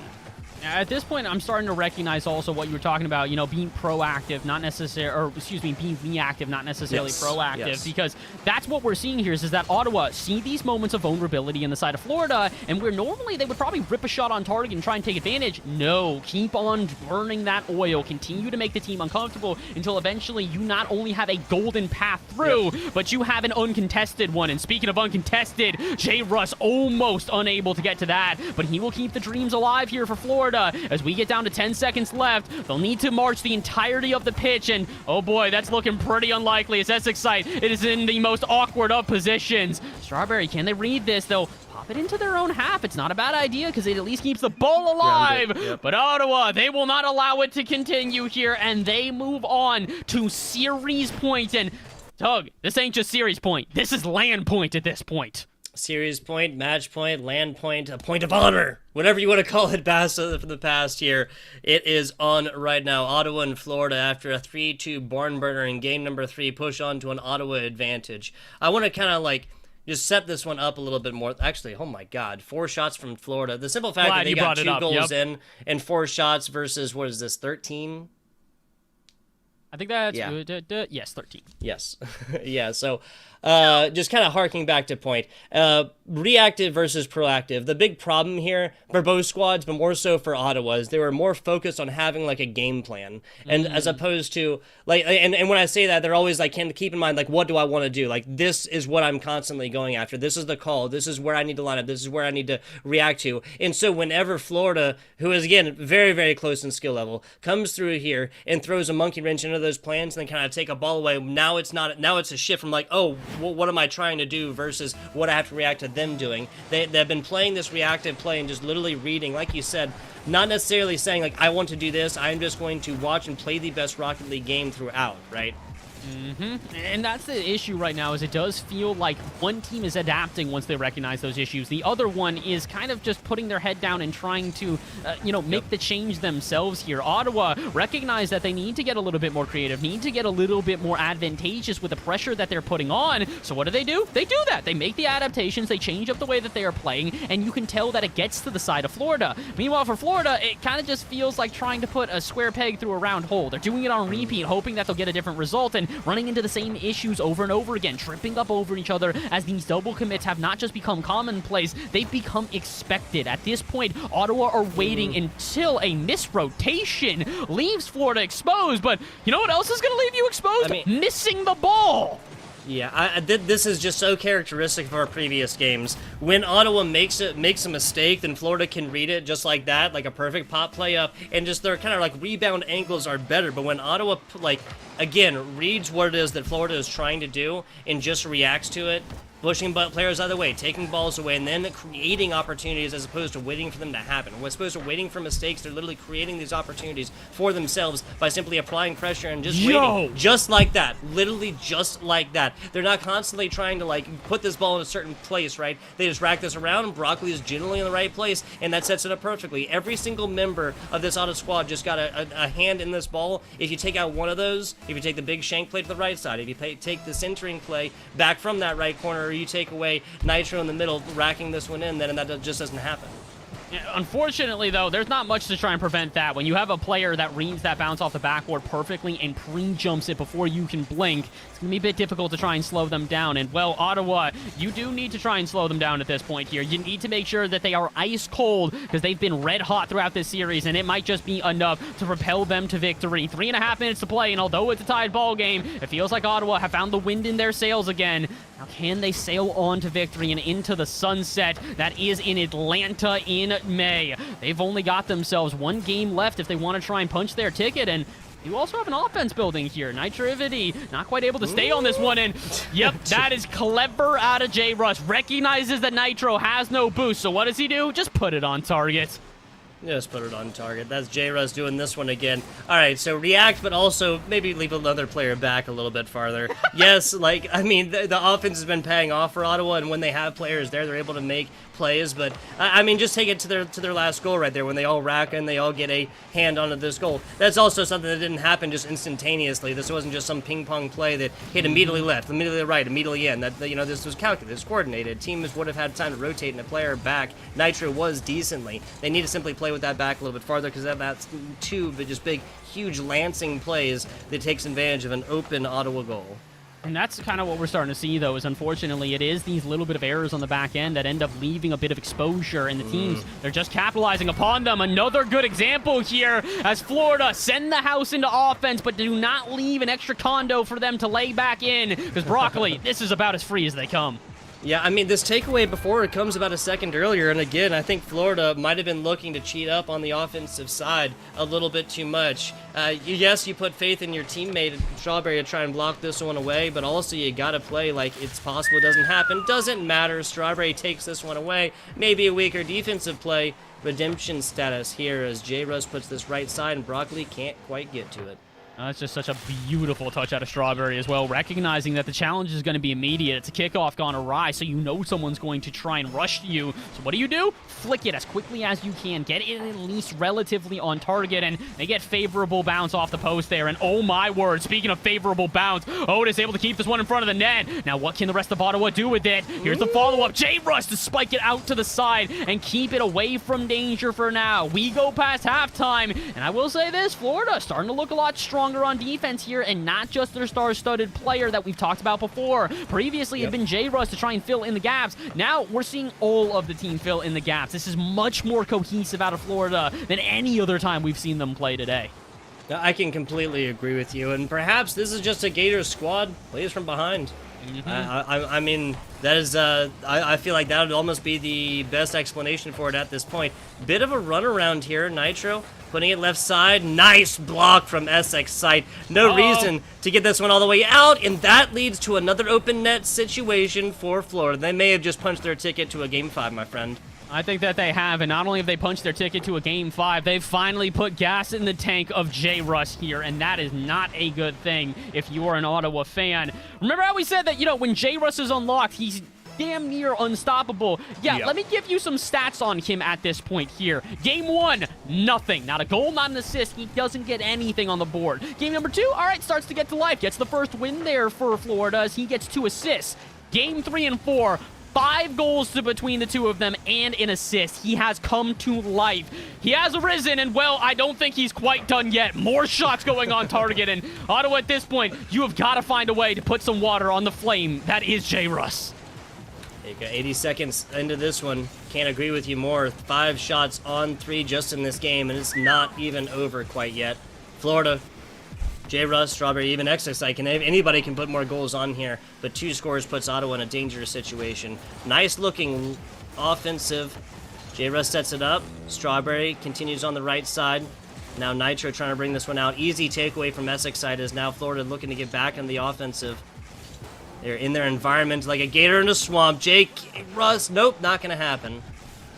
I also am starting to recognize something else. We talk about how J-Russ has come to life. Guess who fell asleep? Otis here with not even, well, actually, no, a single shot this game. But to give you guys reference again to why that's so important, why that is such a big difference here, Otis through the first 3 games also had 5 goals and an assist as well. Pretty much identical scoreline to what J-Russ has had in the last 2 games. So when he falls asleep, someone wakes up, and apparently that is J-Russ. So can we find 2 Bears both out of hibernation at the same time? I gotta hope so, because at this point, it's time to wake up. Otis, you're going to game number 5, and it's time to put the team on your back and get this one done. Yeah, Otis has straight up showed us that they can do this. Have to take one literally right now. Win the kickoff, not going to happen. 2 seconds, 1 second, 4-2 is our scoreline for our game number 4, and Florida has taken it. That is essentially another goal at the end, but that was just kind of garbage time. Doesn't quite count. Game number 5, we'd have it go no other way here for the grand final situation. It all comes down to this. Everything you have heard today, every shout, every call, every caster, Pyro J, earlier, FBI Tugboat and Bass from the past, now comes out of this. One last 5-minute quarter, possibly more than that, but you got to get there first, my friends. Florida and Ottawa will continue their battle here for the CECC ticket land to Atlanta, Georgia. My word. And you got to imagine that the nerves are at an all-time high here because of the fact that they are playing quite literally for a trip to Atlanta. So, you know what, Tug? Let's take a second. Everybody breathe, you know? Stand up out of your chair, take some time, and stretch yourself out. You know, just kind of lean either way. Give yourself a second to kind of just stretch on out and get ready, because if you don't, you're going to be a pretty stiff going into this final game. Because I can tell you one thing is for certain, it's going to get sweaty, it's going to get intense, and there will be no room to breathe. Tug, it's a single game to determine it all. Absolutely. Again, we'd have our Game 5s no other way here between Ottawa and Florida. Last time Florida was in this position, they did take it. That was over their intrastate rival, the UCF squad, the Knights over there for the University of Central Florida. Now, Ottawa have not found themselves in this situation yet. They have found easy breezy living through their 0-3 so far and find a lot more contingent here in the grand finals.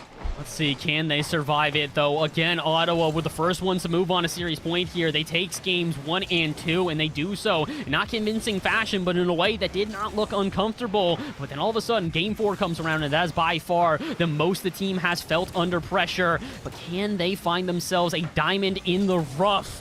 Gotta hope so, because they do have a good offense building here, and it would be wonderful if they find themselves a solid starting strike, but you've got an issue if J-Russ is breaking out on the other end. Here comes Florida, and that shot denied by Nitro, and it goes the other way.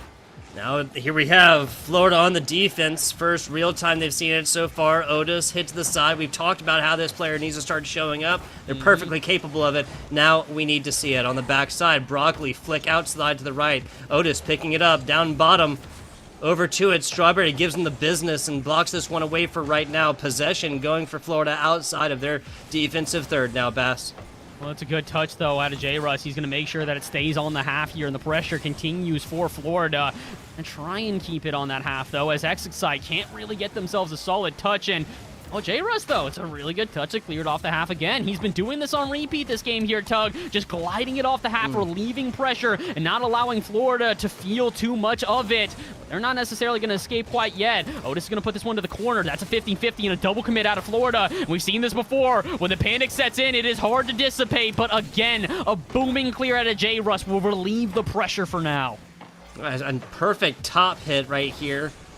It's flat angle on that one, sent it flying back down the middle. This is where this ball has lived for the past 10 seconds or so. Now we have offensive pressure, seriously.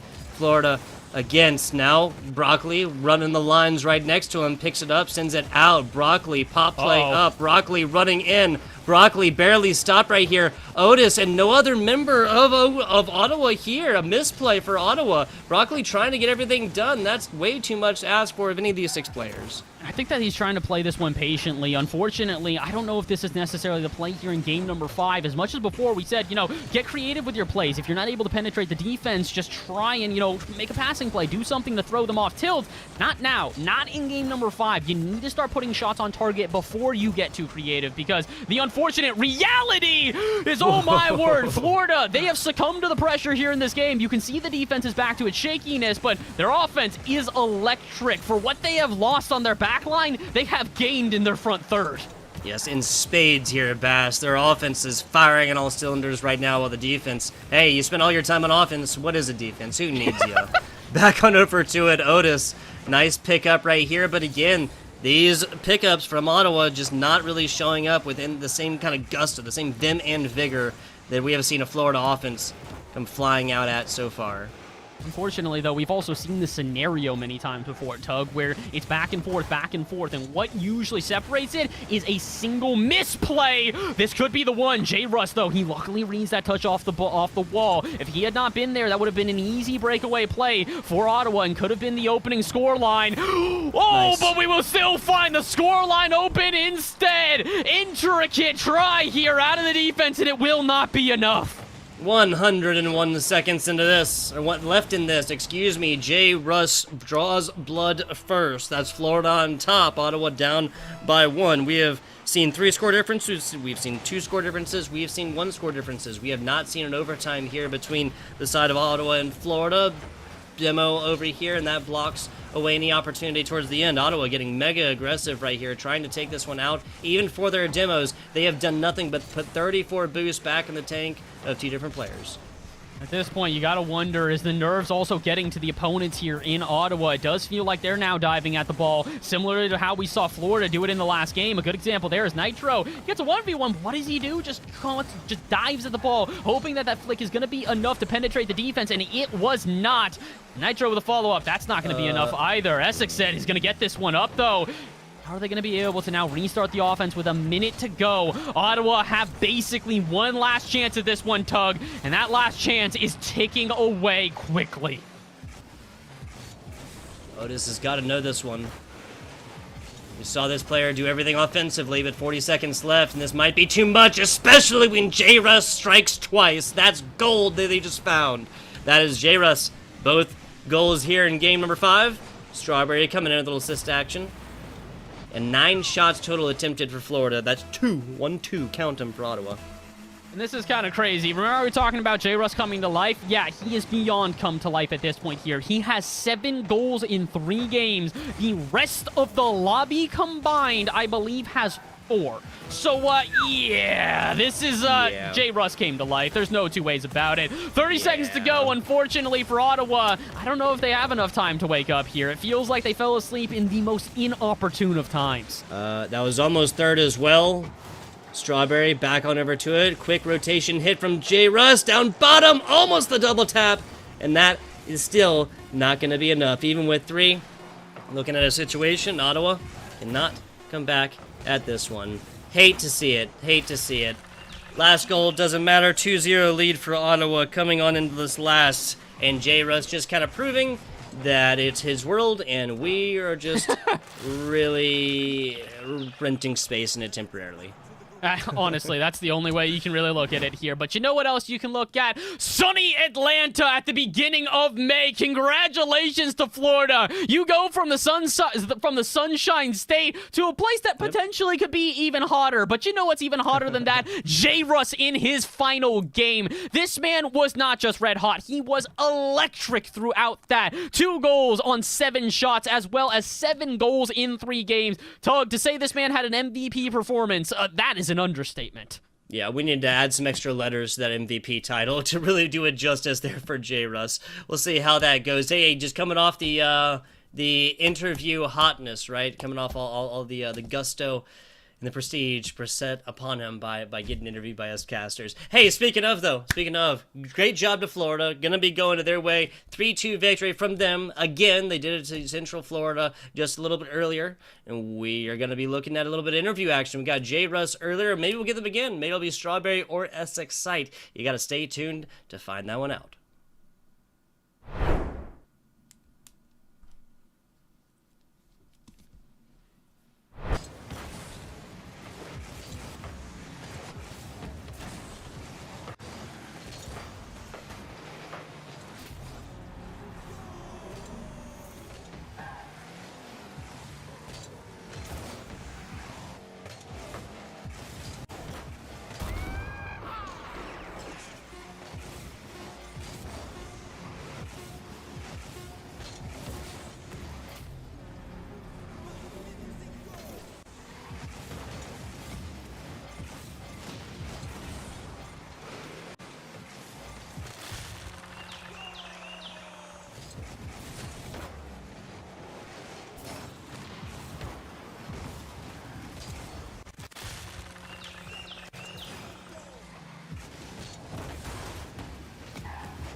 And we are back, and we are live. FBI Tugboat here with my man Bass from the past.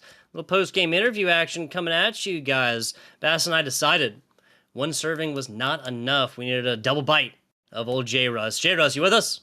I'm here. Thank you for having me. There you go. Hey, not a problem, man. Thank you. Thank you for electrifying gameplay, and congratulations, sir. Punching the old ticket into Atlanta, Georgia. You better have an answer for me this time. Now that's a guarantee, but I'll let Bass start you off.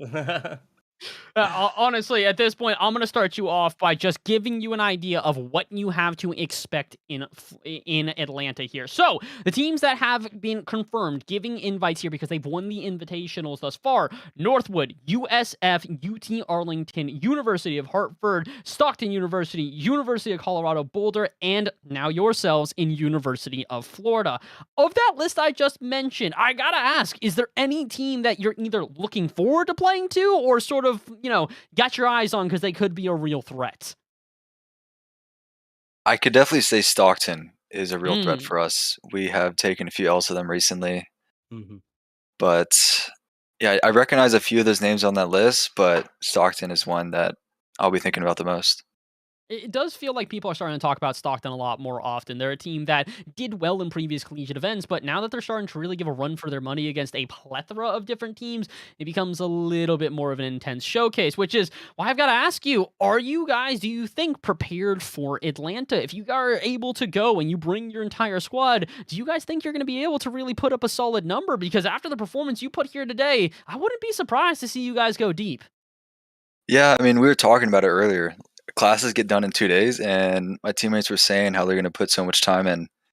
And they said they're going to be Greek gods. That's what they said. There you go. Before Atlanta. Get the reps in. I love it. That's dedication, too. 2 days before classes end, right? So assuming you got 2 days full of finals? Yeah. Rocket League instead. Priorities correct in this world, young man. I love it. There you go, Jay Russ. All right.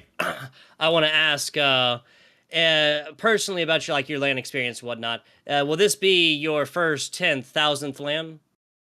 I actually went to a pretty local LAN in Central Florida. So this will be my second LAN. Second LAN. How'd first LAN go? Oh, we got last. Oh, well. There you go. Hey, you can compete and whatnot, right? It was a good learning experience. Redemption run. This will be the redemption. Exactly. Yeah. That's what I was trying to get out here. Everything on the line right here. I want to ask, what's the biggest difference you personally between playing online and playing on LAN? It's really completely different. Like, for one, the crowd makes the atmosphere different, and two, it's just like different setups that I'm not used to. And so I find myself having to adjust like my game to fit like their setups. I don't know. It was very weird hardware. Last time I went to LAN. Yeah. Okay. Top of the line hardware will guaranteed to be at over there at the CECC. But generally, I think you and I can both agree. Biggest difference on LAN is the crowd. I love it. I absolutely love it. That's part of the reason why I do it. But saying that might be a little something that creates a little pressure for you. Yeah, for sure. The crowd last time was something I've never experienced before. Gotcha. Well, they'll be screaming the name J Russ over there in Atlanta, Georgia. Now we come all the way back full circle. Now that you're guaranteed a slot, you've had about an hour to think about it. Anything that you're gonna do in Atlanta, Georgia, outside of collegiate, esports, LAN, studies, whatever else. No, not really. All right, fair enough. I tried. It's a beautiful city. There's plenty to do, J Russ. I'm sure you figure it out. Okay. Okay. There you go. Last time, how's homeboy Manny or Maddie? Gabby. There you go. Still watching? Yeah, he's doing great. There you go. Any other shout outs here, J Russ? Shout out Tyler. Hey, Tyler, he's another one of my friends. I like Tyler. There you go. I got a couple Tyler friends as well. J Russ, congratulations, sir. See you down in Atlanta, all right? All right, see you. Yep. Bash in the past. I think that with that, unfortunately, I've reached my least favorite part. Any broadcast, of course, and that is the end, or at least getting towards it. Yeah. This is going to be a big shout out from me for our producer, Colton, producing away, making our jobs as casters just so much easier, and I do appreciate that. Doing everything production-wise over there as well. I think we had a little KTAD support in the back as well, so we'll shout out there as well. Bass, you got anything else?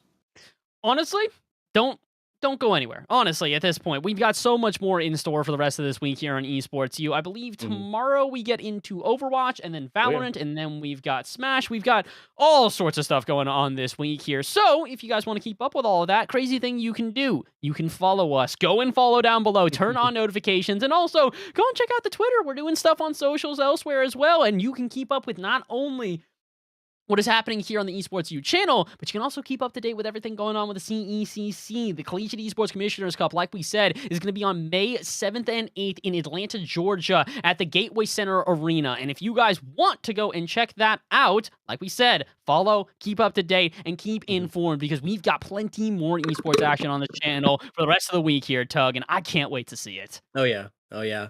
And there's spectator passes as well. The last thing we needed to mention. Over there, the CECC spectator passes now on sale, so you can go and witness that high-class esports action. Also, follow your casters. Who said that? Who said that? Feel free to. Esports U, fantastic stuff. Colton as well. If you enjoyed what you heard, though, guys, seriously, our hats are down the bottom right there. That's going to be it, though. Appreciate you guys watching. Stay tuned to CECC, and we'll catch you on the flip side.